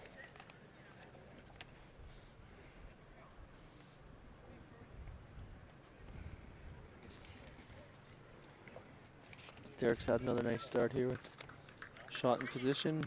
User's coming in there. I think he tickled the kitten, but wasn't able to stick with it. And he's dropped in just behind.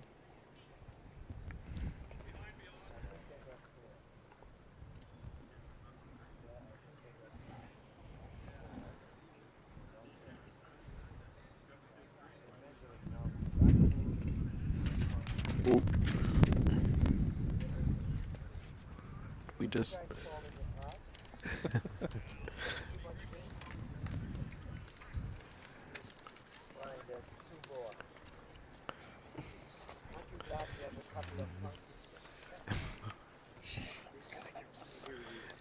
we just had a big gust of wind, and our papers went flying everywhere.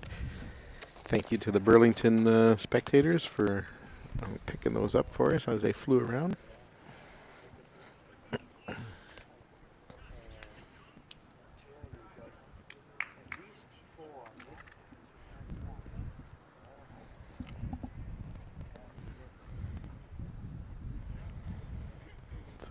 Greg here looking to keep the pressure on his end after a great start by Derek.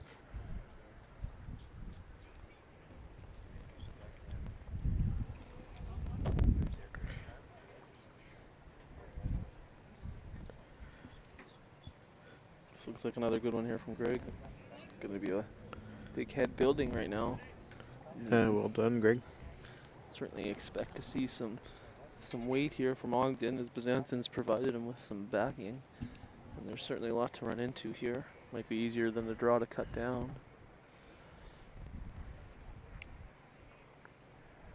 Yep, it's got some gas coming in. Byzantin doesn't like it, must be quite narrow.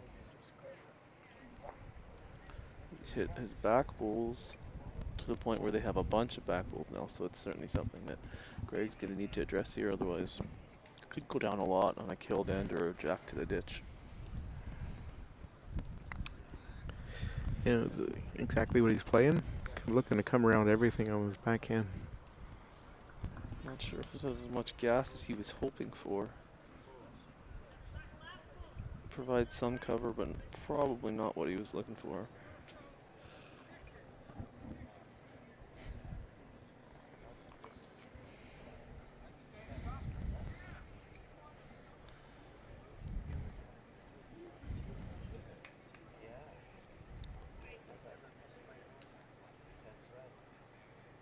A little more control on this one. Certainly still has some gas. He's hit one out and gone to the back. So again, this could be a huge end either way on this last bowl. As a jack to the ditch could be 4 or if he misses and doesn't clear any bowls out, it could be 3 for Alberta if Greg draws one in here.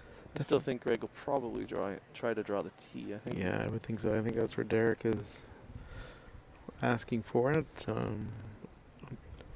Ontario has a decision to make here, whether they're going to play that weighted shot again or draw to cut down this count. And Greg's put a nice ball in the back.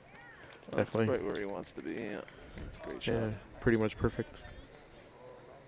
I don't think you change your shot here. You probably are still playing the weight. Guess the risk could be if there's any potential to take your own bowl out, he could give Alberta 4. He's changed his hand, so it looks like he's going to a draw, and that's actually quite narrow. So this isn't going to be an effective bowl at all. Yeah, he's not going to like that.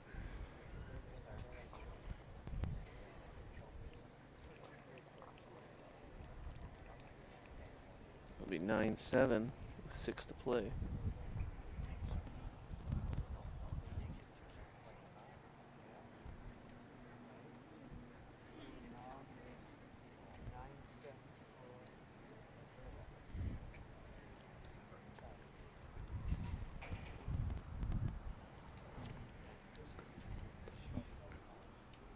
Probably a key end of the match coming up right here.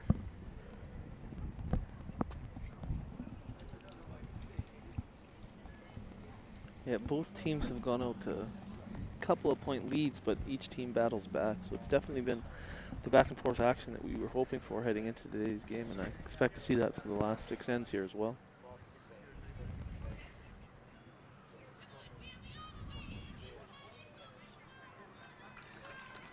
Oh, very, very big celebration from Jackie Foster on the other green.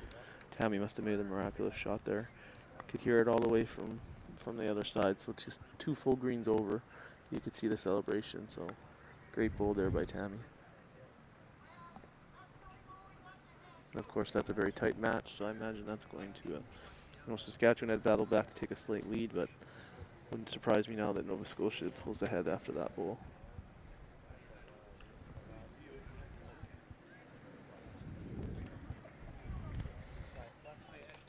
One person I wanted to give a shout out to this week was, if he's listening back at home in BC, is Kerry Mans. Yes. He was expected to come out and play in the men's fours this week, but unfortunately there were some circumstances that didn't allow him to come, and that's too bad because Kerry's a great person and we all love him out here, and we want to wish him and his family well. Yeah. Hope everything's doing good for him. Most definitely. I hope everybody has a shout out to Kerry. Hope everything's doing well back in BC. So Derek's got another one in there again. He's certainly got a high efficiency rate of getting at least one bowl within a foot or two of the cat each end for Greg, which is certainly what you want from your lead, and he's also got a nice back bowl with him. So good end shaping up once again here for Alberta. Really putting the pressure on Steve Ogden. And this one looks to be maybe a hair light, but he might even sneak in to get into a count still, and I think he did. Definitely looking on, as they say.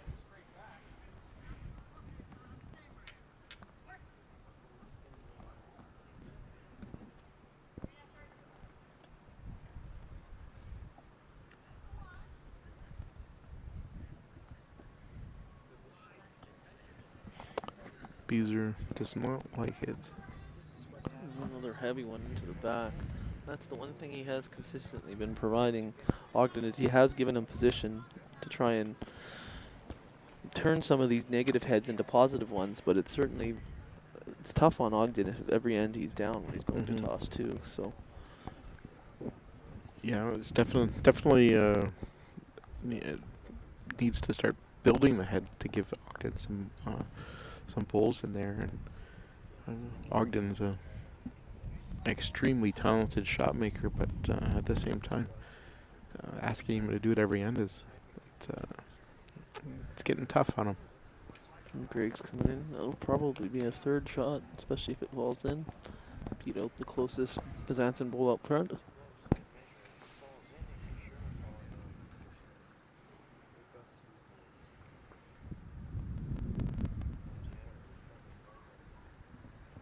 This one looks to be well weighted. If it finishes, he might actually have drawn the shot. Very good. I think he has. Yeah, he has. And you could see the partisan crowd for the Team Alberta. There wasn't much clapping on that bowl, even though it was a beauty. He even slid right behind the jackwood. That's going to make it tough for Greg to remove and everything. Greg really didn't like this bowl. He said that it took off on him. So Byzantin's asking for something even better than his other one, and he's asking for something right on the jack. When you throw a perfect bowl like that, you just don't even need to make an adjustment. I don't think so. Just throw the same bowl. That's, Something as simple as a little bit of a wind gust will make the slight change on it anyway. Don't think that'll change anything. Might actually make it harder on Greg, because that might provide some coverage of the bowl. Greg has 3 seconds, so any way that he can get to that bowl could be a huge shot for Gregory.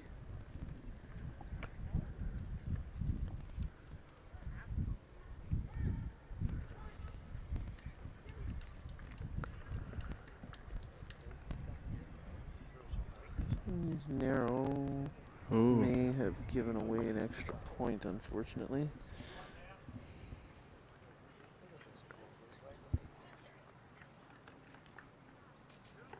hard to say if it's 2. Hearing from what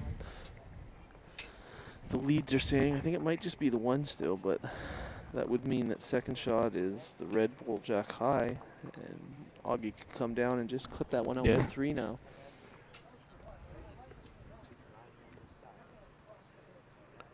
Yeah, that's what Beezer's looking at here, is playing the forehand across where all those bulls are cutting. And this is a big shot, because again, they could take the lead once again.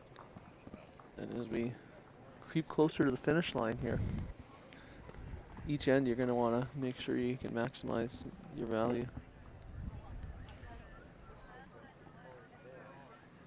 Michael Patulli and Alex Scott standing out there enjoying a couple of beverages. They had both great to see them both back here this year. Alex has been away from the game for a couple of years as he started a family. Great to see him back, and he's definitely enjoying some refreshments in the shade. yeah, definitely great. Really nice to see them back on the greens. Great players, as we all know. So Ogden here, yes, he's on his forehand. It's surprising he's going to come across the head at the bull. I'm sure he's going to be trying to hit the bull out. I'm surprised he wouldn't have played the other hand. He's got the weight for it. What a bola. What a shot. What a bola. That's probably 3. That's the shot of the game so far. Definitely a great shot. I think Ogden might have had a perfect end there. I believe that was 3. I'll get confirmation. They kicked the bulls in pretty quickly. Steve was celebrating, so once I get confirmation, we'll update the score. But I do believe that was a 3 spot, which would make it 10-9.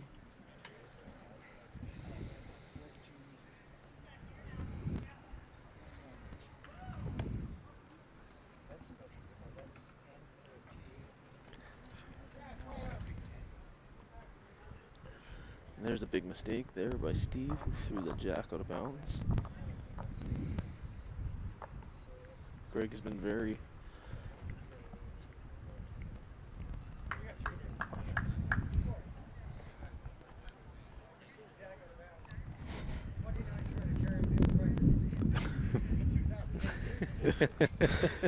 Steve just came back to tell us that he threw a jack out of bounds, and that he's now 29 jacks short of the record that was set by Terry O'Neill at the 2018 National Championships. I guess Terry must have thrown out 30 jacks that year. Grant Wilkie, our lead in the 4s, was challenging for that early this week. He did throw a number out of bounds, but he certainly picked his play up as the week went along. We were bugging him early, though, as he definitely, I think he threw about 5 out of bounds. Oh, boy. Over the first day or 2. I always find that funny, that there's lots of people that struggle with throwing the jack, which seems to be so easy, just lob it up the middle. But there's some people that are truly elite bowlers that seem to have trouble just keeping it in bounds. Yeah, it's shocking to me. It's amazing for a ball that doesn't turn. And just like that, that's why you don't want to give Derek the jack, because he's so good with that first bowl. And he's plopped it right on there.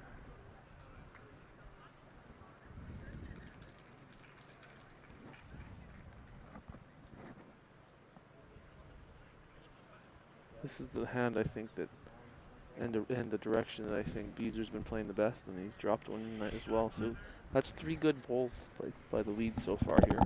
Although we've got 1 still for Derek, who's going to be looking to continue to build the head. He didn't like it out of his hand. I'm not sure if it's wide or what. It does appear to be wide. Although it did slide by, so that's a good position.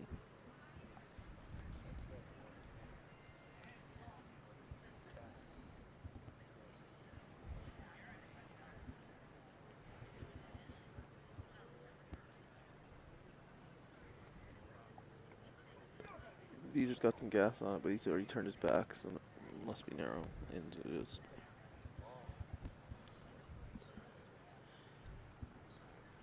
See the Canadian Bola coming in here. Daryl Fitzgerald has arrived. Yeah, I might get booted out of the seat here. See the is he the best is he the #1 color commentary guy? Or? That's what I hear. He's definitely got the experience. He's a tech wizard. Daryl Fitzgerald, of course, is the Canadian Bola, along with Lucas Caldwell and Michael Patulli. It's a great podcast. If you haven't listened to it, you should certainly tune in. You can like and subscribe. They put all their content, I think, on YouTube and all the various different platforms such as Spotify that you could listen to podcasts on. So I would certainly say check it out if you haven't. Yeah, they do a great job, and they have some good guests on there once in a while, and just a good platform to talk about bowls and see what's up in other parts of the country and the world. Yeah, I like that. They don't just do obviously the focus is on Canada, but they bring in a lot of the international bowlers as well too to get their perspective. So certainly a great show. So check it out when you have some time. Oh, what a bowler! Great shot. Augie is definitely challenging Derek for the MVP of this game. Yeah. He's coming up with some monster shots, especially these last few ends. He's really been stroking it well. I think Greg's quite tight on this, unfortunately. He wants it to hold, but it does appear to be quite tight.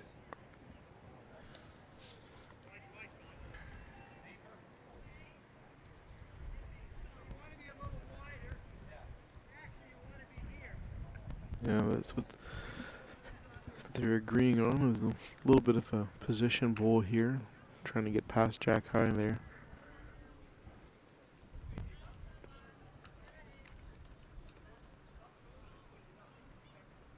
I think he wanted him to be wide and heavy. This looks like it's maybe a little tight, though.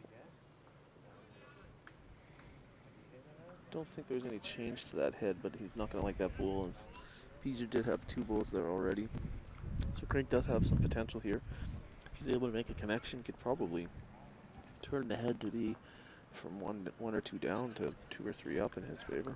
A little more positive with this one. I think that weight might keep it out, though. Unfortunately, he's going to push Nova Scotia Bowl back to where Byzantin wanted it to begin with. So Byzantin's walking up the green now. They're going to talk some strategy. The lying shot, they have a good position bowl now. You probably don't want to overbuild the head, though. Be interesting to see if it is that 2 or not. It looks like it's probably a good measure. Certainly not even going to try and guess it from this angle which one would be closer for second.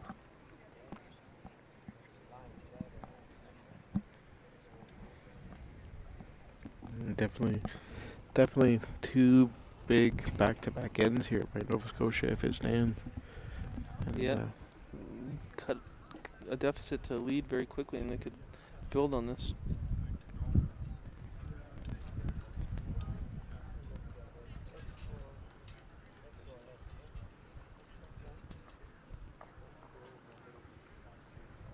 So Steve Ogden coming up to the mat to throw his final bowl at the end.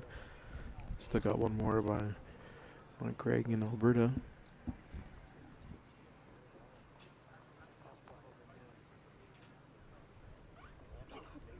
I wouldn't be surprised if he tries to just slip in behind here. You certainly don't want to put another bowl short of the jack.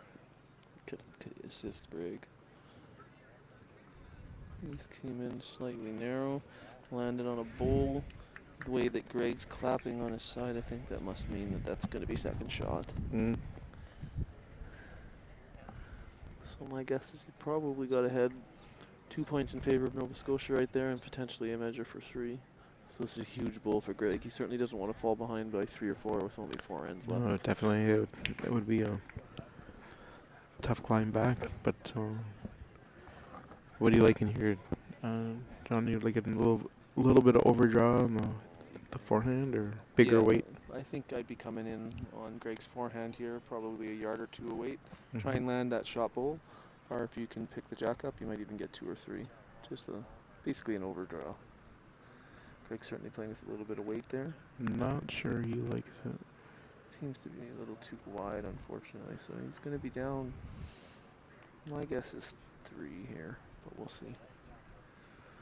1 in some ledgers. Definitely 2. I think the Silver Fox is going to get out the measure for the 3rd.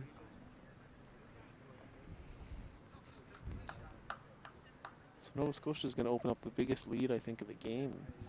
after this. Like, really, it's been tight the whole way, but they're going to be up at least 3, if not 4. I believe that's probably the biggest lead of the game for either team. We've had a great back-and-forth affair.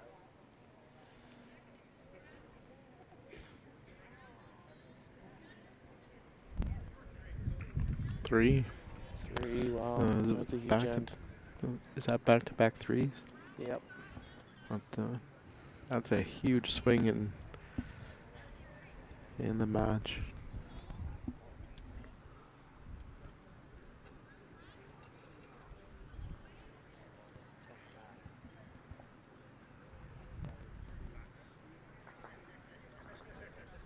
So Greg's going to have to find a way to make up 4 points in 4 ends. It certainly can be done, as we've seen as Nova Scotia pairs picked up 6 over the last 2 ends. I do believe both these teams have won Canadian pairs, if you recall correctly. Certainly Byzantin and Ogden have won before. I think they've actually won multiple. Yeah, I think so. And I know Greg and Derek have won Canadian championship for sure. I believe it was in the pairs. I know they made a men's fours final as well, so I could have them mixed up. Yeah, but I believe they lost the men's fours final and won the pairs one time. Yeah, I'm almost positive about that. So that's a lot of talent out there for the men's pairs. Final this year, everybody. And the whole field too. Like, Oh, you've got Tim and Hirendra Bartu that are Tim Mason and Hirendra Bartu that were another great team that have made it to the top of the game both domestically and internationally for Canada. Alex Scott certainly has won a number of Canadian championships from Saskatchewan. You got a lot of great teams. There was a surprising Ontario team here this year. I believe they were both novice bowlers, but they were playing some great shots as well. Bill McCullough, I believe, is the skip's name, and he's a newcomer, but man, he's played some really good bowls in the last couple of years, and he was up this year for, I think, his first WOBA tournament up at Kitchener, and he's loving the game, and man, he's really playing well. Really nice guy as well. Great to see. And very uncharacteristic from Derek there. They're down in the game and need some big bowls. And fortunately, he's thrown up a couple of clunkers these first 2, so he's going to really want to make sure his third one's in there. Beezer's thrown 2 nice bowls there. They've gotten to just behind the jack and are both counting. And his third stroke's coming in here. Looks to be fairly well weighted again. I think it'll be a hair heavy, but it's still going to be in the count. And shot itself. Great shot. So kind of seeing the leads going the opposite directions here lately, which is surprising, as Steve's had a couple of real solid ends, and Derek's starting to play a little bit looser. This bowl's coming in close. I think he's going to be a little short though, but it should at least cut down. It's probably second shot. Got Jim Roth here beside us, one of the umpires this week. Waiting to get called in. He's got his bag and everything he's ready. He's ready to go. He's ready to pounce if an umpire is called. We've also got George Cubis across the way there. He's the head umpire, so a couple of great umpires. Yeah. Can never thank the umpires enough for the great job that they do. It's a thankless job, really. It is. I don't think they make the big bucks for it or anything like that. I don't think so. They tremendous volunteers and certainly help us. They're here all day too and doing officiating and stuff like that. So it's they don't get any buys. They're here. No, they're here every round. Putting down the lines before the games start and checking the scores at the end of the games to make sure everything's good. And if we look to our left here behind the fence, we've got another Canadian legend just coming in here. Goodness, yes. Steve MacDaddy McCarron, and I haven't seen him yet this week, so it's great to see him. Steve is phenomenal guy. Ogden coming in a little bit heavy there and taking his shot ball out. Which is surprising because he's been on fire these last few ends, but yeah, he's cooking with a little bit of gas there. And has 4 bowls behind the jack though. If the jack does move, they're going to be in a great position. Greg's going to want to at least get one back there early, and it looks like he's going to be here on his first. That's a great bowl by Greg, just to limit the threat of a trail for potentially 5 or even 6, depending on how these next few bowls go. And Byzantin noting they are down 1. So Ogden on his backhand here.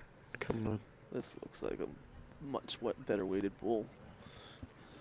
He's going to get the jack on the way by. Oh. No, just missed it. So now Greg's got the back bull. He's going to want to try and draw in here. If he can score a 2-baller or 2 or 3 here would be huge to get him back in it.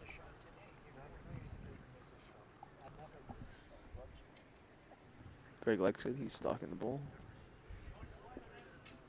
Derek says it's good too. He wants him to hold a little bit. Oh, no. No. Very unfortunate result there from Greg. If they left the jack there, he probably would have been 2. Unfortunately, he did slice the jack over to Pazanson and Ogden, who now sit 2, and it's behind cover. It's going to be tough to get to for Greg, unfortunately, on that last ball. Very, very tough result there. I think that's about the 4th time that's happened for Greg, unfortunately, this game. So certainly not getting the breaks that you would hope for in such an important match. Augie's awful close to getting this ball. Oh, man. I don't know if that's going to give him the extra point. He needed to move just a little bit more to hit him straight out, and that was probably 5. Yeah. Now it might just be the 2 still, at most 3. Not sure what Greg can even play here. There is the swoop there, so I mean, a perfect draw, but you got to get within 6 or 8 inches by the looks of it. Yeah. Just to get it. And it's going to be an off-center jack, so not sure what Greg's going to go with here. He could try and play some weight, but he's got to be careful because so many of his bowls are short and up the green. Big shot here. Looks like he's just playing the swingy draw. He does not like it. It's too wide, so this isn't going to change anything.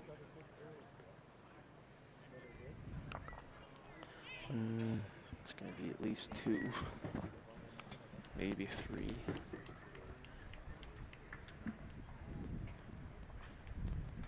They're looking at the 3rd one. 2. So that's a 6-point lead with only 3 to play. So this is a huge lead for Nova Scotia, who's going to likely start playing defensively. They can afford to give up 1s, obviously, the rest of the way home and still have the victory. And to all our fans out there, we do have a score update here. Now that the end is over, I'll try to get this done quickly here. Women's pairs gold medal match, Manitoba, Ontario A tied at 10 after 14. Bronze medal match, Alberta up at 12-11 versus BC. That's after 12. Men's pairs bronze medal match, BCB taking it to BCA 17-8. That's after 15. That's almost done. And women's fours gold medal match. A battle going on the other green, I could tell you. Saskatchewan, Nova Scotia tied 9-9 after 10. And bronze medal match, Ontario A and BC having a great battle. 8-8 after 11. Men's fours gold medal match. Alberta up 11-4 for Nova Scotia A, and that's after 9. And then the bronze medal match, last but not least, Saskatchewan B beating Ontario A 11-9, and that's after 11. Wow, some real close games. Indeed, and we thank Anna from Bulls Canada for bringing over our updates for us. And just back to their future match, we've had a great start to the end here as Derek has returned to form and he's sitting right on the cat, which is huge. That's what they need. They need to get a couple in there each end. And Beezer's answered with 2 good bowls of his own to get in the head. So we've got a great head building here early in the 16th end. Of course, we're playing 18, so 3 ends remaining and a 6-point game currently. Definitely an end that Alberta needs to score. Yeah, I think Alberta probably has to score all 3 ends here. If Nova Scotia's probably just looking to, if they can score one of the next 3 ends, that'll probably be enough to get them across the line. There's a nice bowl by the Bees coming in behind, so even though he's not lying shot, he's thrown 3 great bowls for Augie that really helped set him up in this end. Derek's got the one end tight, but really he needs to get a second, and this one's close. nice. This not going to finish just enough, but there's some potential here for Gregory. He's probably going to be looking for a multiple point score. They're certainly going to want to get the jack. Yeah, they're gonna have to change something, right? So Yeah. do a little bit of a drastic change here to try to get Ogden off his game. As it's getting down to crunch time, we'll obviously note that these are all very experienced bowlers, so I don't expect nerves to be a factor here in these last 3 ends. Everyone's settled in. I think we're going to have 3 great ends here to finish things.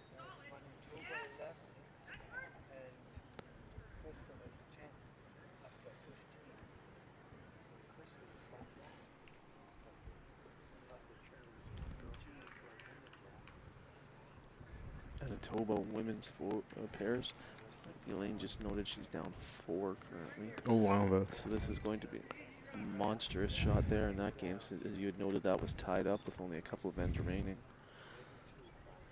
So to drop 4 at this stage of the game would be tragic. We'll let you know I'm watching that and let you know how that bowl comes. But Augie just throws another one there off to the side. Elaine's yelling for the bowl to come. I think she's close. Don't know if it came enough. Unfortunately, oh, she's not happy. And that was her last bowl. It looks like it's going to be a huge score for Ontario. Jake's just coming by there. We got to thank him for all of his tremendous work this week. He's been working hard. You can see it in his eyes that he's getting tired after a long work week, and he's going to be enjoying some nice time off once the championships are closed. And he's a full unfortunately, I think he's got to go to out to Windsor for the mixed pairs. Oh wow! And the para championships. So I think he get a couple weeks off, Jake, and like 8 days, yeah. yeah, about 8 days off, and He's back at it. Right back on the horse.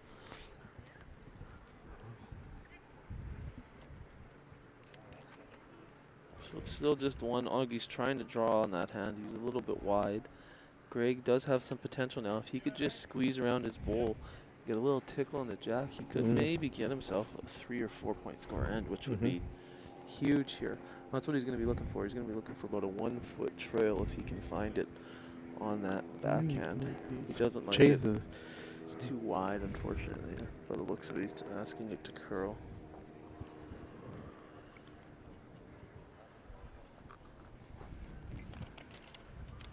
See, really the only area of concern for Nova Scotia is going to be about a foot or 2 behind the jack, right where Beezer's standing almost, where he just moved from. That's the one spot that I'm sure they're going to be looking to try and get a bowl in. They're not going to be too concerned giving up 1 here.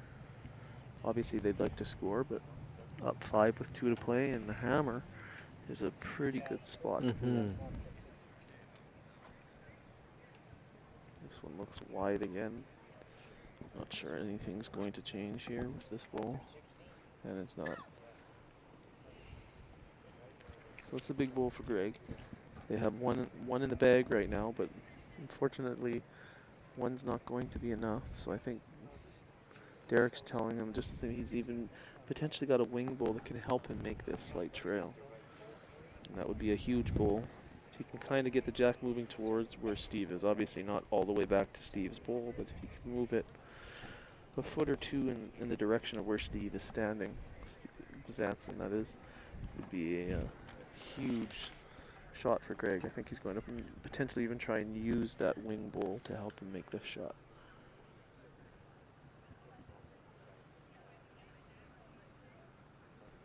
Greg stroked it down. He seems to be interested, so it must be in the neighborhood. He's running after it, and it must be really close. Just missed it. That was perfect weight, and where that bowl landed, that's where he wanted to be. Couldn't miss it by much less. They're going to talk some strategy here because they need to get 5 in 2 ends now, so it's becoming a more difficult task each end. They definitely need a multiple here.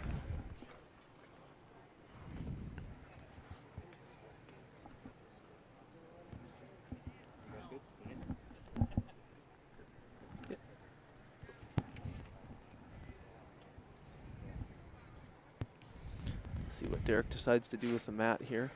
I wouldn't be surprised if we see a full pull, which would mean that he brings the mat up near the hog line and played at a 2-meter mark. Something we haven't seen the whole game, and that's something that we certainly in Saskatchewan like to use a lot in our arsenal. Takes away a lot of the strategy of the end because there's only a few feet behind the head at that point, so there's less back bowls and stuff in play, and he also brings in potential to take the jack to the ditch, obviously. And that's exactly what Alberta has done. Jack is pretty close to the tee.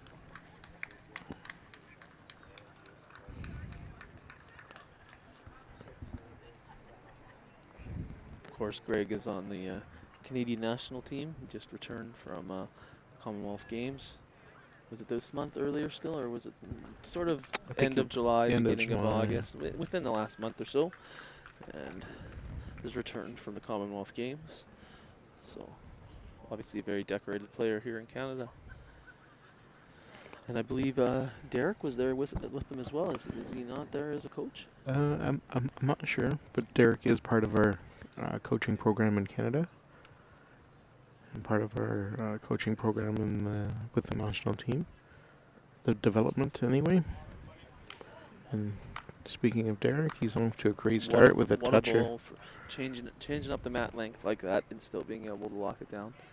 If Alberta's not able to come away with the victory today, I know that he's still going to be happy with the way he played. He's rolled a really great game, and honestly, all 4 players have been hot at times. But I think the biggest difference in the game so far has been those couple of bowls by Greg, where he's just gotten unfortunate results, where he's basically making the shot he wants to make, but unfortunately, it's turning the head negatively in the favor of Nova Scotia, actually. So those shots, even if it was 2 points each time, that's the difference in the game. As we only see a 5-point game right now, and it looks like it worked perfectly. Their strategy there, Spazanson, was nowhere close. I think that actually went into the ditch. So this is a dream scenario early for Alberta to try and get back in. If you can lock another one in there tight. Yeah, need to keep the pressure on here. Obviously, every bowl is of paramount importance, and that's a great bowl. Yeah, very good. So big pressure on Steve here as he doesn't want to fall short here. Needs to give his skip something. I'm not sure he's going to like this one either.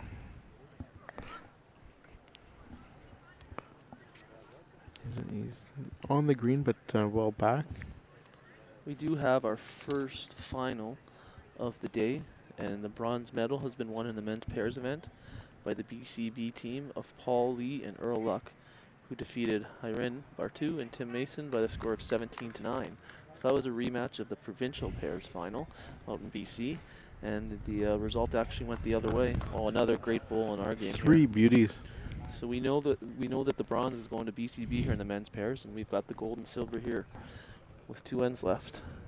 So this is a great end so far by Derek. Yeah, he's had 3 bombs there.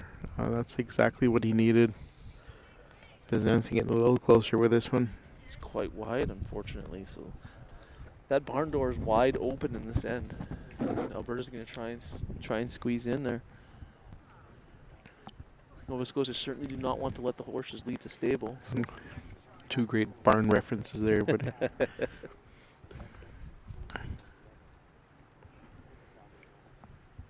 so Greg, I'm sure, is just going to keep building the head. They already have the tee. There's not much you need in the back. So if he can keep drawing behind the jack to keep that target minimal, but adding to the head, that's going to be optimal. Greg quite likes it. He's watching it intently. He probably wants to land that bull and sit. That's probably 4. Can't get much better. Augie's under huge pressure here. There's not much of a target. I'm sure he's just going to be drawing. He'll be happy with second shot. He'd be elated with it, actually. Yeah, at this stage of the game, It'd be great. He is flying and narrow, unfortunately, so this is not going to help. I believe it's probably still 4.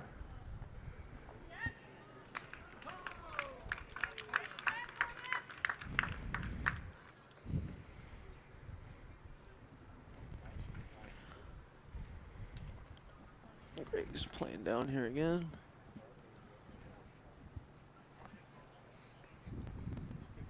Really close. What a ball. Great shot, Greg. What a bola. That's certainly 3 and as many as 5 for Alberta right now. I'm looking at the Ontario A Manitoba score. It's 13-11 in the 17th end for Ontario right now. So that's a tight game going right down to the wire. Cormac just made a big shot for the Ontario women, so they appear to be lying shot with 1 goal to come from Manitoba in that game.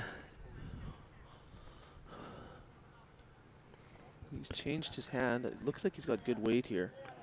This is a great ball regardless. It's a great shot. I think he's probably still down 2, but it's a great ball. They can afford to give up 2. That's not an issue. They did not want to give up 3, 4, or 5. Greg's laughing right now. Not sure. Must have been a funny joke told by Beezer. He's pretty good at those. Yeah, Beezer's chuckling madly right now, so must have said something funny.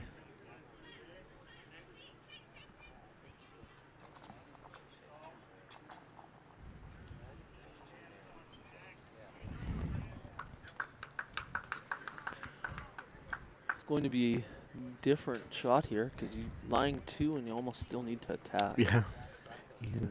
Things could go wrong if you attack this, but if he could One of somehow those. get movement on that jack, maybe even a foot or 2 back, they could be 4, 5, maybe 6. But unfortunately, if you're playing that kind of weight with the bowl as close as the Nova Scotia bowl is, they could promote them as well. Greg doesn't like it. Looks like he's awful tight. And light by the looks of it. They're measuring, so might even be close for a shot, maybe second.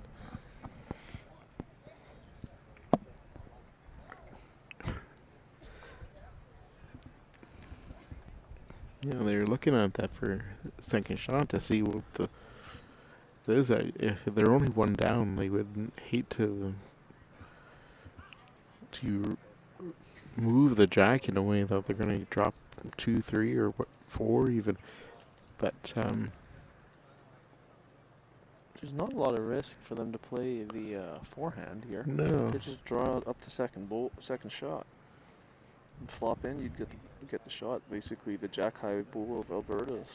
They're looking very closely at this. Like, I can't imagine that they're measuring for shot. It's got to be 1 for Alberta right now, but they must be looking for second. They must be, yeah. That second point is big because obviously a 3 is a lot easier to convert than a 4.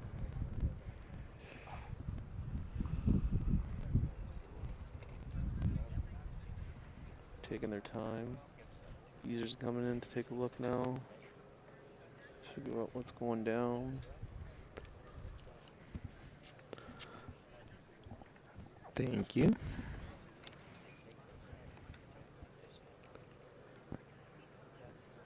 Got 1 ball in. We just got a score update, but we're gonna watch Augie play this one first. Sure, we're going to see him be very tentative here. This will be a tentative draw. Wouldn't be surprised if he comes up short, to be honest. You don't want to risk doing anything bad here. He is playing the hand I expected. Looks to be a little bit wide and a little bit light. Actually, the weight was pretty good. That's a great effort. What a great effort. Just a hair wide. Silver Fox, I'm going to get down here for, see if this is 1 or 2.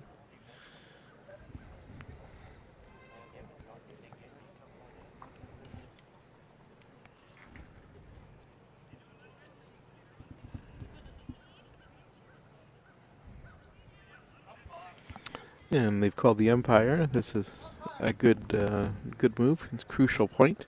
Anyway, while they're doing that, women's pairs gold medal match. Ontario A is up 13-11 versus Manitoba with 2 to play. In the bronze medal match, Alberta is beating BC 18-11, and that's after 15. Women's fours gold medal match. Saskatchewan's taken the lead 11-10 over Nova Scotia, and that's after 12. In the bronze medal, women's fours, BC beating Ontario A 11-8. That's after 12.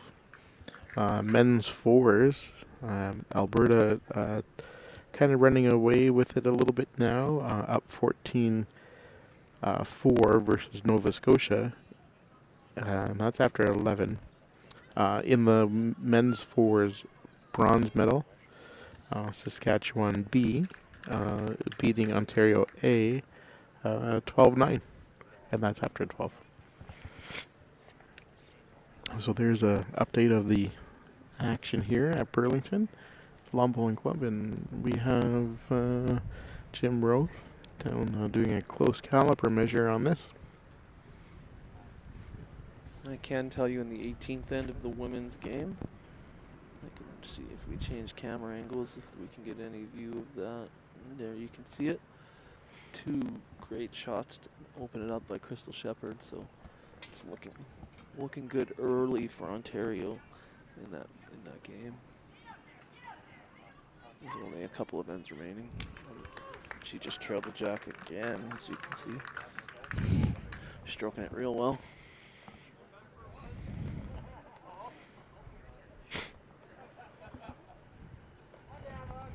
Just the one, so that does make it 15-11 going home, as we say. So what's your strategy here if you're Alberta? What do you want your lead to do when you need to score 4?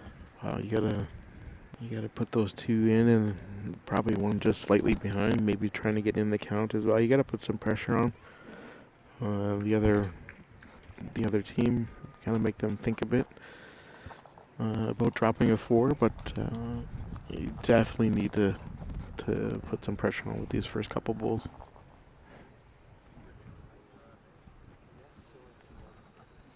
Yeah, if I'm ever down and need a big score late, I always tell my lead, basically throw your second and third bowl where you threw your first. You gotta Pretty just much. group your bowls, like even if it's kind of a Shibo, as we call it, might be behind.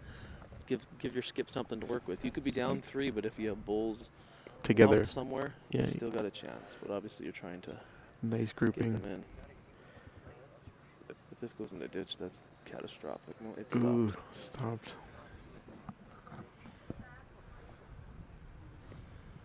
So like I'd say now, my strategy would honestly be, if I'm Greg, would be asking Derek to throw 2 very similar bowls just back Yeah, there, and then exactly. let Greg try to move the jack there with one of his. Mazanson obviously needs to go for the jack early, but then Nova Scotia's going to quickly be playing defense here, as all they need to do is just limit the score to 3 or less. He seems to have shanked this one quite heavy and narrow. Not sure if that'll even stay on the green. It did, but he's certainly not going to be happy with that first one. So we don't even have a bowl on in view yet, but we can confirm that both those 2 are still on the green. Derek's is behind the jack and almost on the center line. He's not happy with this either. Not happy with that. Not the end I had expected in the last end. No, 3 very loose bowls to begin with.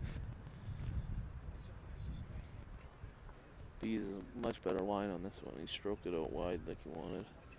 He's going to let it drop down in. This is a good bowl. Not quite enough finishes, but might be the shot.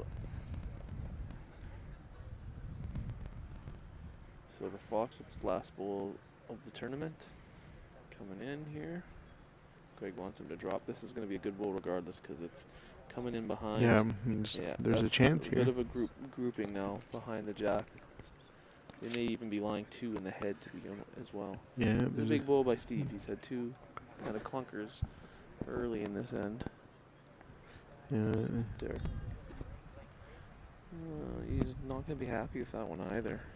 That maybe outcounts the other Derek ball. Man, he connects on the white, on the forehand there, and pushes it back to almost where Derek just moved to. They'd be laying the 4.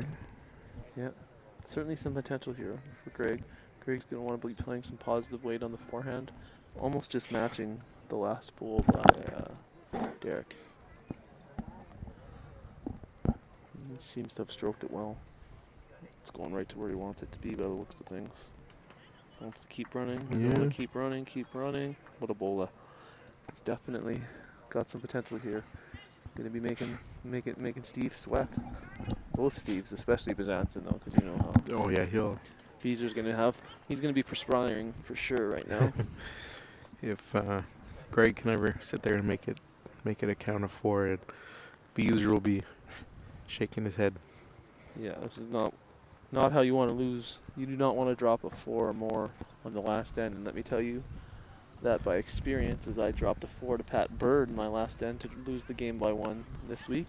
And that game ended up knocking us out all the way from what had been in the gold medal game to 1 game out of the playoffs. So definitely one bad end is not what you want to see. This appears to be tight, to be honest. He's coming in on the forehand.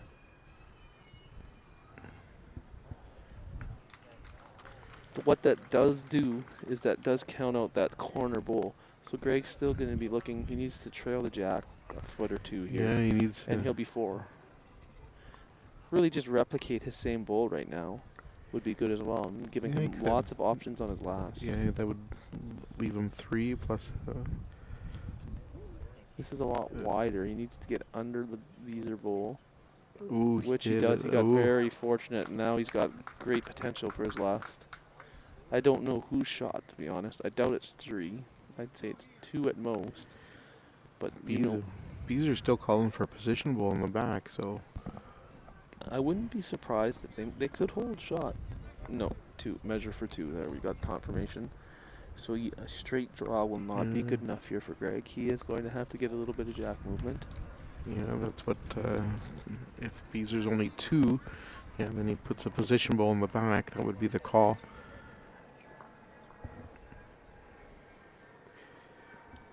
If he was 3 down in the head, then he would probably want to change it a little bit. But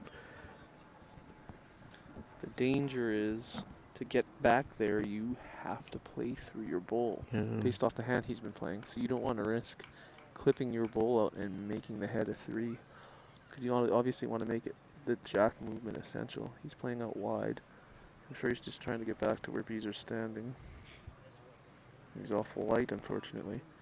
Lots of potential here for Greg. Greg could actually trail for 5, or he could hit and stick on the bowl, whichever he finds to be easier, for potentially 5. yeah, as we always say, just make sure you have a shot with your last, and if there's anybody that can convert this, it's Greg. Yeah, lots of options here. It's going to basically be what he's feeling. My guess would be based off of the way he's thrown his first 2 strokes of this end really well on that forehand. I think he's going to stick to that forehand and just look to trail a jack. Yeah, I think so. If he can get the jack back sort of to where Derek's standing right now, maybe not quite that far, but trail it a yard in that direction, he's going to be lying 5, and it's going to be a really, really difficult shot for Augie. Pressure-packed shot if he can make it. Greg's taking some time here, which he should. Always want to make sure you're composed and ready. This is obviously the biggest bowl of the tournament. Yeah, you stay on that forehand, which we thought you would. Well, he's playing quite heavy, so he must be playing to take the shot bowl out, and he's narrow, I think. Oh, man. And that's the game. Bezanson and Ogden have won yet another Canadian championship. Yeah. What a tournament by those boys. Yeah, great run. What a tournament. So I think that'll make the final 16-11. Man, what an unlucky break by Greg. He did touch the bowl he was trying to. Yeah, he just missed it. Just a touch under. just by a whisker. But congratulations to Steve. And Steve? Yeah, that's another Canadian championship for those two, and the legend only grows for those two.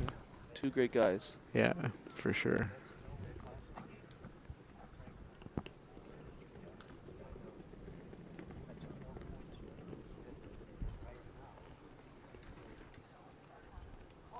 I'm not sure if they want us to Stay on the air or not, move but to the other game. yeah, we can see what's going on over there.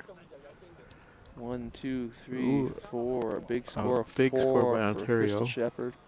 That should put that one almost out of reach. I believe that makes the score, yeah, 19-11 with 2 to play. So that's going to be difficult for them to overcome. Yeah, so if you're listening in and you can't see, we'll kind of tell you what's going on here in the women's pairs gold medal match. Crystal just delivering the jack down. Try and flip cameras here to maybe get some view of, yeah, looks like the jack's going to be just out of view. I'll try and move the camera here just a bit to get you a better angle.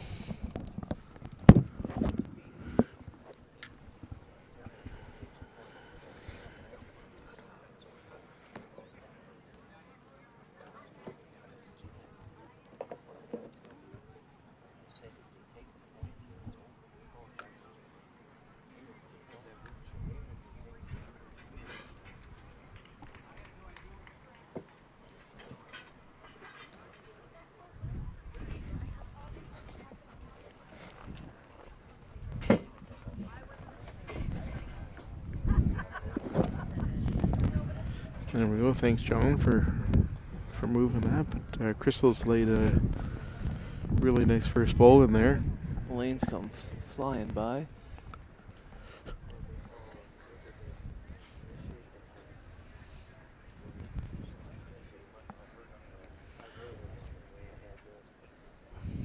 And we got Jake moving it over again for us.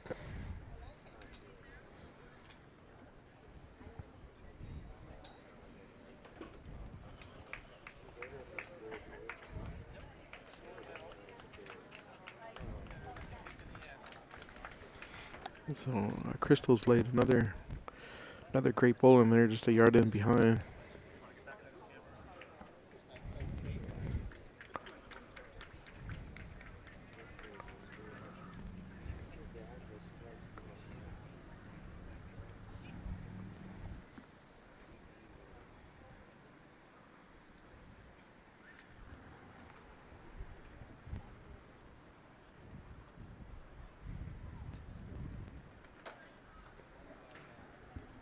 Yeah, so Crystal looking to really put the pressure on here.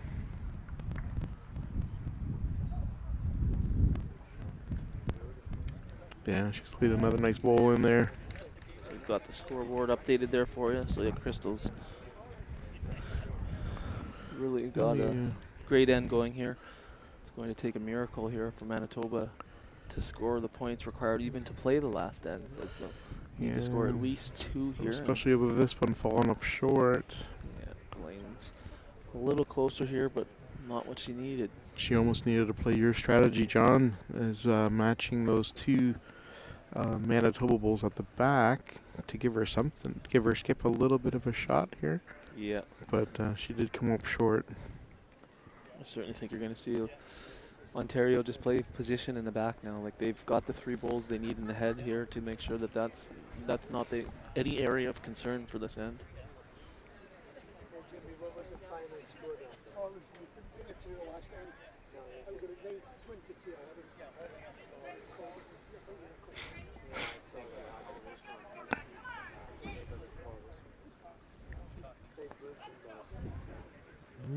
She's putting a bowl in the front there.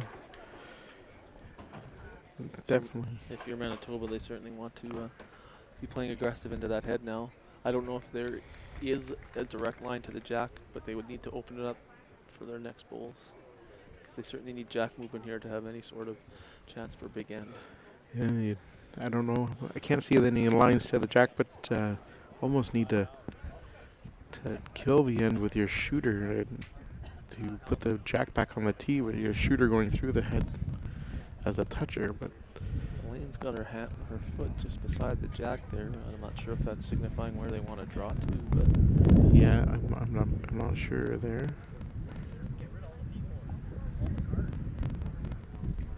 The wind's picking up here in Burlington. Clouds coming over. I'm sure the players don't mind that. I can tell from experience it's been extremely hot this week, so It has any been. cloud cover we got, our breeze was definitely appreciated.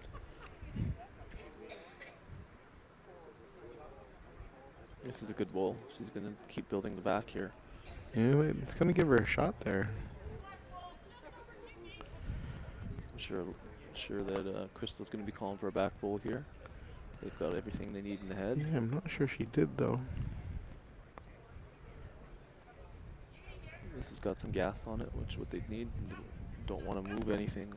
Oh, That's probably put it behind more cover. So the only risk there is if it did expose the jack, because that's all Manitoba needs is a chance to move the jack. I don't think they can get it from the hand they're playing, to be honest. I'm surprised that they're not playing with a lot of weight up the middle. And they're just drawing. That's yeah, I'm not sure with the only strategy here, but with only 2 ends left, they need to convert a big end. And drawing's not going to be able to do that at this stage.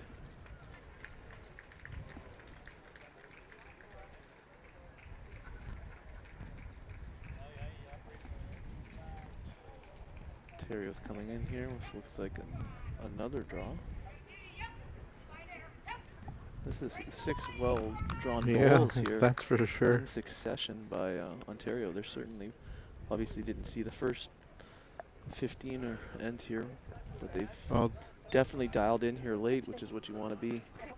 They did again. Somehow we got to get. They would want to get the jack to the back. Yeah, if they could somehow kill an end here, and again, I'm not sure how hard or confident Betty is in her upweight shots, but that's definitely what you would be attempting to do, because Ontario did not cover the back, which does leave the potential, if they could kill the end here, to score a 3, which would keep them alive. Potentially even 4, if somehow her shooter trucked through as well. If they don't make a miracle shot here, though, that'll be the game, and Ontario is going to be your women's pairs champions. And every time Crystal plays in this event, she seems to win the gold. It's amazing. Really. She's a great player. Unbelievable. She's so steady. Doesn't matter what she's playing, singles, pairs, otherwise. She's a force, I'll tell you. Not too familiar with her skip. I'm sure you would be, being from Ontario. I remember her playing most with Lila all those years, Lila Hassan. Yeah. But obviously, I think this game is over. Yes, they're shaking hands. So that's the game. So you've got the Ontario A women's pairs as your Canadian champions, and that's going to wrap up our coverage here today. Thank you, Chris, for thank you, John, and thank you to everyone for listening. And we're signing off here from Burlington. Everyone, take care.